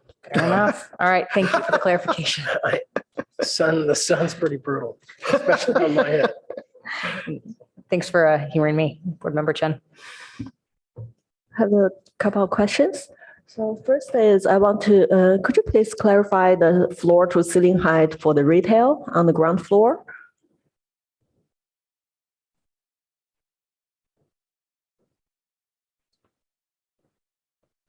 Yeah, currently we're proposing floor to ceiling glass for the retail to provide and promote. No, I leasing. mean the ceiling height. Oh, I'm sorry, the ceiling height. The floor to floor there is 10'6", and we're hoping to get a 9 foot. It'll be 9 foot to the soffit, and if we can, we would keep the 9 foot for the ceiling height. We may have to step down to 8 foot inside, depending on which structural scheme we move forward with. Okay, so 8 foot probably with the mechanical above. Yeah. Okay. And another question is, could you please explain why you put the trash loading on the ground while all your trash rooms are on the Sherman side? That's a great question. The last round before we incorporated the loading and trash, which is a really recent update, we had staging and loading of the trash on Sherman. And so those 2 enclosures were directly on Sherman, and basically as close as we could get so that we could stage on the curb. And there has been some discussion about potentially relocating those. I think that's certainly open for feedback. I think if you were the person working there moving the trash, you would probably want that. So it's mostly about how to lay out the program of that garage. Okay, thank you. Yeah. And one more question on the elevation. So on the exterior elevation along Park Boulevard, is there a designated building signage place on the third floor as your elevation shows? We have some placeholder future tenant locations. I think that was something that was requested by planning. And specifically what we've identified in the planning submittal is the approximate areas that would be allowed. The locations are just a placeholder for now, and they would be developed within a master sign program. Okay, thank you. Yep.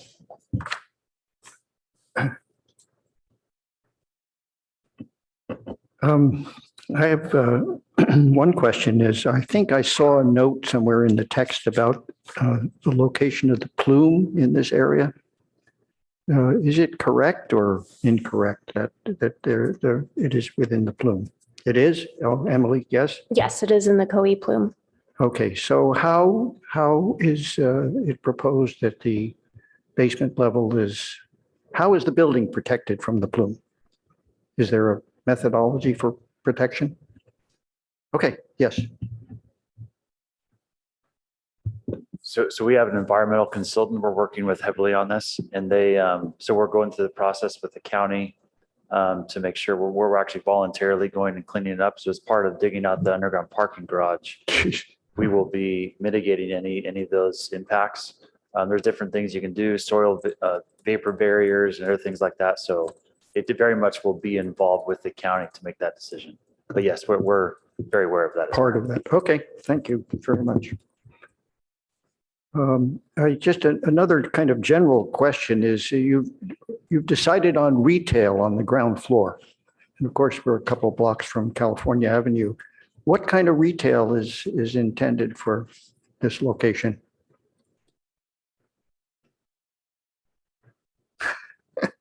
I actually appreciate the exercise. Okay.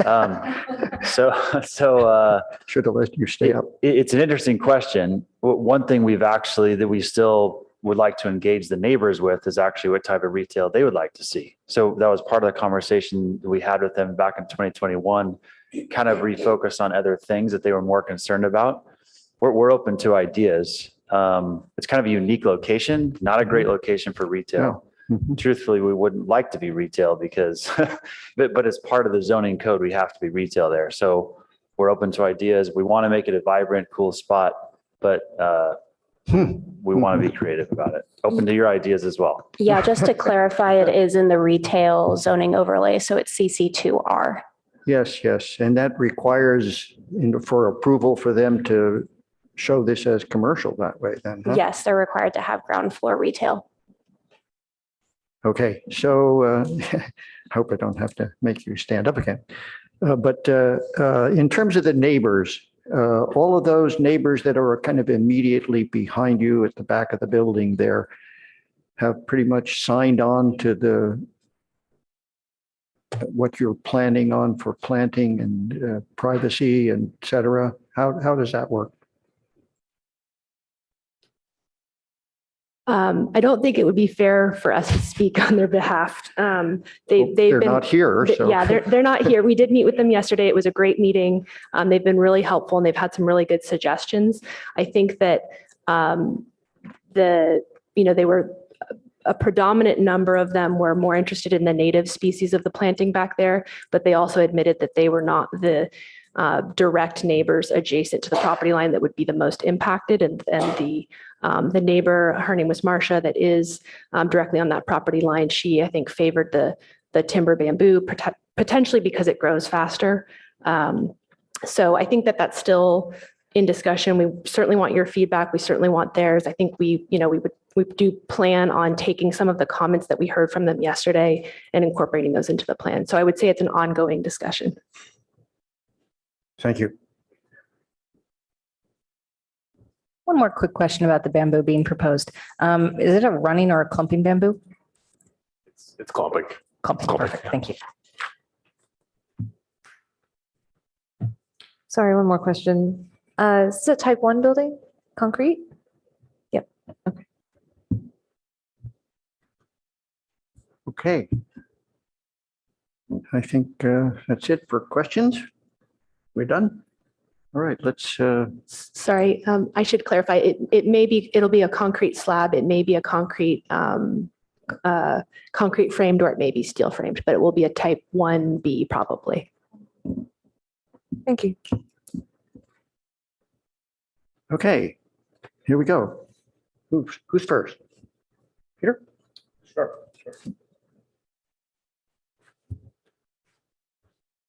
I'd like to make a quick comment because there's been so much neighborhood commenting about why isn't this a residential building? If you read through all the feedback to us from the community, everybody wants it to be housing, and it would make a fine site for housing, but the site is zoned commercial and we just can't change the zoning, certainly not from here. And that's as far as I think I can go with it. It's zoned commercial. These guys bought the land to build on it that way. So I think the site layout is really good. It's very logical having parking coming in from both sides the way they've done it. Having the building entrance both sides plus the corner works well. I think the pedestrian corner at Sherman and Park is wonderful. The way you have that recessed ceiling under the building with the greenery all around is really nice. I think having that additional entrance on Grant is really great. I'm just really excited about all that. I think you have a minimal impact on the residential buildings behind you and nearby. You've stepped back such that you're actually giving them a lot more breathing room. Right now they have a 20-foot tall concrete wall right at the property line. You're, as I read it, 20 feet away, putting in a lot of plants there. I don't see how that's not a heck of a lot better. So I really think that's good. I was concerned that'd be too much impact through windows or things like that from the neighbors, and I just don't see it. I think that the neighbors really are marginally impacted that way. The only place I think you might want to focus a little bit more is on Sherman after your parking garage entrance. There is one unit with the ground floor living area and a little outdoor patio there, and you're actually removing a tree there. That warrants some additional landscaping to help buffer their privacy issue. I don't think it's a big deal, but it's something you should focus on. I think the overall massing of the building is good, although I'm a little bit concerned that you have a very long roof eave line without a whole lot of variation in it in reality. I think that isn't as good as it could be. If you look at the adjacent building where they've got 2 or 3 different massings and styles of architecture, it I think is a little more successful. It'll be most noticeable on the interior courtyard or the back elevation that you really can't see. But I'm looking at drawing R1B, is that right? Yes, so to my colleagues, if you look at R1B, this is the corner from Sherman and Park. If you look at the adjacent building, the way they treat the massing, it's a little bit more broken up. And this cornice line with the yellow and white band is pretty strong and continuous. Combining that with the 2 other horizontal bands, I think it would be better with a little more variation somehow. When you pair this with the fact that the whole building is actually treated this way, it's a little bit too monotonous, I think. If you look at drawing A 3.1B, I think it reinforces that again. Yeah, these are elevations you don't see too much, but they're awfully the same thing. Similar to the last project, but with the same architects, I think the materials could be a little bit richer. There's an over-reliance, I think, on painted metal panels. If you look at the cornice detail, that's sheet A810 detail 3. It's really just 2 aluminum pieces that are painted. A slight reveal for the yellow piece recessed further back, but I'd like to think you could, I don't know, maybe get a soffit that's a different material. If you think of the soffit at the main pedestrian corner entrance on Grant and Park, if that soffit had a wood paneling on it, it would be a heck of a lot nicer for the pedestrian experience than the painted material. I won't say I'm concerned, but I'd sure like to see more detail on how you're going to do that metal screening panel for the parking garage entrance. And I think the building along, the panels along Park really ought to be actual landscaping. I think that panel idea is more appropriate on something like a movable door where you don't have a choice. But I think the landscaping will be a lot more successful. And certainly it's been very successful in the adjacent building. I recall when we approved that, we went through quite a lot of discussion about what was an appropriate pedestrian experience material, and the landscaping seems to have been successful with that. The metal panels, I think, are also a little bit too much. You're relying on them too heavily on your facade, and just becomes, as nice as they might be, it just becomes too much of this laser cut panel effect. So I'd like to see a little more variation somehow along the line of that. So I'd like to see more expression of the materials, less focus on just the color for the materials of the building. So overall, though, I can easily support this. I think it'll be an attractive building. Thank you. Want to go? Sure, I'll jump in here. Again, thank you for a presentation. I know it's been a long day for everyone, and especially you guys going back to back with your presentations, and appreciate your significant contribution of time today. My final comments, I'm going to keep them short if I can. Being an architect is very difficult, and today is a perfect example of that, where you have one project that the housing is being presented and people don't like the housing. And then this project you tried as a housing, and then they don't want the housing, and now it's an office, and they're asking, why isn't it housing? So I have a lot of sympathy for those moments where you guys have processed this forward and you guys have tried to push an agenda or not an agenda, a plan forward, and it was unsuccessful. And so you pivoted and tried to move forward with this one. Now we hear that the feedback is saying, well, we want housing. I'm in agreement with Board Member Balte, where this is a commercial zone, and it makes perfect sense that it's an office building located close to public transportation. So people can take public transportation, not only to leave their houses, but to also get to their offices. So that's something that's worth considering. While yes, we love houses, we want more of it, and we want them near public transportation, we also need some of these office buildings to be near public transportation too, so that once they leave their house, they can actually get to the office. Because if all the offices are far away from public transportation, what's the point? So on that regard, I think that this is a nice building. I think it's very well thought out. I like the traffic issues going through the two side streets. I think your curb cuts are clever. They're well thought out. They're well laid out. I appreciate the corner exposure, and especially sort of having that tucked in moment at that ground floor to really sort of invite people into that space. As far as the aesthetics and material, I do think that the metal panel needs to be a little bit more thought out. I've worked on projects where we've done metal paneling, laser paneling, hotels in Oman and Tunisia specifically, where the buildings very heavily relied on that laser cut portioning. I think it can be a very successful design. My issue here is that it's mostly glass, and then sort of when you feel like it needs to happen, there's sort of a metal popped in. And I would just sort of like to have a little bit more rhyme or reason for why the panels are where they are, why they're shaped the way they are. I admit I'm very excited to see a concept of this dual panel and how that sort of depth looks, and whether there's a different color variation or if it's a material. I'm excited. I want to see what you guys come up with, and I want to sort of get that a little bit more planned out and detailed.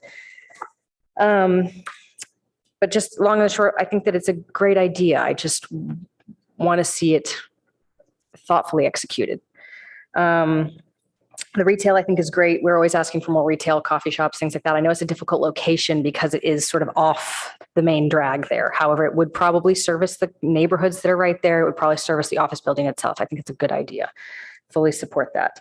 That north corner stairwell, that's the one portion of that building that sort of pops out to the side where the residences are.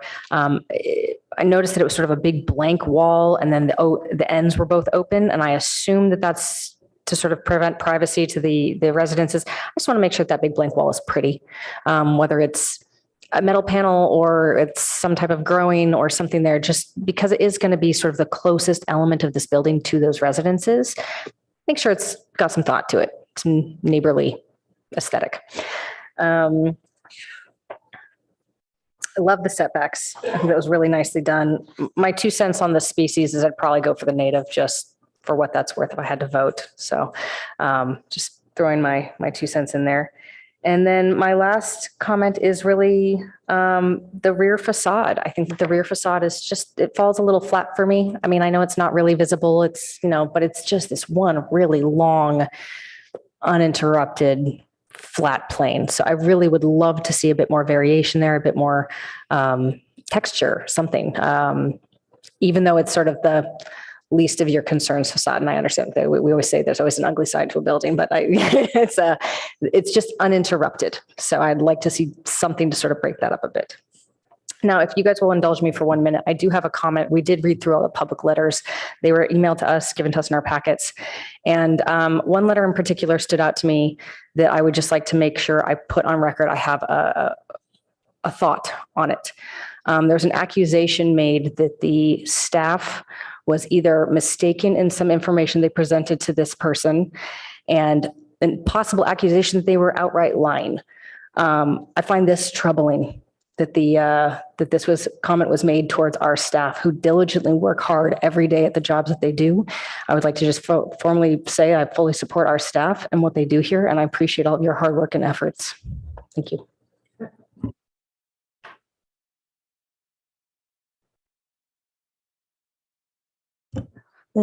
Thank you for your application. In general, I'm in favor of this project. I do appreciate you open up the street corner on the street level, and I like the green wall and the landscape design for this project. But I think there are some improvements that you can make the building even better. And along on the two side elevations, I think you can reconsider some solid wall locations or some screening options so that you can provide better privacy to your neighbors. And for the retail, I think on the ground floor, 8-foot ceiling is pretty low for this size of the retail space. And maybe also the fitness center. I hope you can reconsider about maybe increase the ground level ceiling height.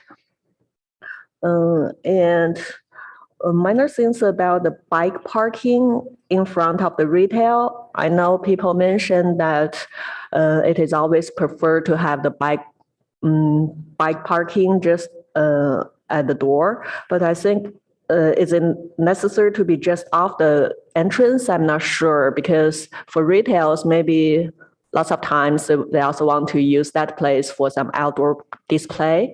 So I would suggest you to reconsider some street biking storage space.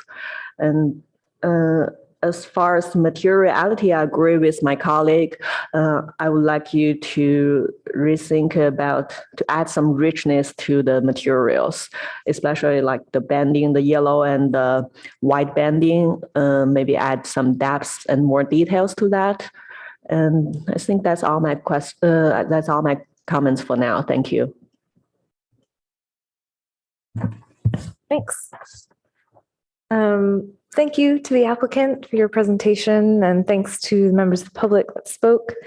I agree with most of what was said by my fellow board members, and I might hammer a little harder maybe than they did on some things.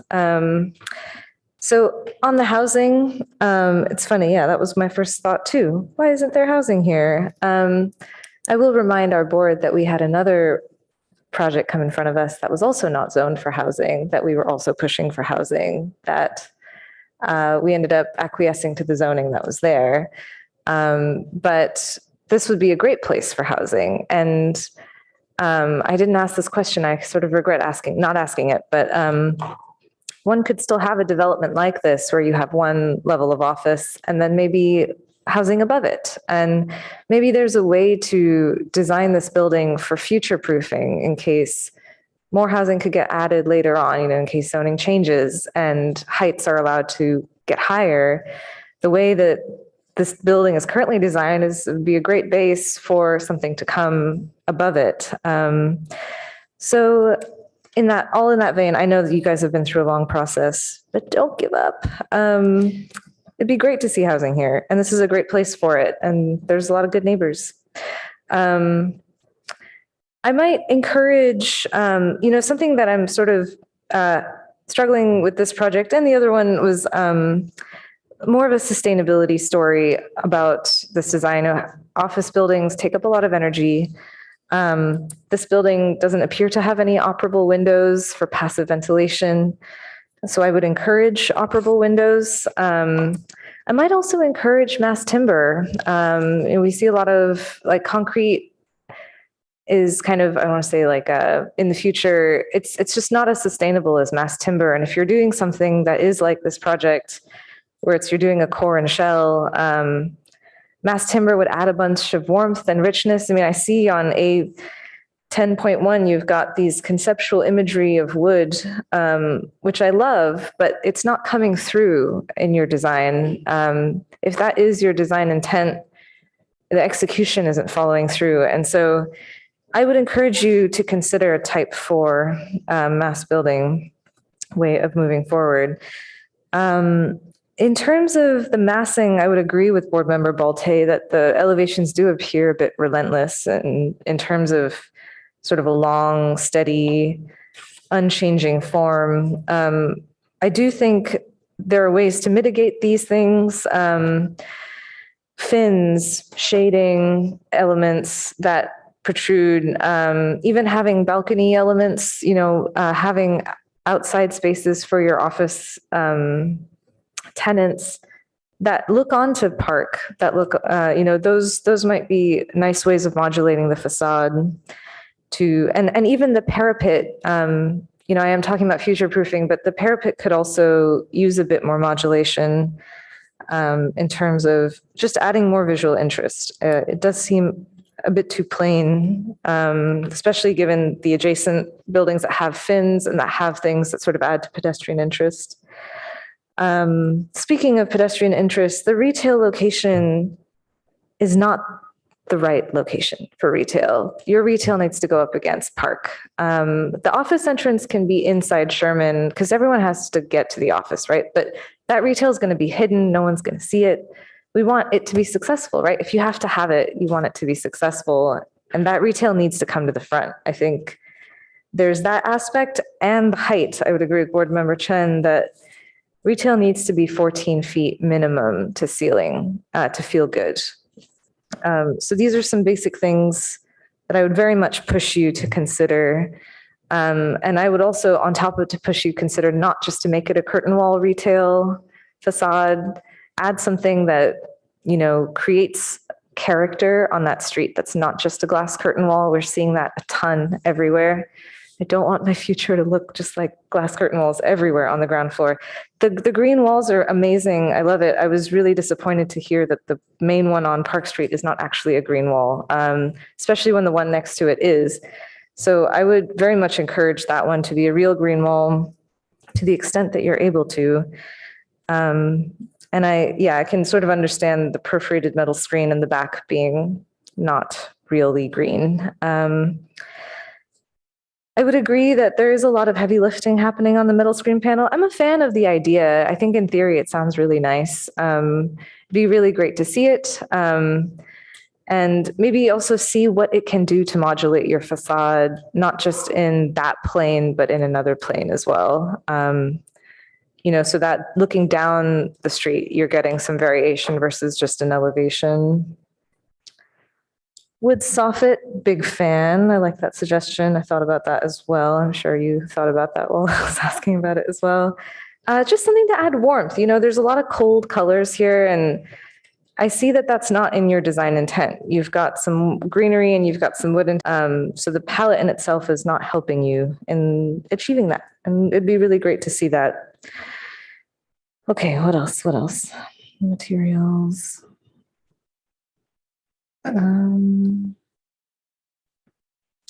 I believe I hit on everything for the most part. I do think I would support a project like this if we could see some of those changes. I think there's a lot of great opportunities in front of you and I think there's some seeds here that just need to grow a little bit more. So that I'll end my comments there. Thank you.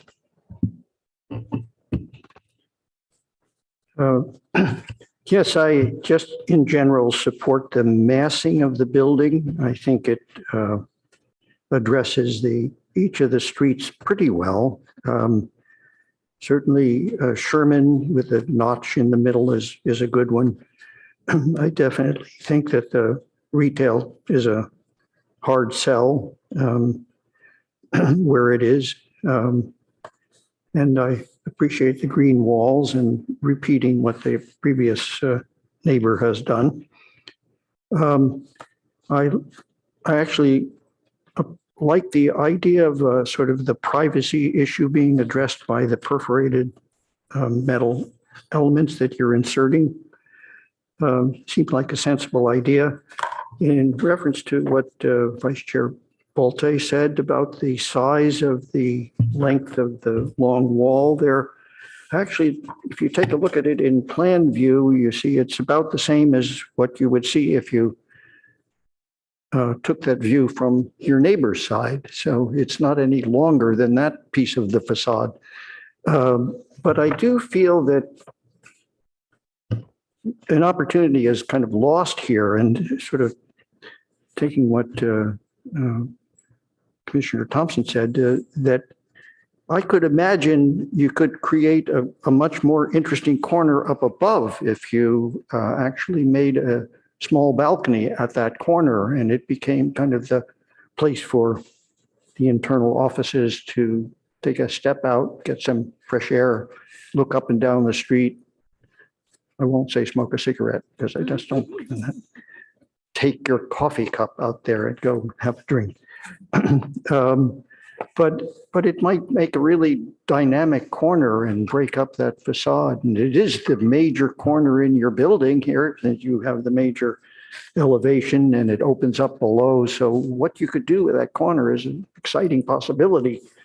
I have an issue also with the sort of the detail, this kind of fussy yellow band, and you look at the detail of it. I'm not sure at what page, but you just need some more work on that. You know, it's hardly a strong element in the building. It just looks like it was intended to be something, but ended up not really being something.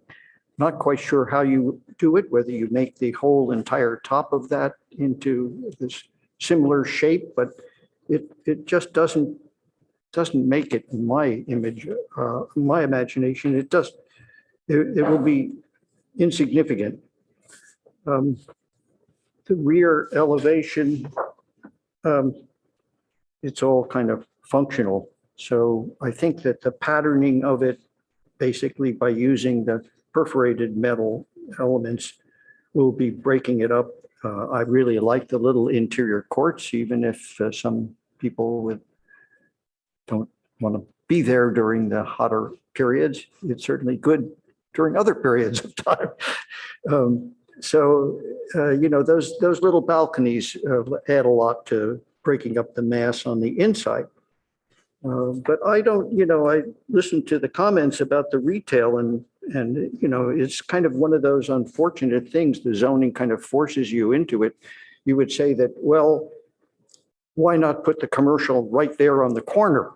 Well, then you lose that wonderful entry idea and the green wall, et cetera. So there's you lose either way, right? It just doesn't work. You really want the office entry to happen there and the activity of coming to work and the excitement of that entry. I agree with Commissioner Chen that the first floor height just does not work. I don't know how you answer that with the height limitations that you have on the building. It seems like it's a real conflict, but you really do need a 14-foot ceiling height there for commercials to really be reasonable.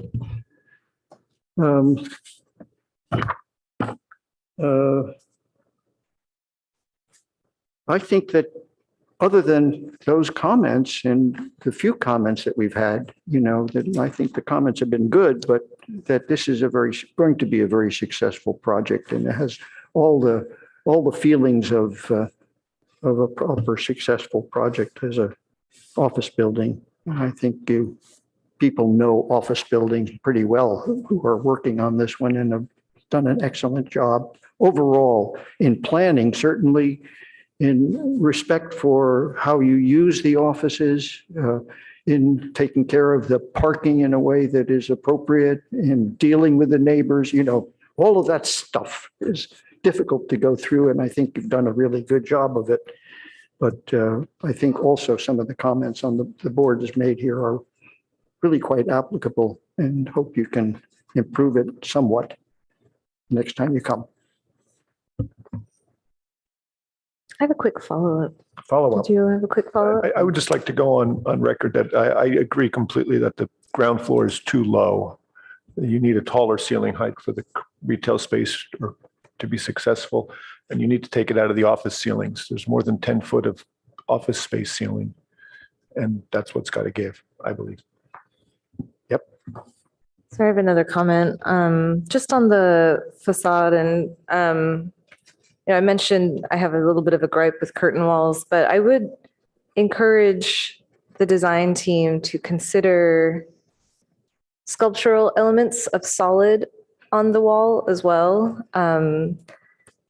I think in plaster that might even look nice, but to kind of add more to the facade in terms of not just curtain wall. And I don't know if my fellow board members agree. I think I also heard me and Chair Hirsch maybe disagree on the location of the retail in terms of, I think it really needs to be up against Park. So maybe that's something we all need to weigh in, because I don't want to give the applicant conflicting feedback. Yes. How about that? Sorry? Can we take a little survey poll? here? Yeah. What do Just you on think? the location of the Yeah, retail? the location of the retail. What do you think? Before you jump into that, I wonder if we could get staff to chime in. I mean, I understand the city council said this has to be retail. I don't think anybody thinks retail is actually going to work here. That's not true. I disagree with that. I think retail could be successful here. I would also voice support of Osma's concept that you just sort of flip-flop those two. That corner is successful. I don't really want to change the corner, but with that retail coming out towards that front facade, I think would make a difference, and it would make a better impact. The office you have to go to regardless. Could I hold this a second? Sorry. What is the requirement for? How much retail are they required to have? I can pull that up. The retail shopping combining district allows only retail or retail-like commercial developments on the ground floors. So what's currently proposed is the lobby to provide access to the upper floors for the office, and then retail space and parking. And I'll also just let the board know that there is a pizza place, just down the street, French restaurant, like that. There is reason to have retail and commercial along that corridor. There's also additional housing that's going to be coming on, just to remind you that the 231 grant project is very close by as well, and is going to have a lot of housing. I think it's like 100 units or just over. When you say retail-like, what does that actually mean? We have a list. It's mainly eating, drinking, and service-oriented commercial. Some commercial recreation type uses fall into that as well. Personal services, things like salons could fall into that. Things like Orange Theory could fall into that. Right now, it's a few, I think there's some salons in the adjacent building as you go towards California, but that's about the extent of it. But if you wanted to make it a food service, don't you have additional? And drinking have higher requirements. We do have kind of what we refer to as a food retail. Under our retail allowances, you can have kind of a service that has kind of limited, like an ice cream shop, or some coffee shops might fall into that. It's basically like a limited seating kind of thing. So I think if you were to switch the office lobby and put that as the recessed thing and bring the retail to the front, you could keep both the really interesting entrance and get the retail closer to the street, which will give it a better chance. I hate to lose that really nice corner treatment, but I would agree. Yeah. so I think that much is a fair statement, and maybe reconfigure your stairs or something to get more frontage. All of that is good. I think we're deluding ourselves to think this is going to be vibrant retail here when California, its avenue itself can't fill the storefronts. So that's just my opinion.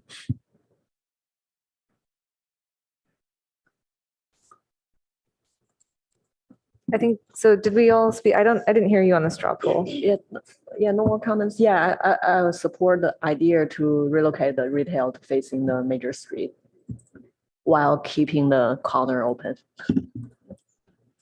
Yeah, that's a strong. Okay. So it sounds like there's a majority for that. Sorry. Just clarify what you just said. You mean that the corner would stay as an open plaza? Yes. Okay, and somewhere else is where you get into the office Yeah, maybe elevator. just the office lobby and the retail just switch there. Switch. Yeah. Yeah. Okay. Okay, And if so, I so an can, interest in switching, having the retail front park versus the office, is that what I'm hearing? Sorry, can you repeat your question? So are you saying that there's an interest in having it front park as the straw poll? Okay. Yeah, I think we all like the plaza on the corner. I just think that retail, if it's tucked back in Sherman, is gonna not succeed as well as it would if it were completely on Park. yeah, and if I can just chime in with one more thing, I saw that there was a question coming up as well, but I think part of, correct me if I'm wrong, but I think we're not asking to like resize and literally just change yellow to blue and blue to yellow. It's really just to sort of flip-flop the orientation. The blue sizing of the lobby is appropriate. The yellow sizing of the retail is appropriate. We just would rather see that facade of retail on Park and that facade of the office on Sherman. Would you guys agree with that? Okay.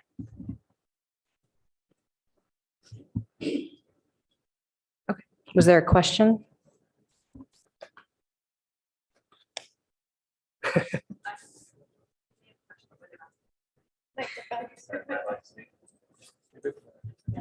They're Is the asking if applicant allowed to they're allowed to speak. You know, this seems like a sort of a major change.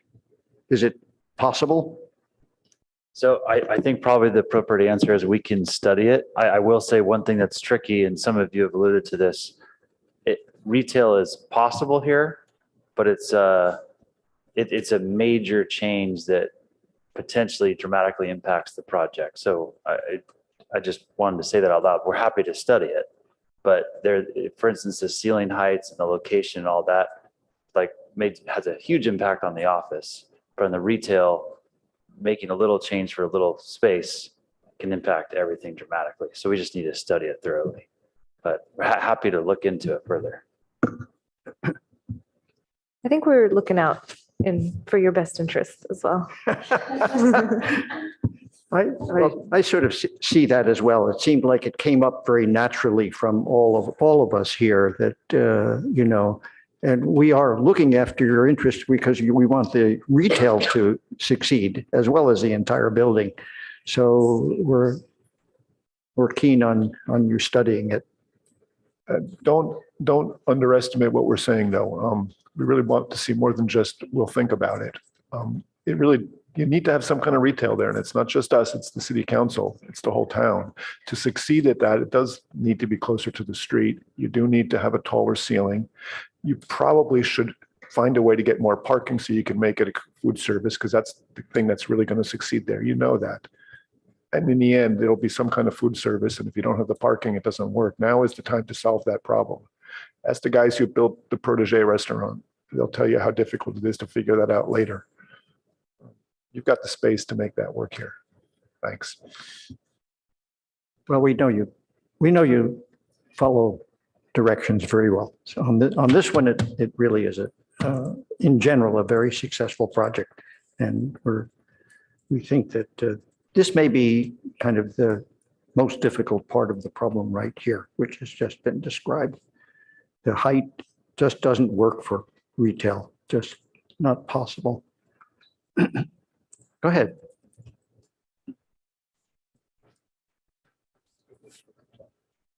Sorry, thank you for letting me contribute more on this. The trick is we looked at this a fair amount. We can explore changing the locations, swapping them, and we'll look into that. we can't go any lower on the office height without compromising our ability to lease that office space. That's the challenge we have to try to keep this 35-foot height limit. We just can't. I think we could look at creative ways for the HVAC to try to keep it as much of an open ceiling as possible in that retail space. But to try to creep into the office height, we start compromising our ability to lease that space. That's our concern, just to be open about it. For board members, you may want to take a look at sheet A 3.3. It does give you a section through the building. It does show you that the first floor looks like, if I'm looking at the right portion, the first floor is 10 foot 6 inches. The office floors are 11 foot 9 inches. Now these are, floor to floor measurements. So there is the actual floor itself takes away from that size. There's also on sheet a 4.0B shows the floor to ceiling with the ceiling aspect. Yeah. So, Could I put a different item up for straw poll through the chair? okay, I'm just looking at the floor. The floor is 10.6. Okay, 9, 6, 8, 7. Yeah, it's 10.6. Floor to floor. Yeah. It can squeeze. It's tight, but it can be done. Okay. I have another item I'd like to put up for Yeah. straw poll. Mhm.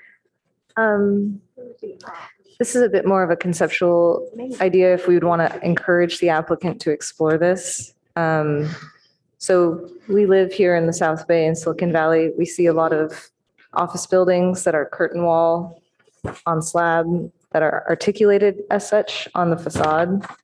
I made a comment in terms of encouraging the applicant to consider exploring a solid expression on the facade that's not all curtain wall. How does the board feel about that? I think that's a good idea. I think that would benefit helping reduce the over monotony of the facade. Yes. Yeah, agree. I think in some way, agree to the extent that I think you could somehow move that your privacy panel in and out in some way and create some depth to the face of the building as well, just as part of that consideration. So you're using your perforated idea. It's a full height element, but it isn't on the same plane as the glass plane. Instead, it's pushed forward. But I think she's saying, rather than keep being a consistent building of curtain wall with metal panel, just do something different. Yeah, I mean, I know this team is a fan of plaster, and there's some really cool things that only plaster can do, right? That are sculptural things that, like, the existing building on the site right now is kind of sculptural, right? It's kind of got this kind of, white sculptural thing with these with these cutouts, right, of the windows. And I think there could be something really cool that could come out of encouraging this particular team to explore doing something on the facade that's not a curtain wall system, not a metal panel system, but a designed wall that creates something on that facade.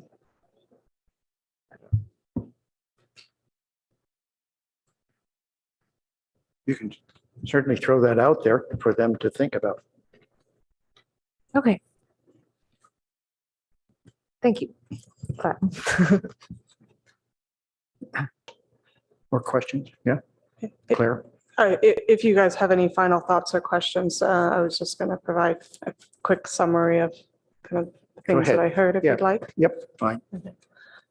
So I think the key things that we heard were an interest in adding some depth and detail to the materials, would like to see more details and more thought behind the design intent with the metal panels in terms of placement, in consideration of green walls, so similar to the neighboring building as well.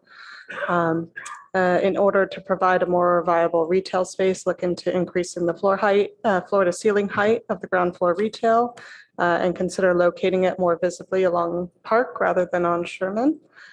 In terms of massing, consider elements that provide more modulation to the long, steady facade. Interest in particular in seeing some additional attention, providing more articulation to the design at the rear of the building. There was an interest from at least one board member to consider a warmer color palette.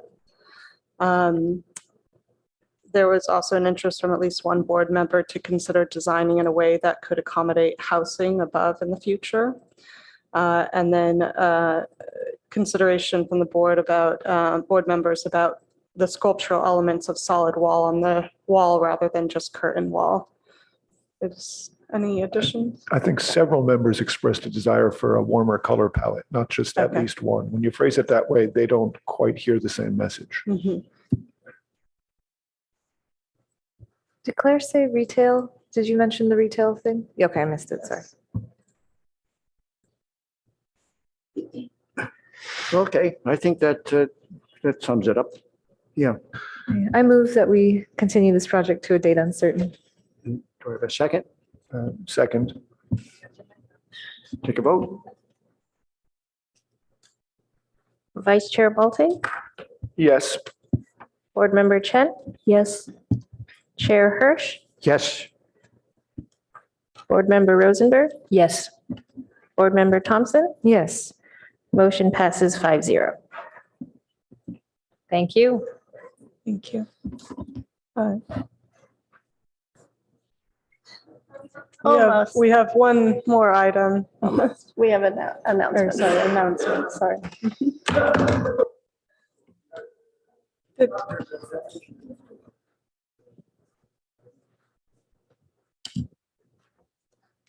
We're doing the minutes before the announcement. Should we do the minutes? Meeting minutes? Okay, so let's, has everybody read the minutes and I have one minor comment to the minutes. let me get my book. So first one is the meeting of 12/1/22, minutes of October 20th. Minutes for October 20th. I think Kendra has a comment. So I have one minor comment on package page 114. I just wasn't really happy with how this was worded. It said that a new board member, she acknowledged she did not understand the legalities involved. I just like to contest that word understand. It's more be not familiar with the legalities involved. And just because it goes on record, I'd really like to make that adjustment. Okay, That's it. Thank you. okay, so the meeting. If I could add on page 99. Just 1 second, please. Are you ready to take? Okay, we just got to make sure staff is quick enough taking notes. What packet page was that, Kendra? Page 99, page Sorry. 99. Board Member Rosenberg, what packet page were you on?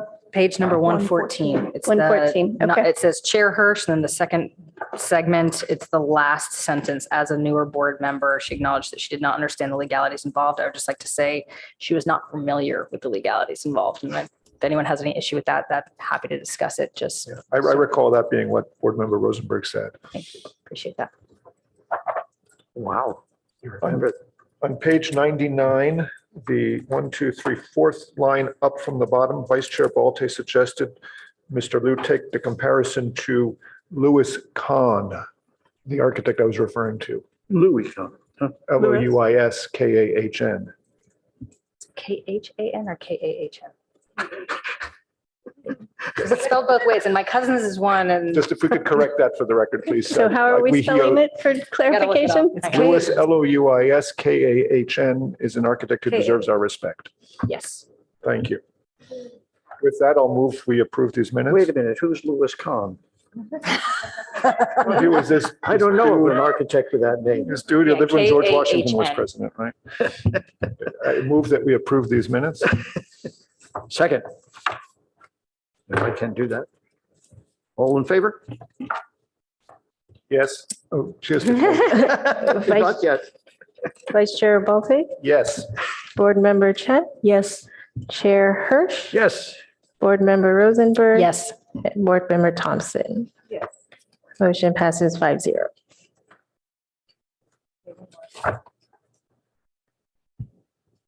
So, announcements. There's a second set of minutes.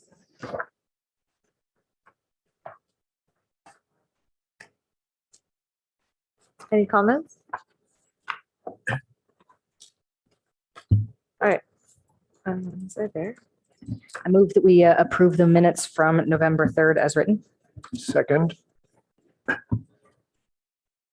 Okay. Vice Chair Balte, Yes. Board Member Chen, Yes. Chair Hirsch, Yes. Board Member Rosenberg, Yes. Board Member Thompson. Yes. Motion passes 5-0. I think we're not going to do the next item.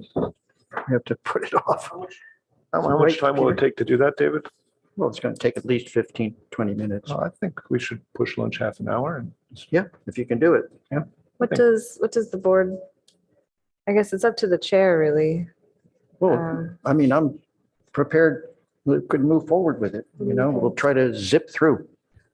I'm in favor of doing that. And this is important. Okay. All right, while you get it racked up, I'll just say that what has happened is that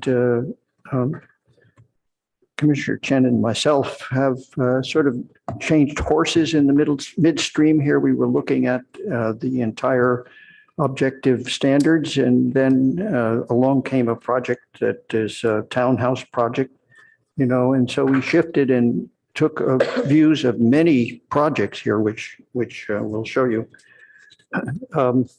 both in our neighborhood here and outside of it.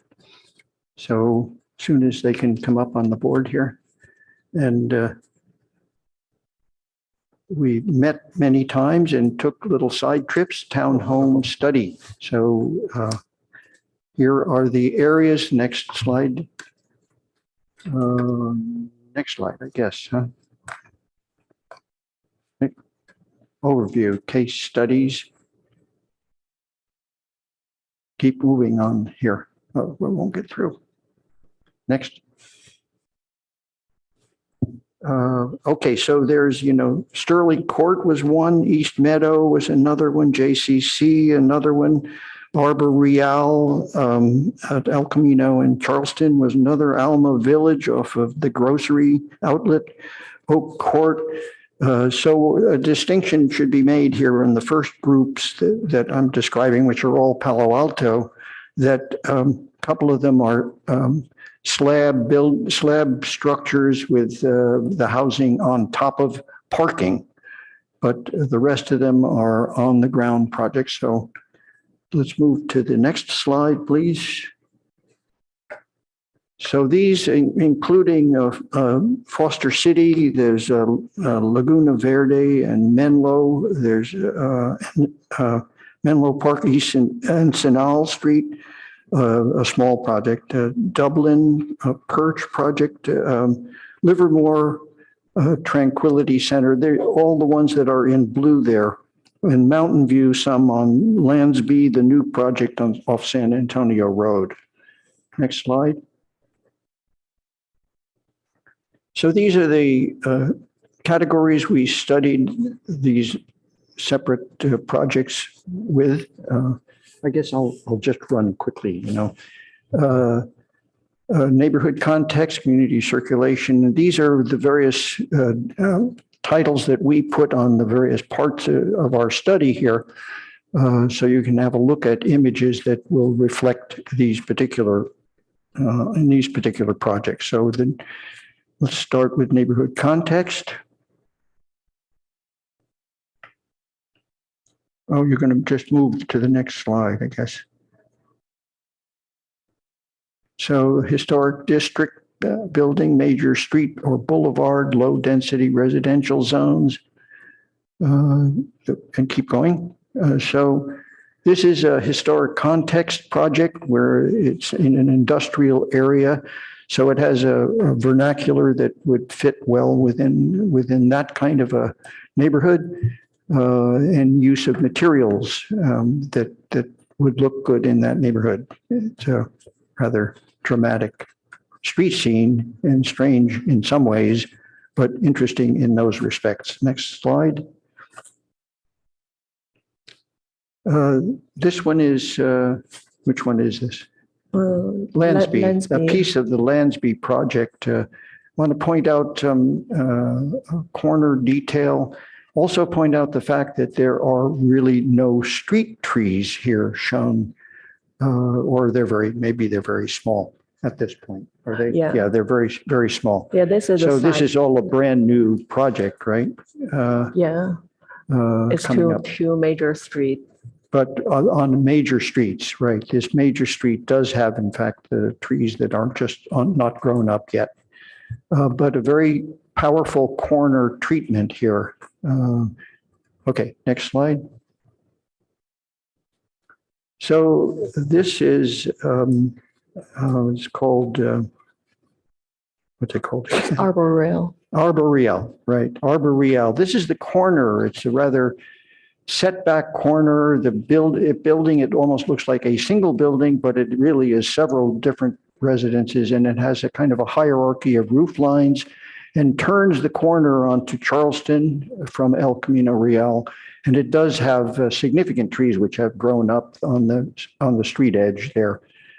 So in some ways, we are looking at an issue where you have a large site. This is a very large site, and it includes many different aspects to housing, including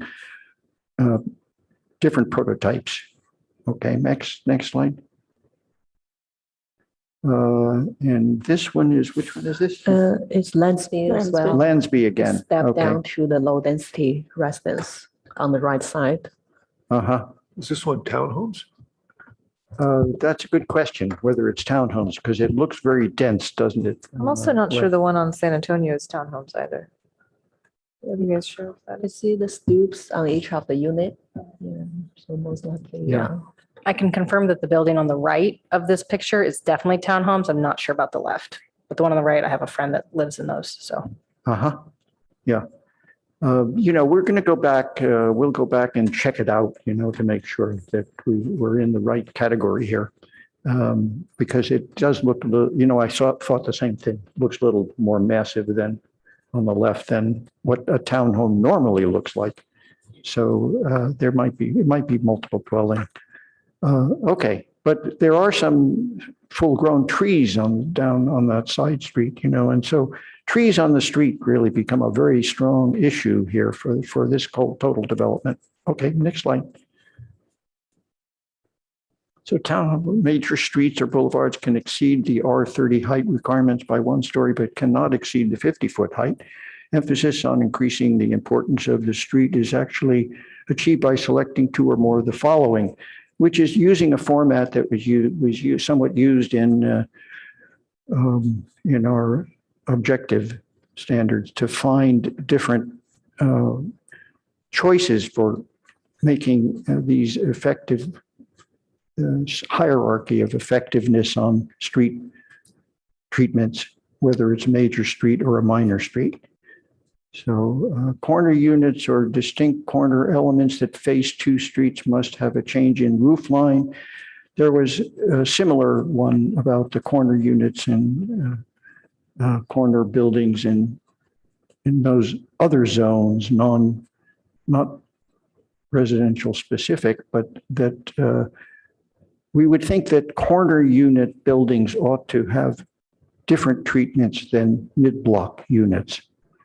So we make a point out of that, and you'll see some examples. Let's keep going.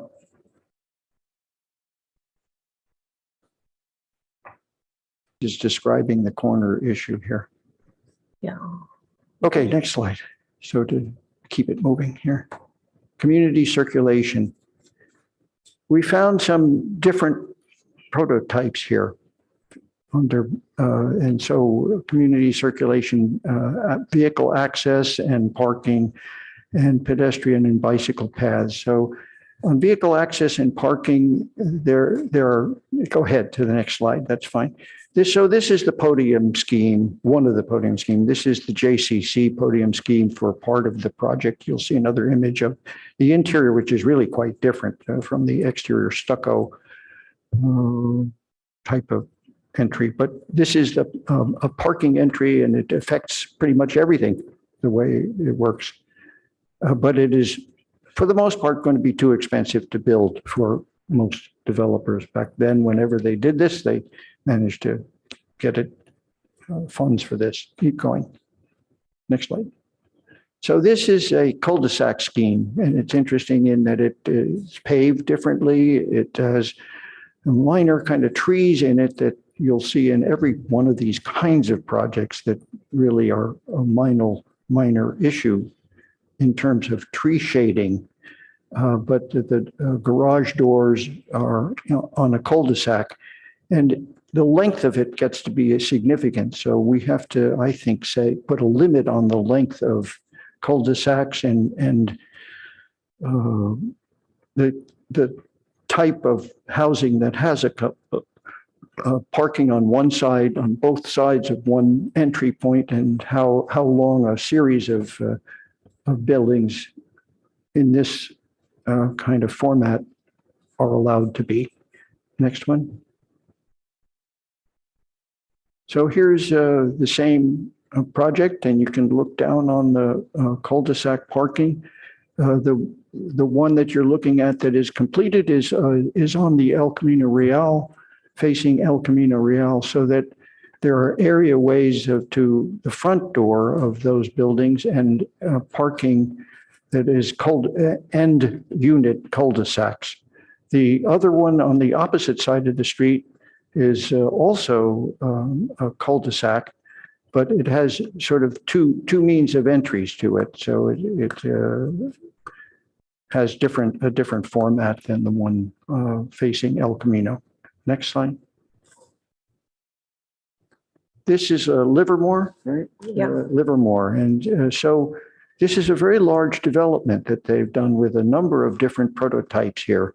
We're showing you again a cul-de-sac type where it's ended, and then there's an open area that is beyond it there that you can see is going to be a pedestrian zone, strictly pedestrian. So the car comes in from one side, and the dwellings are different, slightly different one from another. And then the inside is a public open space. That is, however you want to describe it, not a courtyard like some others, but okay, moving on. Next slide. So here's a more or less typical street scene with setbacks. These are the fancier houses on Arbor Real that are separated one from another and have a front yard space and a very defined entry. And are privatized by the use of landscaping, and the street edge is consistently planted with trees and sidewalk, in between. Next slide. So this is when you get to a slab type construction, and you can do the landscaping whichever you'd like, some forms that are created on the top that give privacy to the unit faces, and also provide a landscaping that seems to work on that kind of a platform, and creates interest and openness at the same time as it has nature to it, adds nature to it. The shapes are really quite fun. Okay, keep going. Very interesting project. In terms of, in particular, in this case, parking issues, because the parking here is providing nearby guest parking that's for all residents. It has the same cul-de-sacs in the middle. You can see where the little red dot is, and then the next one closer to the entryway. It's a smallish project, but really kind of well done in terms of creating privacy, and then the shared open space areas from their front door. And it's limited in the length of the clusters. as well. One is a little different than the next, and those changes in the difference are significant here, where you have a little open space every other one, or at the corner, or et cetera. But the parking is really well done for guest parking and minimizing the impact of the public street area relative to the side of the buildings instead of on the face of it. Okay, moving on. Here again, which one is this? I forgot. Arboreal. Arboreal again. Okay. Oh, we've already Street actually. parking. We've It's already. still the guest parking. The guest parking, yes, I'm sorry. On the street, guest parking. Wherever possible, it seems to work very well. It's good for the guests, and secondly, it's good for deliveries. You know, the more areas we can insist on street parking, the better the project will be. Okay, moving on. Of course, adding in the trees too. I'm not going to go into the text too much right now, but the cul-de-sacs we've mentioned quite a lot, so just keep going to the slides then.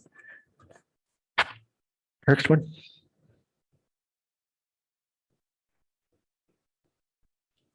Next. It's a slow computer, sorry. Oh, okay. Okay, building typology. So, you know, there are really possibilities of different typologies that, how are we doing, Peter? Not too badly. Okay, so here, for example, on Arboreal, you know, you can see the orange outside, yellow inside, and then well, I should say whatever. There are three different colors. Actually, there are four different colors here and four different types of housing. They really work with each other quite well. In terms of the aesthetics of it, very successful. That you'll notice that there's a sort of a pool and a green area those green areas surrounded by, well, we saw the front of one of those houses when you were looking not at the house itself, but rather at the street scene, because the sidewalk scene. There are tight spaces, there are bigger spaces, you know, there's great variety in this project, tremendous variety. We looked at the very corner up above where there's El Camino and Charleston meet, and that's one sort of type. And there are a lot of trees. You see the larger trees here. This was Arbor. There are a lot of wonderful trees on the site, and they did an incredible job of keeping the trees. So, cul-de-sac type parking schemes are used pretty much throughout this project, except probably for the red ones on the back street. Which are, Next. Yeah, next slide. Okay, so this one is Sterling Court. That Sterling Court is Bayshore and Loma Verde area, and it has a two-way circulation from the side street and from Bayshore, and it has three different housing types here, at least three, maybe more, but there are spaces between the buildings and houses, and then there are attached, which are the orange ones, and the gray ones up at the top, which are attached. So, and there's a walkway along the very bottom of it, but so this is illustrating what? Just typology. typology. Okay, yeah. So there's the individual housing. Interesting to look at a sales document like this, because actually all the ones that sold are the individual houses right away. And the rentals, well, they probably kept them till later in any case, but the individual houses sold very quickly. But okay, moving on. Next one. So this is the idea of three typologies. The Bayshore project, again, the 1, 2, and 3, and 4, 5, and 6 are all kind of the parking areas. It's a one-way street situation. And in order to fit in guest parking where it ought to be in the middle of the project, there's a There's a small slab that's about 1/8 of the whole land use area. And A and B are two other different prototypes. B is a wider house, about 25, 27 feet wide. And A is 20 feet wide, like a brownstone house. And the rest of them are all kind of an intermixed row of houses, all consistently somewhat larger, but so there are 3 different prototypes in and an out, and maximizing of the entryways to get to all houses within the development. Okay, moving on, next one. So questioning as to how to select how many prototypes based on the size of the property to begin with. So a larger property, you could definitely insist on the different prototypes rather than a small project where you probably can only afford maybe 2 prototypes. So we could when we get around to discussing all this again, make some decisions. Next slide. Landscaped open space. Okay, next. So here's that open area in Arbor Real with the individual more expensive houses, but it includes a lot of activity space, which is for the whole community.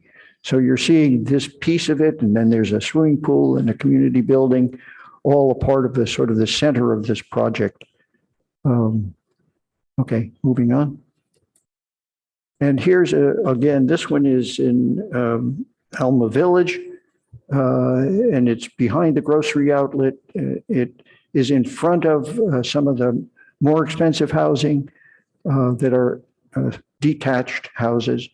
But it is a public area that also opens up the commercial area. So commercial area allows for sort of late night parking for guest parking once that closes, and the streetscape also has provided. So we'll see that, I think, the next slide. Well, this actually is a repeat. Okay. So this is, they did quite a job of kind of the passageways between, and we should be specific about those passageways because there could be nice planting in the passageways if they're big enough to allow for it here. And so it would be maybe a 12-foot wide passageway with 4 and 4 landscaping on either side. And then, of course, you have houses on either side of that. So we should talk about the privacy issues of windows to windows when we get to that. Next slide.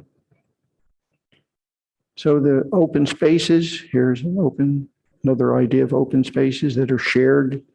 This is JCC. Next. Well, let's just go on to the slides. Keep going.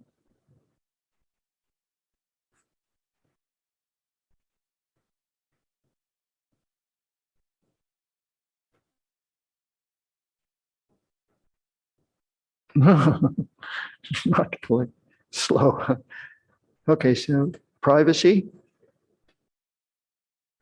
So this is Arbor Real again. So this is the opposite side of the cul-de-sac parking. It seemed to me it was a little bit, could have been a little further apart. There isn't that much landscaping. The private areas that are there are really pretty much left without activity. So I think there's some problems with that we really need to deal with. Yeah, and also the big windows, I probably prefer the staggered windows instead of big windows facing each other. Basically the privacy category. Yes. Mm-hmm. Yeah. Next slide. Well, it's back to the cul-de-sac side. So next slide. Well, here's, more space between units so that you can really afford proper deck and proper outdoor usage. Yeah, this is their front yard. That's their front yard, right? Yeah. Next slide. So this is a JCC again, housing, and you notice they're very, very tight. There's probably a 20-foot backyard on each house. So they're facing each other. It might even be a little less. It's a nice bit of outdoor space, but you lose privacy, obviously, because the windows really have to face each other. Getting there? We're done? We're done. Well, let me just see. How far do we have to go? Let's see the next. It's just too slow. Okay. Well, yeah, we'll have to quit it here. So, Is this something that could be sent or emailed to us that we could review at home? yeah, Yeah, sure. Ken, we'll do that. Let's wrap up the meeting. Okay, so, well, in summary, these are the topics I think that we need to discuss relative to townhomes. And we need to look at these examples and see which pieces of them make sense for us, for our community here. Things that we think we would like to emphasize, we'll bring them up. But length of continuity or continuousness of the traffic paths, et cetera. We're going to look at this and actually December 15th, is it the next one, which is going to be Fry's?